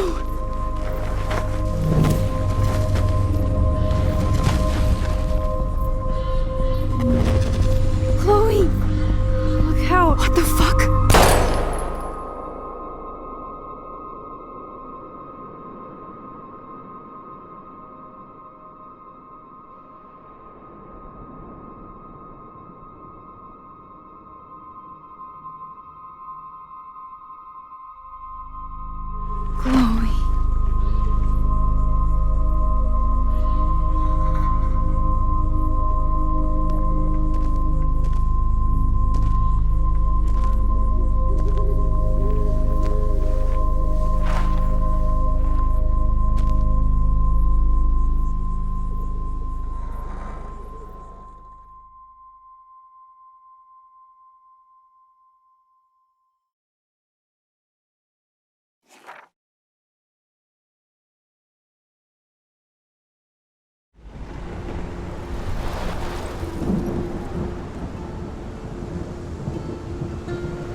Episode 5 opens with Max finding herself in the dark room. It turns out that not only Nathan, but Mr. Jefferson have been doing all of these horrible acts to students on campus. Now, remember when I said that whole thing about warning Victoria or not warning Victoria will have some unexpected consequences? Well, if you did warn Victoria, which you might think might have made her safe, you will find her there next to you in the dark room as well. Because as we are going to learn, when she got this terrible warning from you, the first thing that she did was she went and she asked Mr. Jefferson for help. Honestly, the poor dear. Also, remember at the very start of this video where I made that joke about how Victoria is horrible, and then I mentioned how it's a very hotly debated thing whether or not she has redeeming qualities? Well, here I am at the end of the video, and I am actually very happy to say that my own personal feelings have evolved on this. The hubris of me, every time I do one of these Life is Strange videos, I think to myself, I've done it all, I've seen it all. But having Victoria there in the dark room with you, I actually don't think I'd ever done that before. I guess I just never chose that option, or maybe I have and I didn't have a full conversation with her, but having this full conversation and looking at all the different dialogue options is legitimately heartbreaking. I was really tearing up at the actor for Victoria's performance here because it's so real and it's so tragic, and it really shows the most complex human side of Victoria that you get throughout this entire game. And I know that there's no specific canon route for this game, but I think in terms of character journeys, this version of Victoria, there's a strong argument to be made for this being the best canon version of events because you really get to see a full circle picture with her. Victoria. Hey, Victoria. It's Max. Can you hear me? Max. Oh God. Where are we? Oh, what's happening? You've been drugged like Kate. And me. Do you remember how you got here? No, I don't know. Wait, you warned me. You warned me about Nathan. Then I went to Jefferson for help and he was acting so weird. That's the last thing I remember. And I can't move my hands. Help me, Max. Please, I'm sorry for everything. Listen carefully. Mark Jefferson kidnapped us. He's using Nathan as well. Jefferson is very dangerous, so we have to get out of here before he comes back. Max, I just can't believe this is real. I don't want to die like this. I'm only 18.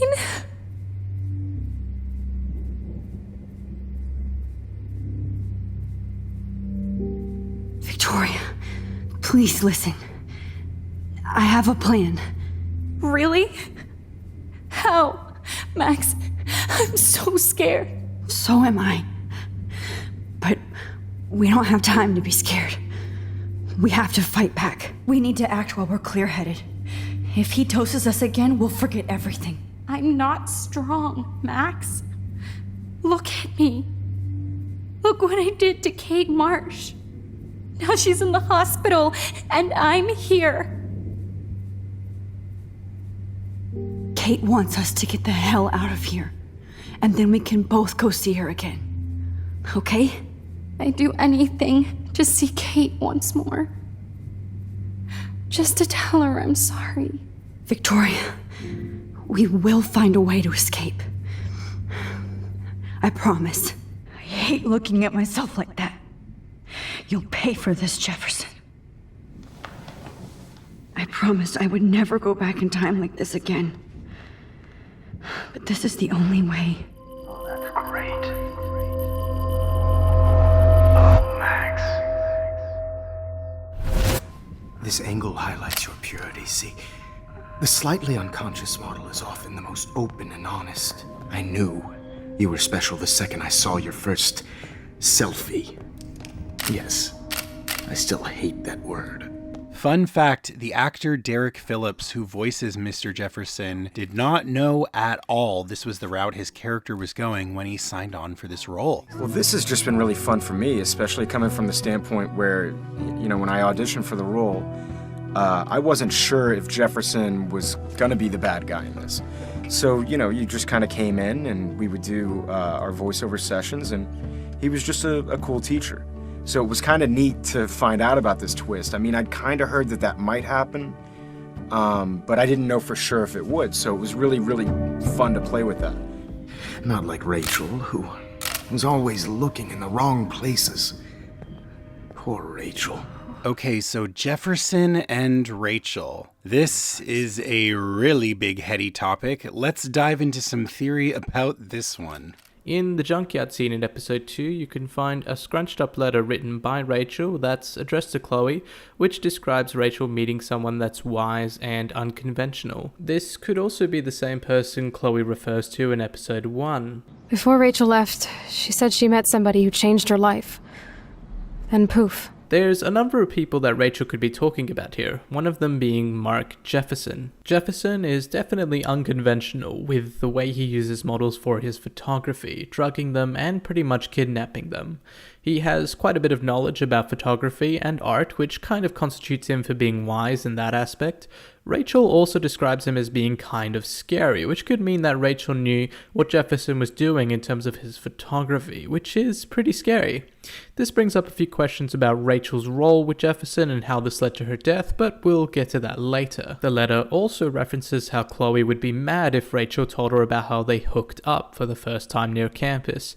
Rachel and Frank are former students of Blackwell, although they didn't attend together. Frank could have been visiting Rachel on campus. I still think this part of the letter more points towards Jefferson, as he stated in episode 5 that Rachel was in love with him, and Jefferson isn't a stranger to staying back in class to help other students. One more interesting thing about this letter is that torn piece of paper behind it with some numbers written on it, which looks like the same piece of paper found with Nathan's phone in episode 4, the same piece of paper that has the code to the dark room, which further implies Rachel's involvement. This may also imply that the letter is about Nathan, but I also think this is unlikely. And now it's time for my second favorite Life is Strange fringe fan theory. This one comes to us from YouTuber Knower. If you're not familiar with this guy, he does really great Life is Strange content. He does a bunch of theory deep dive videos and character breakdowns. I highly suggest you check him out. But in this video, which by the way, I heard this theory, I have like 200 videos in my retrospective that I've referenced throughout the 5 games that I've covered, and I heard this theory, I loved it, but I heard it before I started editing the first game, so for the life of me, I could not find this theory video, and I was just Googling and YouTube searching everywhere, Life is Strange Stella theory, and I couldn't find anything, so this took a long time to backtrack and find, but in this video, Knower discusses a theory which involves Stella. Remember her? No, you probably don't. She's so forgettable that I couldn't even remember her name at the start of this video. I also noticed at the Vortex party that what's her name sounded a lot like Ashley Birch, and of course she is Ashley Birch. But remember when I said that there was something suspicious about Warren appearing visibly drunk and then saying that he'd only had half a beer? Well, put this one on for size. Now, Stella is a very minor character within Life is Strange 1. One of the main things of note about her is that in the alternate timeline where Max saves William and Chloe ends up being paralyzed is that Warren and Stella end up together. Stella buys drugs from Frank, and we know this because of Frank's logs. On top of that, Stella tells Mac that Mr. Jefferson and Rachel had sex. Now that means that one of them trusted her enough to tell her this information. So the thing that really links Stella to Jefferson is that Jefferson gave her a job at the World's End party. So clearly they had some kind of connection. This means that he may have told her. Does this make Stella an accomplice? Or was she supposed to be an accomplice at some point? I know this sounds like a throwaway thing because Stella is such a small character. However, her role in the kidnappings, a third accomplice would make perfect sense. One of the main things that lends credence to this theory of a third accomplice possibly being Stella is that Kate wakes up in her room after her being drugged. This means that she had to be taken back while unconscious to her dorm. I don't think there's any way they could have gotten away with it. Now, another girl student helping out a drunk friend back to her dorm makes a bit more sense. She has red rum written on her door. Red rum backwards is murder. It's a reference to The Shining. But if you want to take it a little step further, what kind of room do you develop photos in? A red room. Another aspect that could lend some evidence to Stella being involved at some point in time is the fact that Warren appears to be drugged when he encounters Max at the party. Now, I say this because he claims to have only had one beer. Kate also claims to have only had one sip of alcohol, and she ends up blacking out. Warren is extremely drunk by the time he meets Max. I mean, he's stumbling over himself, he's slurring his words, a lot more than what would typically happen to a guy after he drinks a beer. Stella is dating Warren in the alternate timeline where Chloe is paralyzed and William is alive. Clearly, she has some interest in him. Could she have possibly used the drugs that she purchased from Frank, possibly from Mark Jefferson, in order to drug Warren and try to get with him? Yeah, this is definitely one of my favorite, more implausible theories, but it also does make me think. I was wondering in this particular episode how in the dark room here, Jefferson has Max's diary. Okay, there is a sort of fourth wall breaking possible explanation for this, which is simply that because in the game menu, you can always look at your journal, that you could imply that Max is canonically always carrying it around, but to that I would ask where? Where is she carrying it around? In what? In her pocket? She is wearing jeans, and I think as we all know, girls' jeans all need bigger pockets. Certainly not big enough to fit all your hopes and dreams. But if we're taking this theory to heart, it could also explain how he got her journal, because Stella, who has access to the girls' dorms, could have also gone into Max's room and stolen it to give it to Jefferson. And maybe she did this after the party, in between the time here. Who knows? I mean, I don't really think that she's involved in this stuff, but again, can't say enough. I find this stuff just so cool and so fun to think and talk about too. I hope all of you do too. I've had an incredible amount of fun with this particular review because unlike my other ones, this one isn't just about me and my thoughts and the material itself. It really is about the entire Life is Strange community. And I certainly hope I have really aimed to include everyone across the spectrum of the fandom, including, you know, the two different camps that we get with Bay or Bay. Dun, dun, dun, dun, dun. That one's going to be interesting. Interesting. That's the word to talk about at the end of this video. And if you haven't played Life is Strange and you don't know what Bay or Bay is, do not look it up right now because we're going to get to it really soon. If you don't know what that is, then just take this as a tiny little fun morsel, a little crumb of something to come. Let's put a pin in that. And then later, we're going to take that pin out of it, not unlike a grenade. If only Nathan could see this setup. He tried so hard.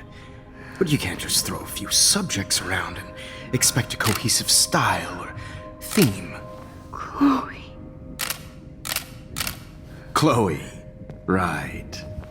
Yeah, I'm sorry that Nathan killed her in self-defense. But she had a troubled history like most Arcadia Bay dropouts. Stupid bitch! You just don't listen, do you? In fact, you never did hear much in my class. If you had, you might have seen all this coming. Seriously, though, I could frame any one of you in a dark corner and capture you in a moment of desperation. God damn, you are a fighter, though. I've had my eye on you, and I've noticed that you've been more fearless this week than maybe your whole life.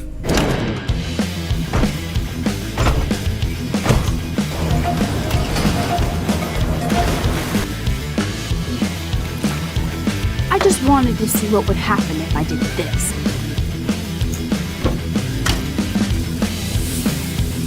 What the hell? Get the treat, boy. The meat is in the street. Boom! Literally. Yes! Time to blow shit up! Actually, I think you should eat a lot of potassium. I mean, a shitload.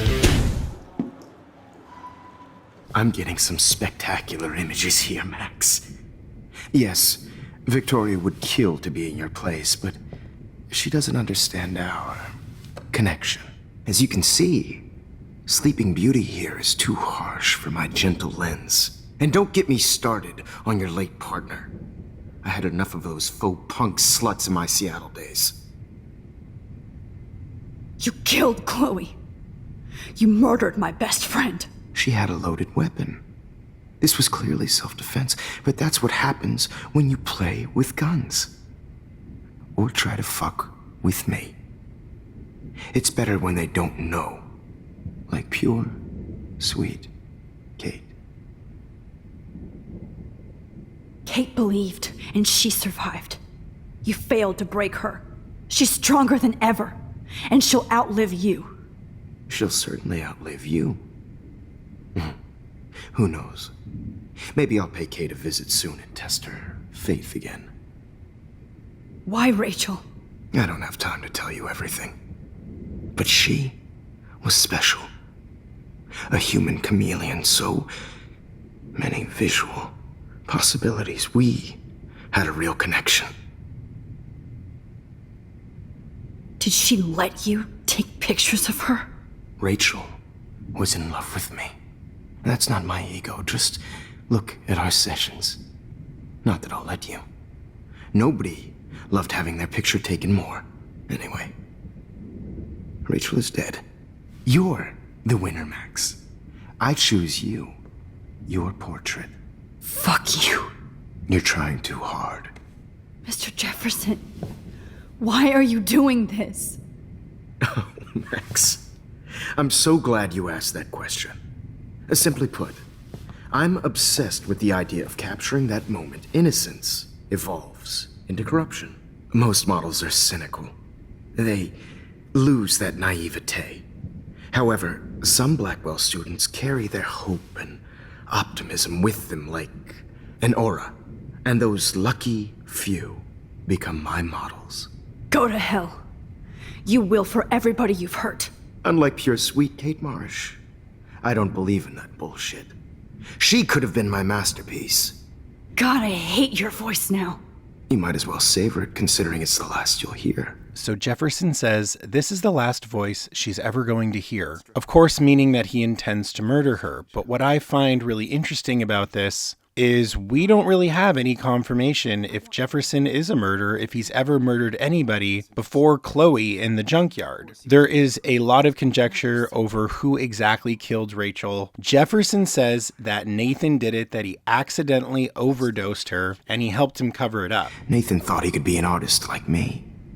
Instead, the dumbass gave her an overdose. And if that's true, that means that up until he shoots Chloe in the junkyard, Jefferson has never actually killed anybody. Remember, he's not a serial killer. His whole thing is drugging women and taking photos of them in their fucked up state. Absolutely horrible, but also he lets them go afterwards, counting on the fact that the Rohypnol will have erased their memories. This is kind of a tonal shift, considering that this man is in no way a murderer, and then he just shoots Chloe because she finds Rachel's body, kidnaps Max, but then says that he's going to kill her too. A lot of people think that he did kill Rachel and that he's just blaming Nathan for it. I think there's a lot of weight behind this, especially because of the way that he stumbles when he says this. Chloe, right.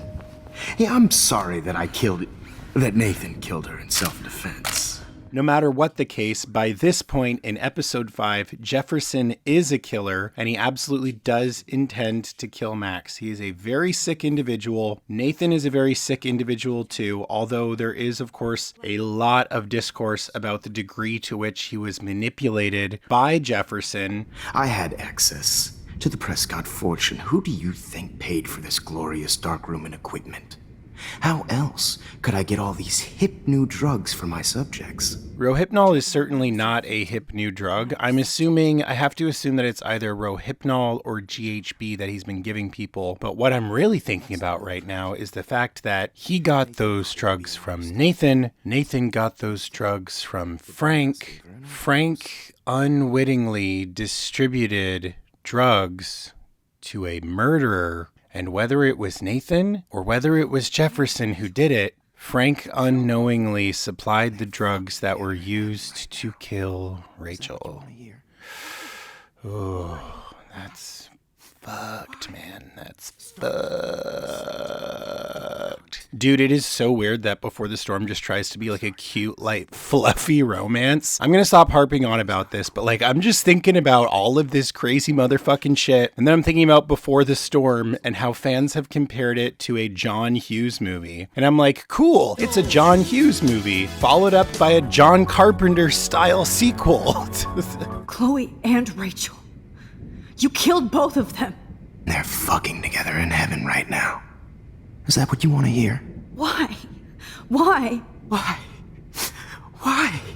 Start listening to me, you dumb cunt.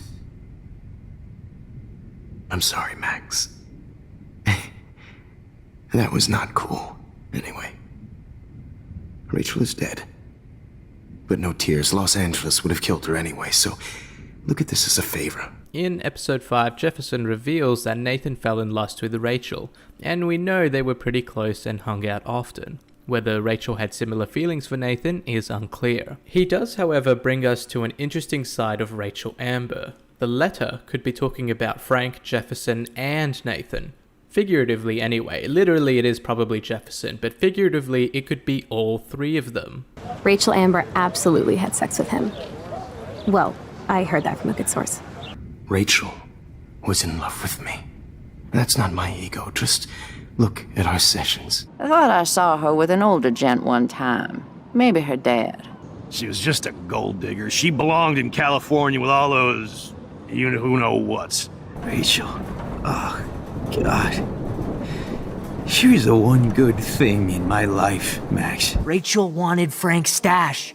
She let him take pictures, then he carries around her photo like she posed for love. Dumbass. It's implied heavily throughout the game that Chloe and Rachel were more than just friends, and we can see that Chloe cares deeply about Rachel. But we also see that Frank cares deeply about Rachel, and from the pictures and notes written to each other, they had a real thing going on. Rachel was also involved with Mark Jefferson, and going back to the letter, it is probably him that Rachel is obsessed with. The letter from before was found scrunched up and thrown away in a bin in Chloe and Rachel's hideout in the junkyard.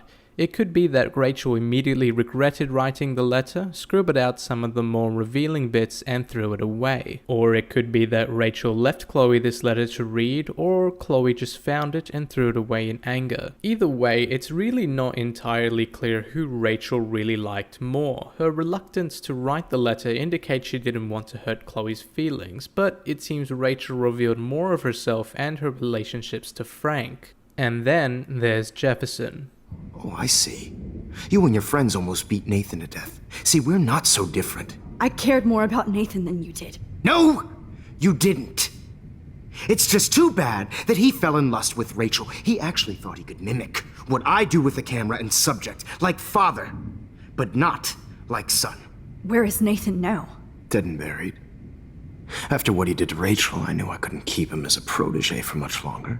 Yeah, but Rachel's missing posters say she went missing in April, and this story takes place in October. So it definitely doesn't track that Jefferson killed Nathan because he fucked up with Rachel, because why would he wait that long? This line kind of seems like maybe a story inconsistency, but I just 100% read it as Jefferson is extremely manipulative and unreliable, and even in these moments of truth where he's revealed himself and his actions to Max, he is still lying and creating false different versions of reality. In a way, I kind of feel like he's doing this to keep a full mental track of the new narrative that he's going to push after he thinks he gets away with all this shit. Max, you can do so much better.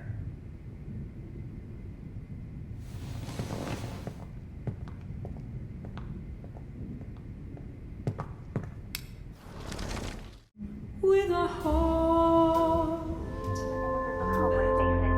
feel like totally haunted by the eyes of those sad mothers and children. I could frame any one of you in a dark corner and capture you in a moment of desperation. Shh. I believe Max has taken what you kids call a selfie.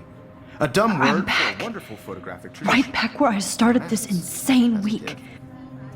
And nobody is going to hurt Chloe ever again. Since you've captured our interest and clearly want to join the conversation, can you please tell us the name of the process that gave birth to the first self-portraits?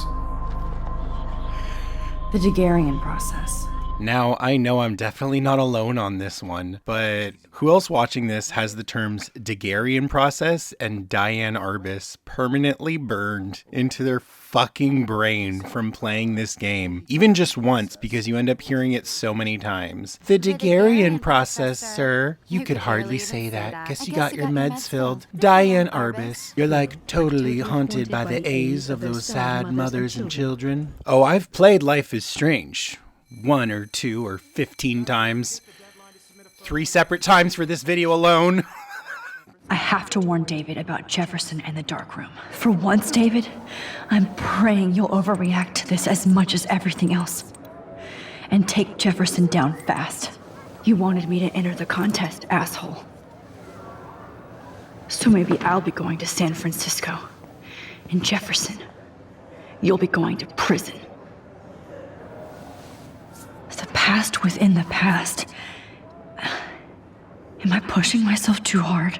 Mr. Jefferson, we need to talk. Can you see I'm talking to Mr. Jefferson now? I can see you're kissing ass again. I enjoy this character shift for Max because she has finally had enough. Time and tragedy and people like Jefferson have absolutely broke her, and she is just so fucking done with it and so determined to get things back on track. I love it. I love seeing Max become strong. It is a whole trial by fire, strength through combat kind of thing, and Max has been through the fucking ringer. I really like seeing where we get this character by the end of this game. Can't totally say the same thing for Double Exposure, but that's a story for 3 other videos, all of which I've made. Go check them out. Vertical integration. Here's my photograph for the Everyday Heroes contest.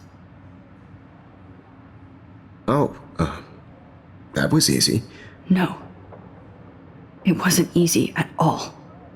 Well, I can't prejudge yet, but I'm very happy you decided to enter. That means a lot to me. And Blackwell. The first step for any artist is to put themselves out there in the world without fear. To be innocent. Or guilty. Well, thanks for the photo, and maybe both of us will be jet-setting to San Francisco this Friday. Or maybe only one of us will be going. Hey Max, I love your selfies. I really think you should enter the Everyday Heroes contest. Hold on, I'll go get my entry.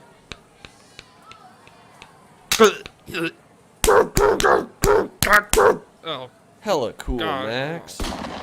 Don't be so modest, Max. Anything can happen in a week.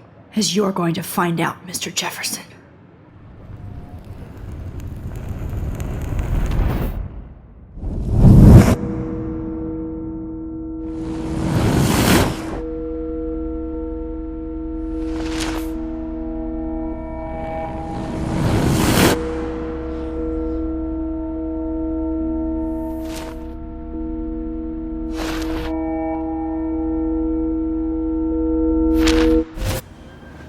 Whoa!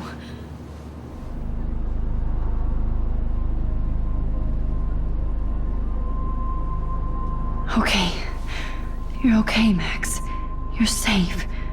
On a plane.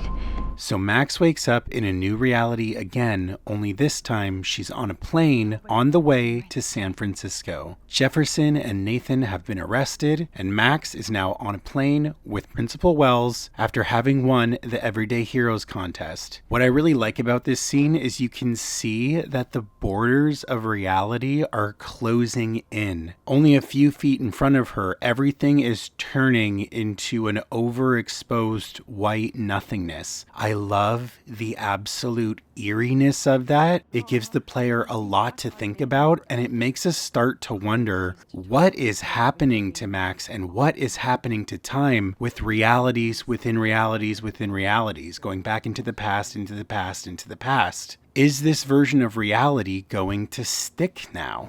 We're almost in San Francisco.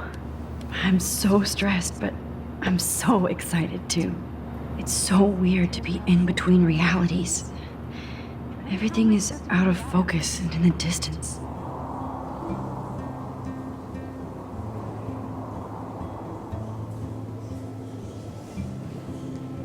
Max arrives at the art gallery and perhaps for the first time in her life begins to feel like a true photographer. You must be Max Caulfield. Congratulations for your Everyday Heroes photo.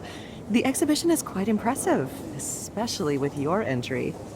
All right, so remember how I said in episode 1 that there is an aspect of the Everyday Heroes contest that I just found funny? Well, other than the fact that characters simply cannot stop bringing it up and also calling each other and calling Max a hero and an everyday hero, other than that, in one version of reality, Victoria won, okay? In this version of reality where she puts Jefferson and Nathan away, she wins. And she wins the Everyday Hero contest with a photo of her looking at her own photos.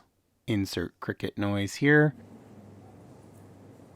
This is a terminal case of developer clairvoyance. Why? Well, think about it for 2 seconds. Max winning the Everyday Hero contest for a photo of herself standing in front of her photos only makes sense if you're Max, because Max's photos have indeed helped her and made her a hero. Only to Max and the developers and the players does it make any sense that a contest themed Everyday Heroes would have some random teenager who took a photo of herself from behind looking at her own wall of photos. Only to the developers, the gamers, and Max does that make any sense that she would win. If I was at this art gallery, I would be like, how the fuck is this chick who took a photo of herself an everyday hero? I don't get it. If anything, that would come off extremely self-congratulatory. Like, look at me, I'm a teenager at an art school and I study photography, and here's a photo of me admiring my own work. I'm really an everyday hero. That means you haven't known the triumphs and defeats, the epic highs and lows of Art school. Girl, how?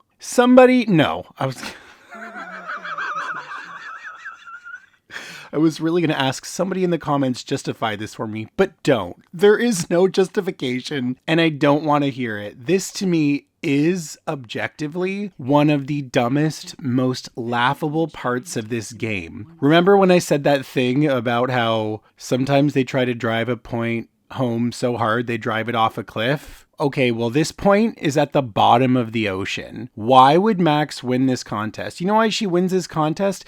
Because thematically, it's a great full circle moment for the game. In any other reality, people would not be congratulating her for this. People would be like, this is some self-obsessed, pretentious nonsense. And it's kind of funny that Max doesn't really comment on the fact that she won a themed contest about being an everyday hero for a photo of her looking at her own photos, because the photo doesn't mean anything to anybody else. It only means something to us, the players. Anyways, I feel like I've made my point quite clearly, so I'll let it go. I can't believe I'm in San Francisco. How can I process this after all the death I've seen this week? I wish Chloe was here with me now. Without her, I couldn't have fought Jefferson. And she always pushed me to not be shy about my photos. Even if that feels so trivial after what happened with Rachel and Kate. But for whatever reason, I have this power. I hope I finally used it right.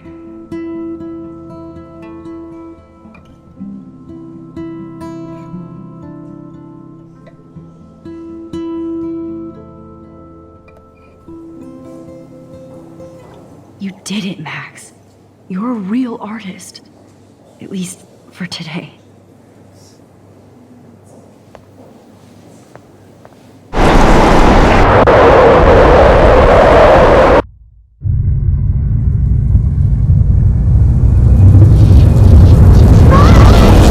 Chloe! Hey, are you okay? We lost you there for a second. Your nose. I'm okay. Jet lag. High altitude.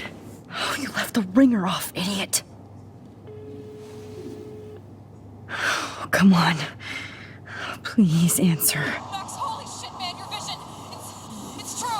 You saw the tornado. It's coming. Well, hold on now, wait a second. Max went back in time to the very beginning of this game, to that first day in class. And then she gave Jefferson her photo, and then everything changed from there. So going off of the logic of when she changed the fate of Chloe's father's life, nothing in between Max giving Jefferson that photo and her being in the airplane is anything she understands or remembers. So why does Chloe remember Max's vision of the tornado? And at what point did Max and Chloe reconnect?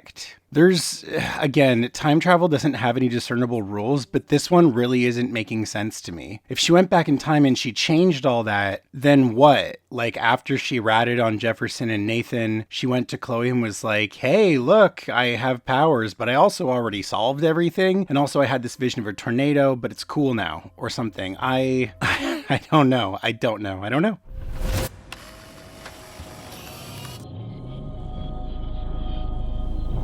Oh, shit. Oh, my head. What is going on now? It feels like reality is breaking apart. What am I doing to time? I just have to make one simple change, so I won't end up in San Francisco. Simple.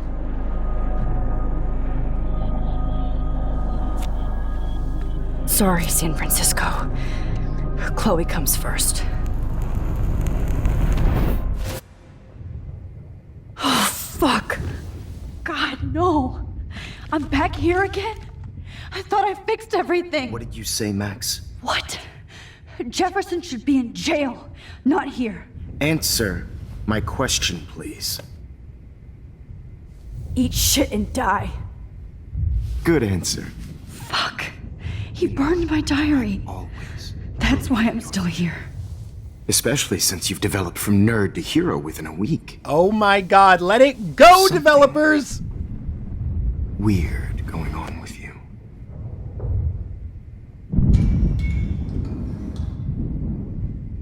Whoa.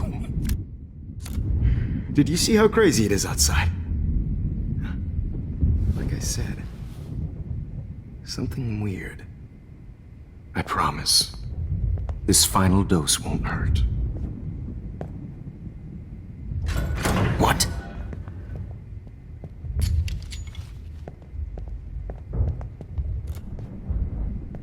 David!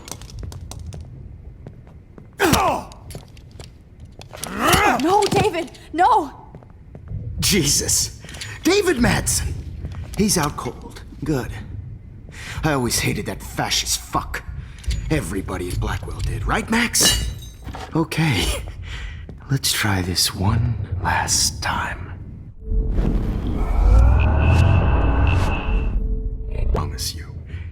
No more nosebleeds. Wait, hold on. Can I please ask you for one last request? Could you please at least play some music so I can drift away? Even at the end, you're still a dreamer, Max. That's a nice trait. This would be some horrible music to die to.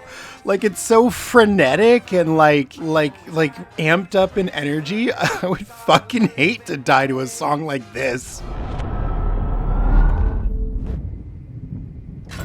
What? David, watch out! Time to shut the fuck up, okay? David, watch out! How? How did you know that?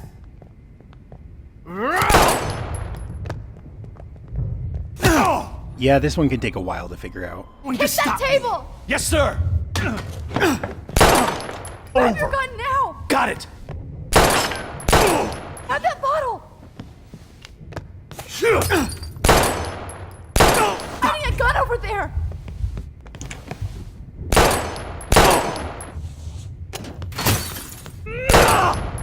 You are not going to stop me!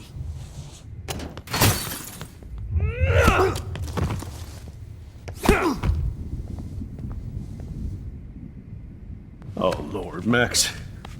Are you okay? Are you alright? Can you move? Yes. Thank you, David. Thank you. Don't thank me. You brought me here. Save Chloe. He burned everything, including all of my photos. Warren! Yes! I can use that picture he took of us. Thanks, Mr. Jefferson. But you won't need this anymore. David? Are you okay? Look at this place. It feels like hell. Jefferson was going to kill me. You got here just in time. I'm impressed by you. And Chloe. And your investigation. I had all the high-tech toys, well, you had each other. So, where is Chloe? Another heartbreaking choice presents itself. David, Chloe is dead. This isn't happening. I promised Joyce that I would protect her and Chloe. How can I face her and explain this? I never even told Chloe that I... God damn it! You killed my wife's child, you sick fucker! And you took away my stepdaughter? David, wait!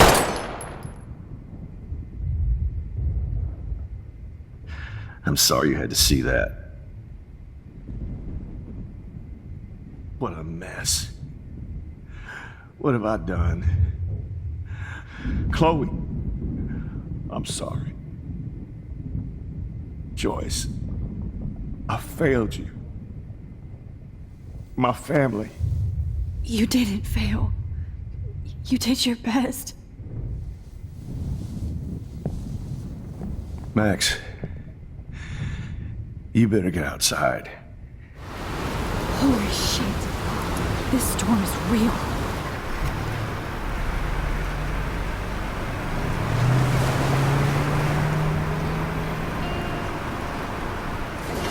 I trust Limbo have been warning you people for years that our culture of sin and entitlement would lead to God striking us down. You have one new message. Message received yesterday at 9 p.m. It's Nathan. I just wanted to say, I'm sorry. I didn't want to hurt Kate or Rachel or I didn't want to hurt anybody. Everybody used me. Mr. Jefferson is coming for me now. All this shit will be over soon. Watch out, Max.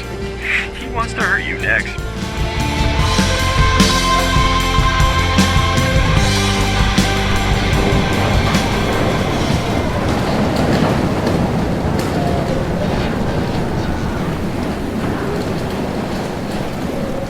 Warren is at the Two Wheels Diner. Hurry up. Here on your way to the diner is your final chance to help Alyssa. Hey, let me help you down. Fuck that shit, Max. Whenever you show up, I have to get out of the way. So just get... No! Now, if you manage to help Alyssa in every single episode after you save her, she will save you. Alyssa, you go on. I have to help other people. Watch out, Max! Damn, that was close. Thank you, Alyssa. Now we're even. Be careful out there. Actions and consequences. It's a phrase I don't get to say much when I'm reviewing the other games. There are a few more obstacles you have to tackle here to get to the diner, but for the sake of time, I'm just going to speed through all of that. Also, side note, if you did not warn the old lady, the one who has the same box of cereal as you, about the upcoming storm, she will have died. So Max makes her way into the diner where Joyce, Warren, Frank, and a few others are safe from the storm, but only for now. Max has to get that photo from Warren so that she can go back to the night of the Vortex Club party to hopefully undo all of this. But before she does that, she can talk to both Warren and Frank, and is also given the option whether or not to tell them about Chloe's death and the true nature of Jefferson and Nathan. I have to get back to this gentleman on the ground. Lauren has been gathering all the first aid. It's not much, Joyce, but it's all we have. You okay, Warren? How the hell did I ignore all those warnings, Max? The snow? The eclipse? There's nothing you could do about it, Warren. Frank, I'm so glad you're here. Yeah, makes two of us. Now, if only I had Rachel back. Now, Max, what about that info I gave you? Did you and Chloe find out what happened to her? Oh, Frank. I don't know how to say this, so I just will. Rachel is dead. God, no, please. Please, no, not Rachel. She can't fucking be. Are you sure? I mean, how do you know?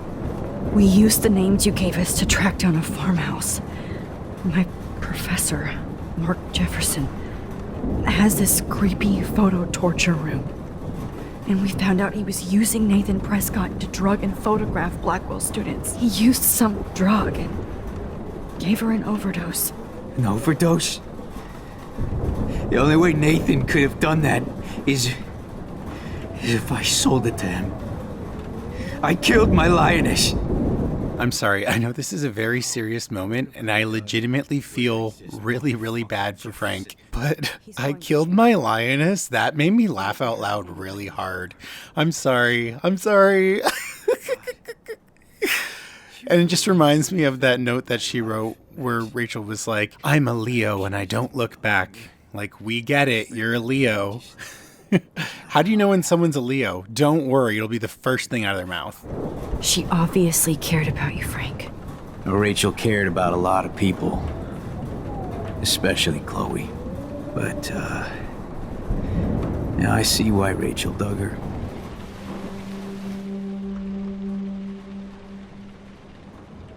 Max, give yourself one moment to do nothing.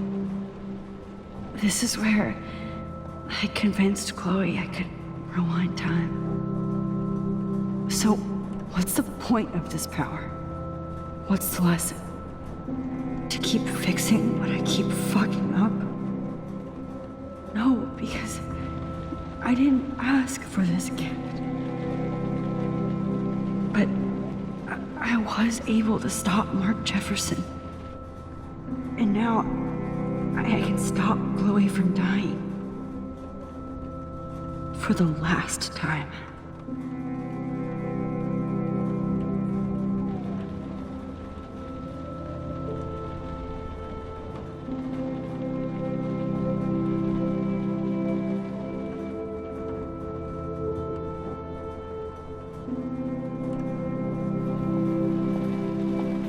Joyce, how are you doing? Just when I think I've already been through the ringer. Where's Chloe? I'll find her. Not in this storm, you won't. And you're not going out there, Max. I just have to pray that Chloe and David hold up someplace safe. I'm sorry about all this, Joyce. Don't be, honey. It's not like you whipped up this tornado on your own. Let's put a pin in that one, too. Can't believe you actually drove down here in the middle of a fucking E6 tornado. Just for one photograph? I mean, I know you didn't come for me. Warren, I came for all of you. Just tell me you do have the photograph. I just want... Now shut up and listen. Oh yeah, you're finally going to tell me what you never did in the parking lot. I wish I would have. So I'm just going to tell you without any explanation. I had a vision in Jefferson's class of a tornado destroying Arcadia Bay. I went to the bathroom and saw my best friend Chloe get shot by Nathan Prescott. You with me so far? Where else could I be? Go on. Then I found out that I could rewind time. And long story short, Mark Jefferson is insane and dangerous. I think that the storm started, everything started when I found out I could rewind time. There's no way this is just a coincidence, right? Max, not only the storm, but the eclipse. The birds, the whales, everything. For every action, there's a reaction. Whenever you reversed or altered time, maybe you caused a chain reaction. Even in the environment. I don't believe in fate or destiny, but after this week, I realize I don't know shit. That makes both of us, Warren. I do know you're here for a reason. And I guess it's up to you to find out why. Hey, be careful out there. I could use a hug before I do this. Me too.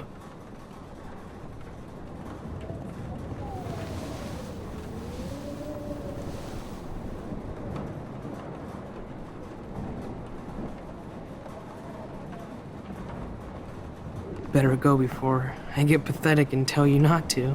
You're not pathetic. You're one of my heroes. And I'm gonna make the right choices from now on. I'll let it slide. For luck.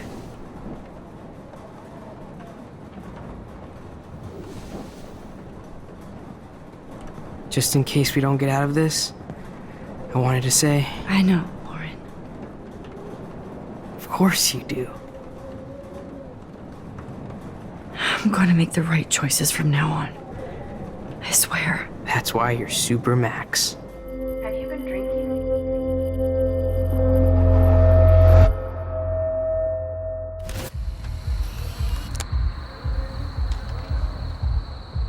We got no time for this shit. Come on, Max. Chloe! Jesus, dude, what is up with you? I'm just glad we're here together. I guess you need to talk. No worries. It's all good. I'm glad you're with me too. What's going on, Max? We have to find Nathan right now. He's gonna Sorry, Warren. Did to Rachel. Let's go now. Chloe, wait! Listen. I can walk and listen, okay? Stop and listen for once. Fine, Max. I'm listening. Chloe, you can't go in that party. You're gonna die if you do. You used your powers, right? And you fucked around with time and I died. Not like that. You're supposed to back me up. So there's no way that punk-ass bitch Nathan Prescott is taking me down. You're right, he won't. Mark Jefferson killed you. And others. Jefferson, the art teacher? That's bullshit. Nathan is the fucking serial killer. We saw the proof. Now, excuse me, I'm going to that party to make sure he never hurts anybody again. Are you coming? Nathan is dead, and you're in danger. I was able to go back in time to the last day William was alive. I stopped him from leaving, but you ended up in a car crash instead. You saw my dad again? You were completely paralyzed. And you were in pain. You were slowly dying, and you asked me to end your life. I did. For you. I didn't want you to suffer in any other timeline or reality. I couldn't bear the thought of you in any more pain. God, Max. That must have been awful for you. I'm so sorry I had to ask you that. That's why you should come with me, so we can stay together and stay alive. We absolutely have to stay in your room and do nothing. Then we explain everything to David, and we finally let him do his job. You'll have to tell me exactly what I did and said just now. Just explain that I traveled through time using the photo. Will you believe me? I'll always believe you, Chloe.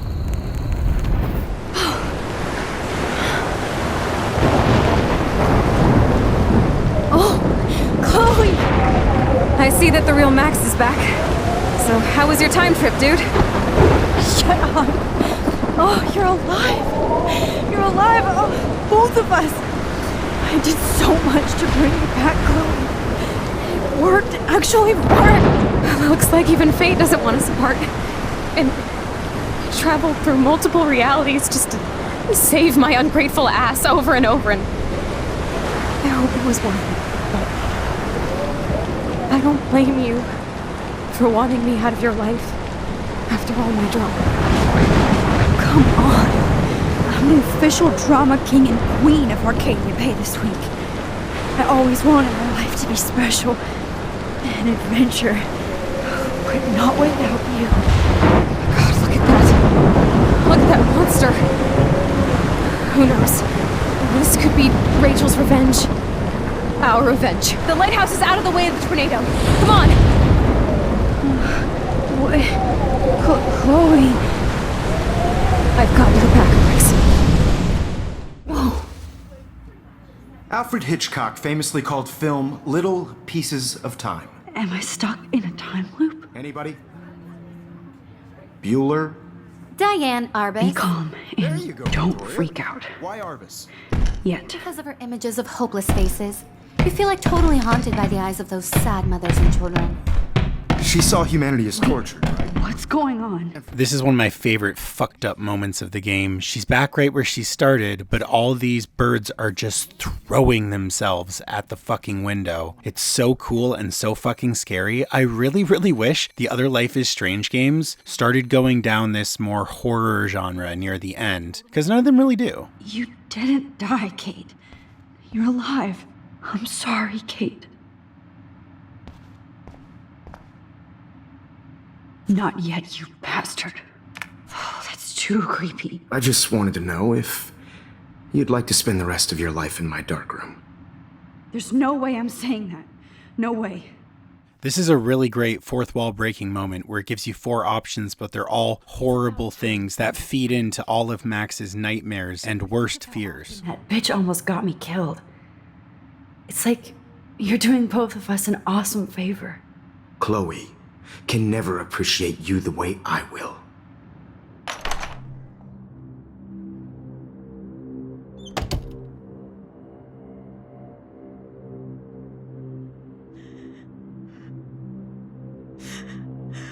Hey, Kate. Max, why did you stop me from jumping?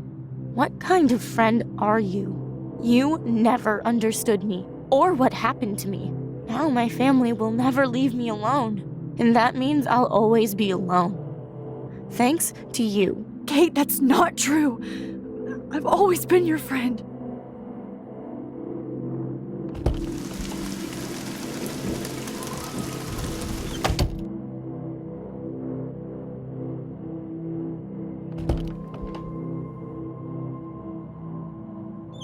And hey, why not just one more key to round out this whole fucking series? I didn't remember this one, but I swear to God, if there is one more key between now and the very end of this game, I'm gonna lose it.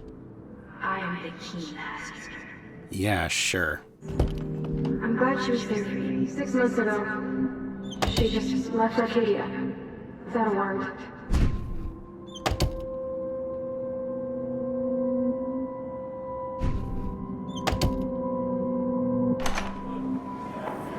زي يشبه راح يصير يبي رأس نفس خمسة Where did club? بس نقيش بروتنا يبري راح يسنو راح يعيش تدبسي فاسكش ليش عشان يكفوسيش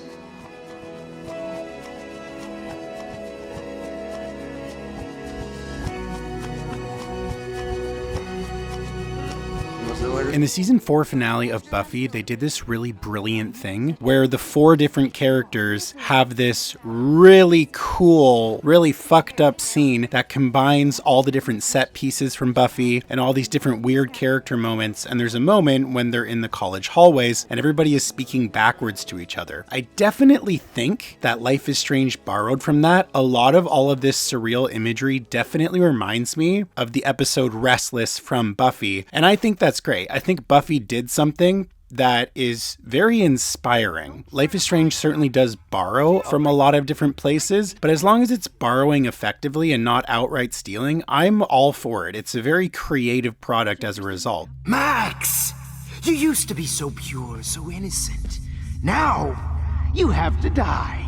So now Max is tasked with winding her way through this surreal maze made up of a bunch of the different characters from the game. They say a bunch of weird, fucked up shit to her. Too bad you didn't become friends with the Tabanga. Some of which is fucking hilarious. Those were my beans, Max! Those were my fucking beans! Hey, Max, please come here.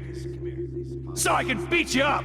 Some of which is, Rachel not only gave great headshots, she gave great head. Especially after I dug her body up to be with her one final time. That's not okay to say. A really cool fucked up detail here is that the first 2 sections have Mark Jefferson's photos everywhere. I actually didn't initially notice. This is so beyond fucked. At one point, she has to collect 5 bottles. Oh, also, look who it is.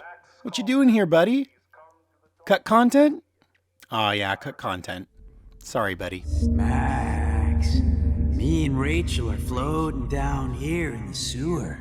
Come on down. Hey, Max, do you want to say hello to Rachel? She's posing for me in hell. You took some of my drugs. Maybe you'd be a lot happier. Since Kate isn't around anymore, I need a volunteer for the dark room. Great hitch, Max. Max, sit down. You're taking a timeout no matter what. If this is my nightmare, let me have one sanctuary. Of course, this is where Chloe and Rachel used to hide from the world. But I can't hide for long. Whatever reality I'm in feels like a bad dream. Am I just not learning my lesson? Maybe your real lesson is to get out of this place. Just don't be afraid, Max. Let them be afraid of you.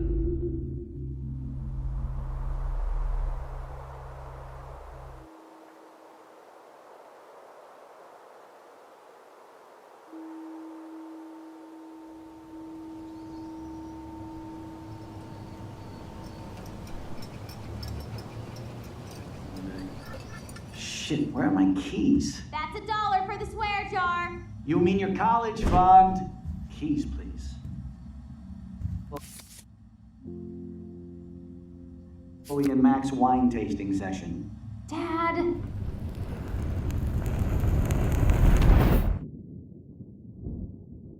How long will this nightmare go on? I think you'd be perfect for my new photo series on retro grunge. Holy shit, Warren. Max is trying to play us both. Guess she's not as innocent as she acts. Not when she's trying to hook up with both of us. I only want to go ape with you, Chloe. Comedy gold! See, this is how you bust a move, Max. No mosh pit for you, Shaka Bra. Comedy gold! Damn, Victoria. You're a real woman. Not a little girl like Max. I fucking love your tats, Chloe. You're so hot. I can't believe it took us so long to hook up. Why did you get rewind powers? You don't even know how to use them. I wish you would have never come back to Arcadia Bay. You're the real Storm.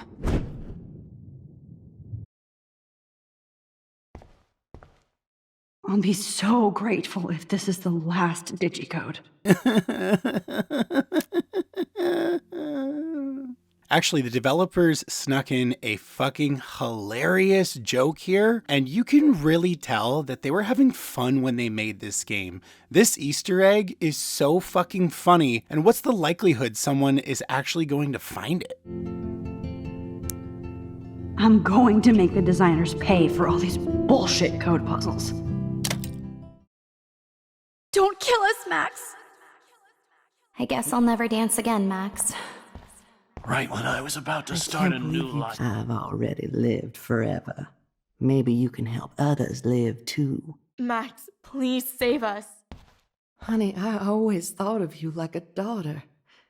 And now you're gonna take me away So this is how Max gets her revenge on. Okay, talk about emotionally manipulative. For the finale of the game, it makes you walk through a diner with all of the main characters guilt-tripping you over basically existing. She didn't ask for these rewind powers, and it kind of seemed like she was obligated to use them. When I first played this game, I found this really powerfully dramatic, and from like a storytelling standpoint, it is. But now that I'm really looking at the whole picture, you know, let's come back to this after the very end of the game, okay? Holy shit, are you serial? I'm you, dumbass. Or I'm one of many Maxes you've left behind. Can you get me out of here? Oh, so you want help? Thought you could control everybody and everything, huh? Twist time around your fingers? I only wanted to do the right thing. No, you only wanted to be popular. And once you got these amazing powers, your big plan was to trick people into thinking you give a rat's ass. I still have great friends. And my power helped some. You fucked up time and space for your precious punk Chloe. You think she's worth all that? Oh hell, speak of the devil.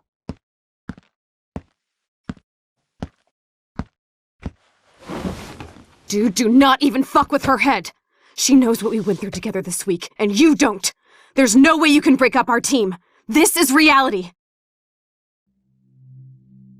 After 5 years, you're still Max Caulfield. I am seriously glad to see you. Welcome home, Max. Fasten your seatbelt. The final level of this nightmare sequence takes Max down a path through her relationship with Chloe throughout the entire game. I think this is a brilliant piece of storytelling, and I'm positive I'm not alone when I say this part really, really got to me. It is so gut-wrenching, it is so heartwarming, it is so melancholic, and it is so true to the nature of this game. I've always said that I truly believe the major through line in all of the Life is Strange games is the enduring nature of the human spirit and the power of love. Cheesy as that might sound, I think it's entirely true, and I think this final sequence speaks that in volumes. I'm still tripping on that. Seeing you after all these years feels like destiny. My powers might not last, Chloe. That's okay. We will. Forever. Chloe, you're back. I'm so glad you're here. Kate wasn't the first. All those binders are filled with other victims. Rachel! Oh, Rachel, no, please not her! Chloe. Come on, Max, we're almost there!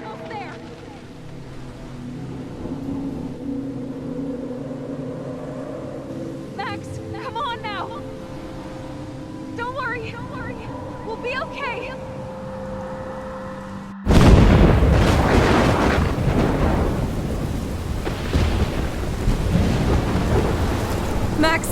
Max, can you hear me?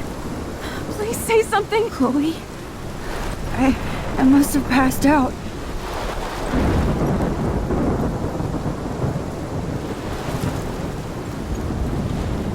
This is my storm.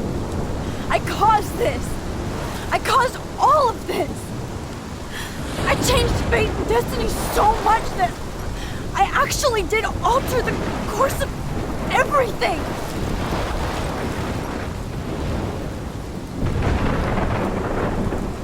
Max, this is the only way. You could use that photo to change everything right back to when you took that picture. There's so many more people in Arcadia Bay who should live. Way more than me. Don't say that. I won't trade you. You're not trading me. Maybe you've just been delaying my real destiny. Look at how many times I've almost died or actually died around you. Look at what's happened in Arcadia Bay ever since you first saved me. I know I've been selfish, but for once, I think I should accept my fate. You made me smile and laugh Like I haven't done in years. Wherever I end up after this, in whatever reality, all those moments between us were real, and they'll always be ours. I can't make this choice. No, Max. You're the only one who can.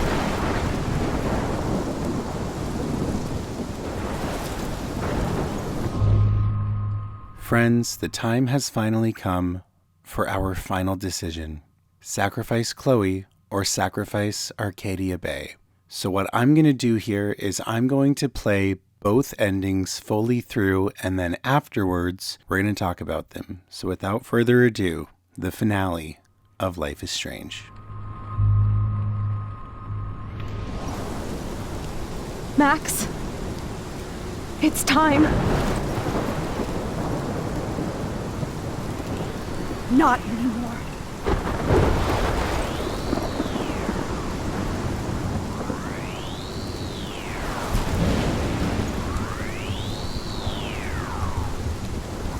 Max, I'll always be with you.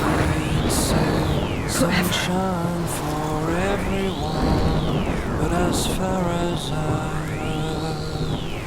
can remember, we've been migratory animals living under changing weather. Someday we will foresee obstacles through the blizzard, through the blizzard. Today we will sell our uniform, live together, live together.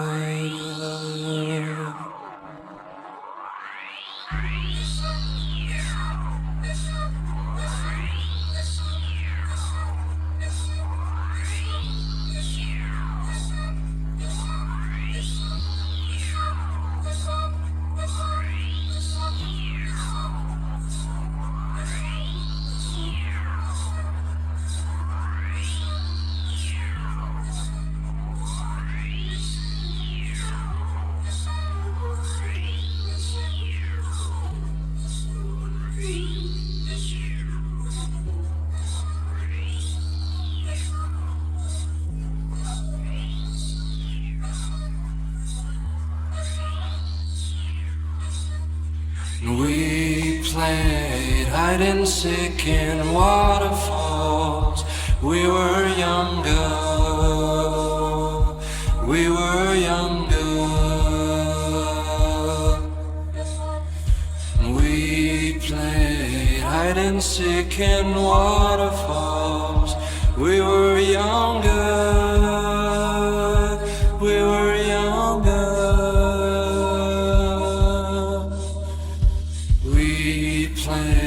Hide and seek in waterfalls. We were younger. We were younger. We played hide and seek in waterfalls. We were younger. We were younger. Someday we will foresee obstacles through the blizzard, through the blizzard.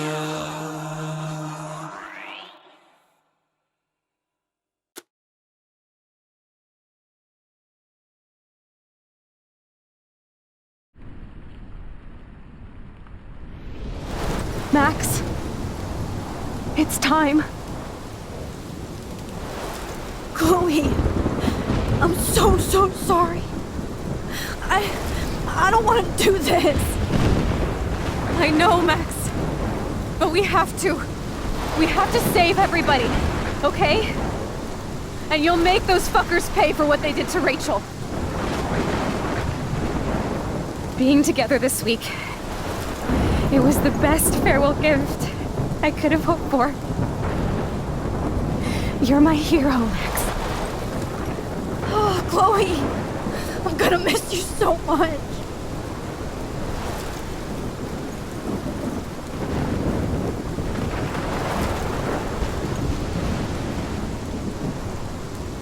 I'll always love you. Now get out of here, please. Do it before I freak. And Max Caulfield, don't you forget about me. Never.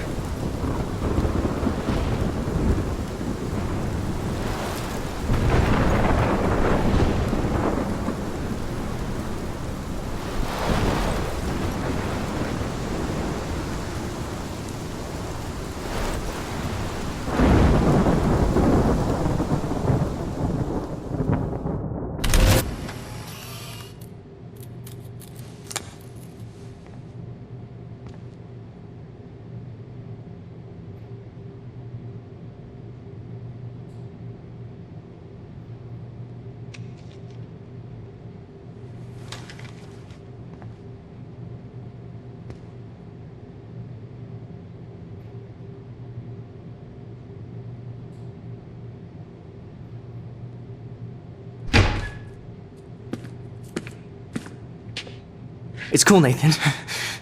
Don't stress. You're okay, bro. Just count to 3. Don't be scared. You own this school. If I wanted, I could blow it up. You're the boss. So what do you want? I hope you checked the perimeter, as my step-ass would say. Now, let's talk business. I got nothing for you. Wrong. You got hella cash. You don't know who the fuck I am or who you're messing around with. Where'd you get that? What are you doing? Come on, put that thing down! Don't ever tell me what to do. I'm so sick of people trying to control me! You are going to get in hella more trouble for this than drugs. Nobody would ever even miss your punk ass, would they? Get that gun away from me, psycho! So I walked into the haze, and a million dirty ways. Now I see you lying there, like a lilo losing it. Black rocks and the shoreline surf, still dead summer I cannot bear. And I wipe the sand from my eyes.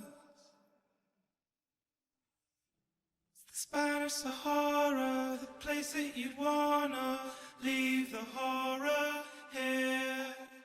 Forget the horror here. Forget the horror here. Leave it all down here. It's future rust and it's future dust. Forget the horror here. Forget the horror here. Leave it all down here. It's future rust and it's future dust.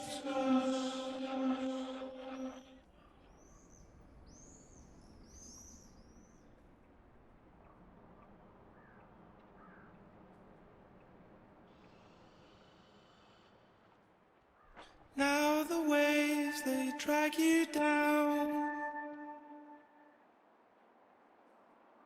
carry you to broken ground. Now I'll find you in the sand,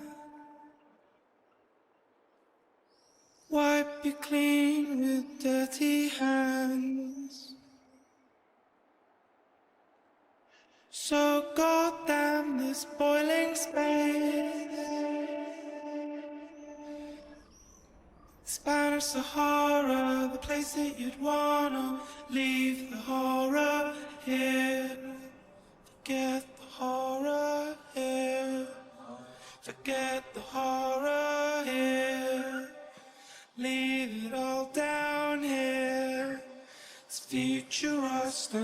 future dust.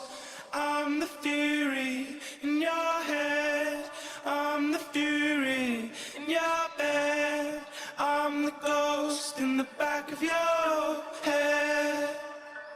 'Cause I'm the fury in your head. I'm the fury in your bed. I'm the ghost in the back of your head. 'Cause I'm the fury in your head. I'm the fury in your bed. I'm the ghost in the back of your head. 'Cause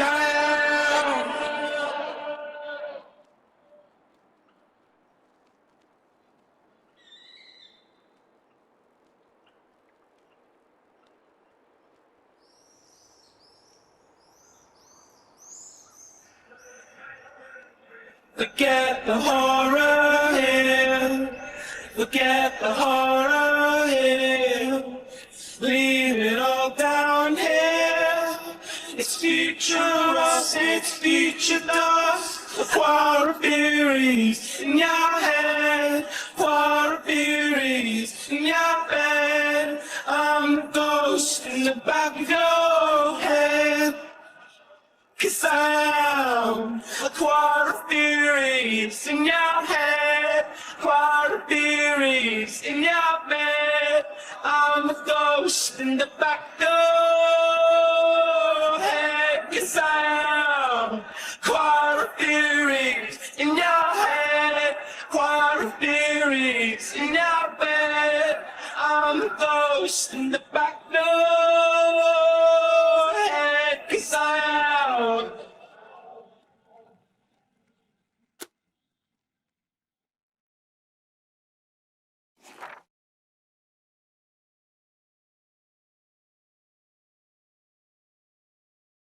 The final choice of the original Life is Strange game is a contentious one, and it's not hard to see why. You're asked to make a brutal decision. Do you save Chloe, effectively dooming Arcadia Bay and potentially condemning almost every other character you've met? Or do you rewind it all, let Chloe die at the hands of Nathan, and erase everything you've experienced together to save the town? Simply put, do you save Bay or Bay? This is a new term that I've learned, by the way. I read it on Reddit. Bay or Bay, I read it on Reddit. Hannah Tell and Ashley Birch have both sounded off on this very conundrum. Hannah Tell laments, I chose Arcadia Bay, and I had a really strong opinion behind that, but now I've thought a lot about it, and I don't think I could do that.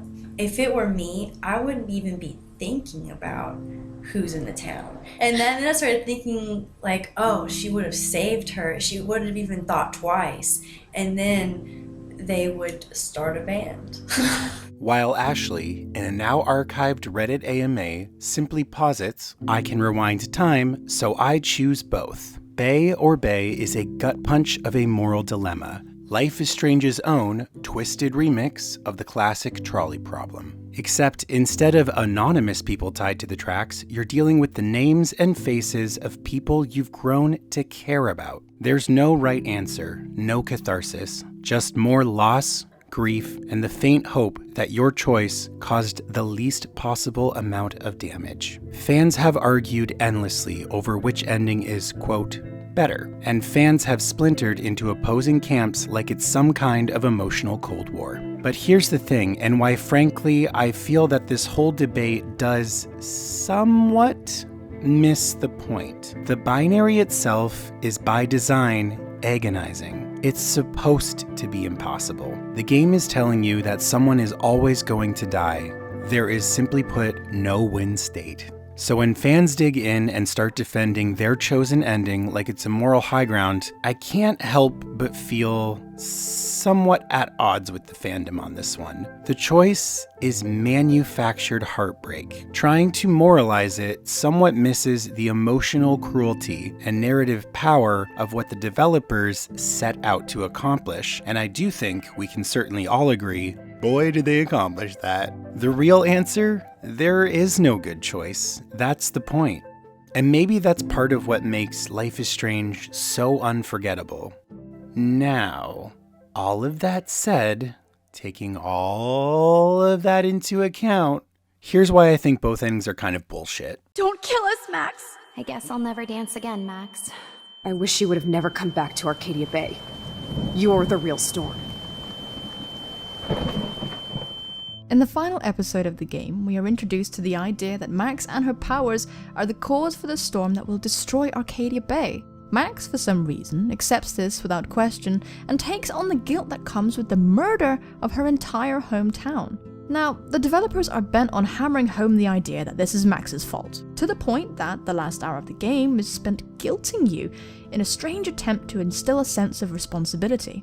Characters blame Max for supposedly wanting them to die, and no one, nightmare or not, mentions any possibility that anything other than Max could be the cause for the storm.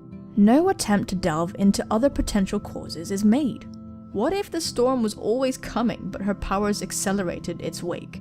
There's a Prescott storm bunker. There is a Vortex Club, a club that has been around for a very long time. And yet it's all pinned on Max, even though that doesn't make any sense. She has become the scapegoat, an unfairly sacrificed person. Max and her powers causing the storm is a misguided issue. It's completely new to the episode, and it's asserted throughout with incredibly poor backing. Warren is so uncanny about his verdict, and because we know Max didn't choose her powers and is therefore completely not at fault, all this guilting feels heavy-handed and fake. Only in episode 5 have Max's powers been cited as the root of all evil. Reading the premise of Life is Strange, one could easily say it's Max's powers causing it all somehow, because that's kind of the cliche with time travel, you don't mess with it. But the journey we've taken as a player is full of these notes and clues that are now totally cast into the wayside. The endings weren't satisfying because there were all of these clues we wondered about, excited over, that just became meaningless. If there were no clues, notes, graffiti, then people wouldn't be scratching their heads as much. We find a trove of cool information atop a hidden storm bunker, the Vortex Club. I honestly think there was a lot cut out. The developers have shown their awesome ability to create a beautiful, intriguing world and craft stories. They have shown they know how to intelligently foreshadow something. Remember the time Chloe parked in the handicapped space like a douche? Remember the handicapped fund? Remember how in the alternate timeline, Chloe was... you get the idea. What completely solidifies that this plotline was not their original intent is the cut audio from the game where Nathan is yelling about the storm. The storm is coming and oh, you're all gonna die! The only way Nathan could know about the storm is if Max told him, which she obviously never did, or if he had a vision, or if someone on his side had a vision. The storm is happening in the future, after all. Prescotts have built a storm bunker. Nathan says his dad is coming. Sean says that Arcadia Bay is going to get an enema. The cut content makes it extremely evident that there was more intent to expand on the storm and the Prescotts. Instead, in just one deadly stroke of the pen, Nathan is killed off. Max is a scapegoat, and that is a disappointing cop-out of a plot point. It's simply unfair. She's having to make the choice of doom a town or doom someone she loves just because she fell asleep in class one day and had a vision? She's innocent. She's taking the blame for something she had no part in choosing. I sincerely think there's a lot of cut content, be it because of time or money, and I say this with the knowledge that nothing could have ever lived up to the hype. Life is Strange is an awesome game and one of my favorites. I would sing its praises all the way to the rooftops. No one wants a perfect ending. No one expects a perfect ending. I legitimately feel they did not have the time or resources to realize their vision, and Nathan's cut lines proves blaming everything on Max was an afterthought. As I discussed in my Pan Estates video, the names Arcadia and Pan have significance in Greek mythology. The god Pan lives in Arcadia, which is a land of unspoiled, harmonious wilderness. Because of these really specific names the developers chose, it's possible that the plan was always to have the wilderness of Arcadia Bay reclaim itself in the end. If you let the storm destroy Arcadia, you can see nature begin to overcome the town. Maybe it's Arcadia Bay's destiny and not Chloe's or Max's. Personal thoughts on the final ending aside, whichever one you chose, whichever camp you pitch your tent in, the impact of this once-in-a-generation classic remains steadfast. I will always treasure the journey of Max and Chloe, the epic, time-traveling romance, the heartbreaking, poignant love story that remains one of the most cherished in the gaming industry. Playing Life is Strange is a bittersweet experience these days, as the franchise grapples with waning interest and newer entries continue to decline in both critical and commercial success. Returning to Arcadia Bay becomes an increasingly poignant and nostalgic ride. Regardless of all of this, the legacy of the 2015 game Life is Strange remains untarnished. One that I will always hold close to both my head and heart. Wherever I end up after this, in whatever reality, all those moments between us were real, and they'll always be ours. Maybe I'm just stumbling back and forth in time. For what reason?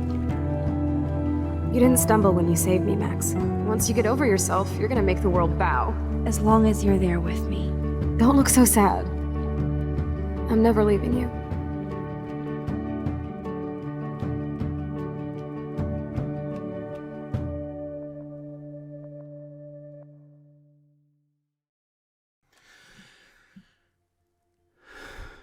Thank you so much for joining me in this review and playthrough of Life is Strange. I can't believe this is it. I can't believe we're done. I've done all 5 games, and it's been a truly incredible journey. I have put more work into this series than anything I have ever done other than my own short films. And I'm so proud of what I've accomplished, but more than anything, I am so fucking grateful for all of the viewers out there, for all of the Life is Strange fans. Your reception has been overwhelmingly positive and encouraging, and I'm not gonna lie, sitting here having just watched the entire final cut, I'm feeling feelings. I'm feeling a little emotional. I was recently asked on my channel if once I was done this video, if I had any more plans to create Life is Strange content, and the answer is unequivocally, absolutely yes. I can't say for sure when I'll be releasing this, but my plan for the channel is this. I'm going to release a combined cut of all 5 reviews, which will also include the 3 DLCs. That's going to be entirely new content, but it's also going to contain some new commentary as well as certain sections edited for time. I have learned so much more about each of these games through the feedback and the comments that I have got, and I have been constantly tweaking and changing each of the edits in Premiere as I have been making these. So you have that to look forward to. There's honestly so much more that I could say, but for the sake of time, I will just say again, thank you, thank you, thank you. I really look forward to putting out my next video. Until then, I hope you have some fun.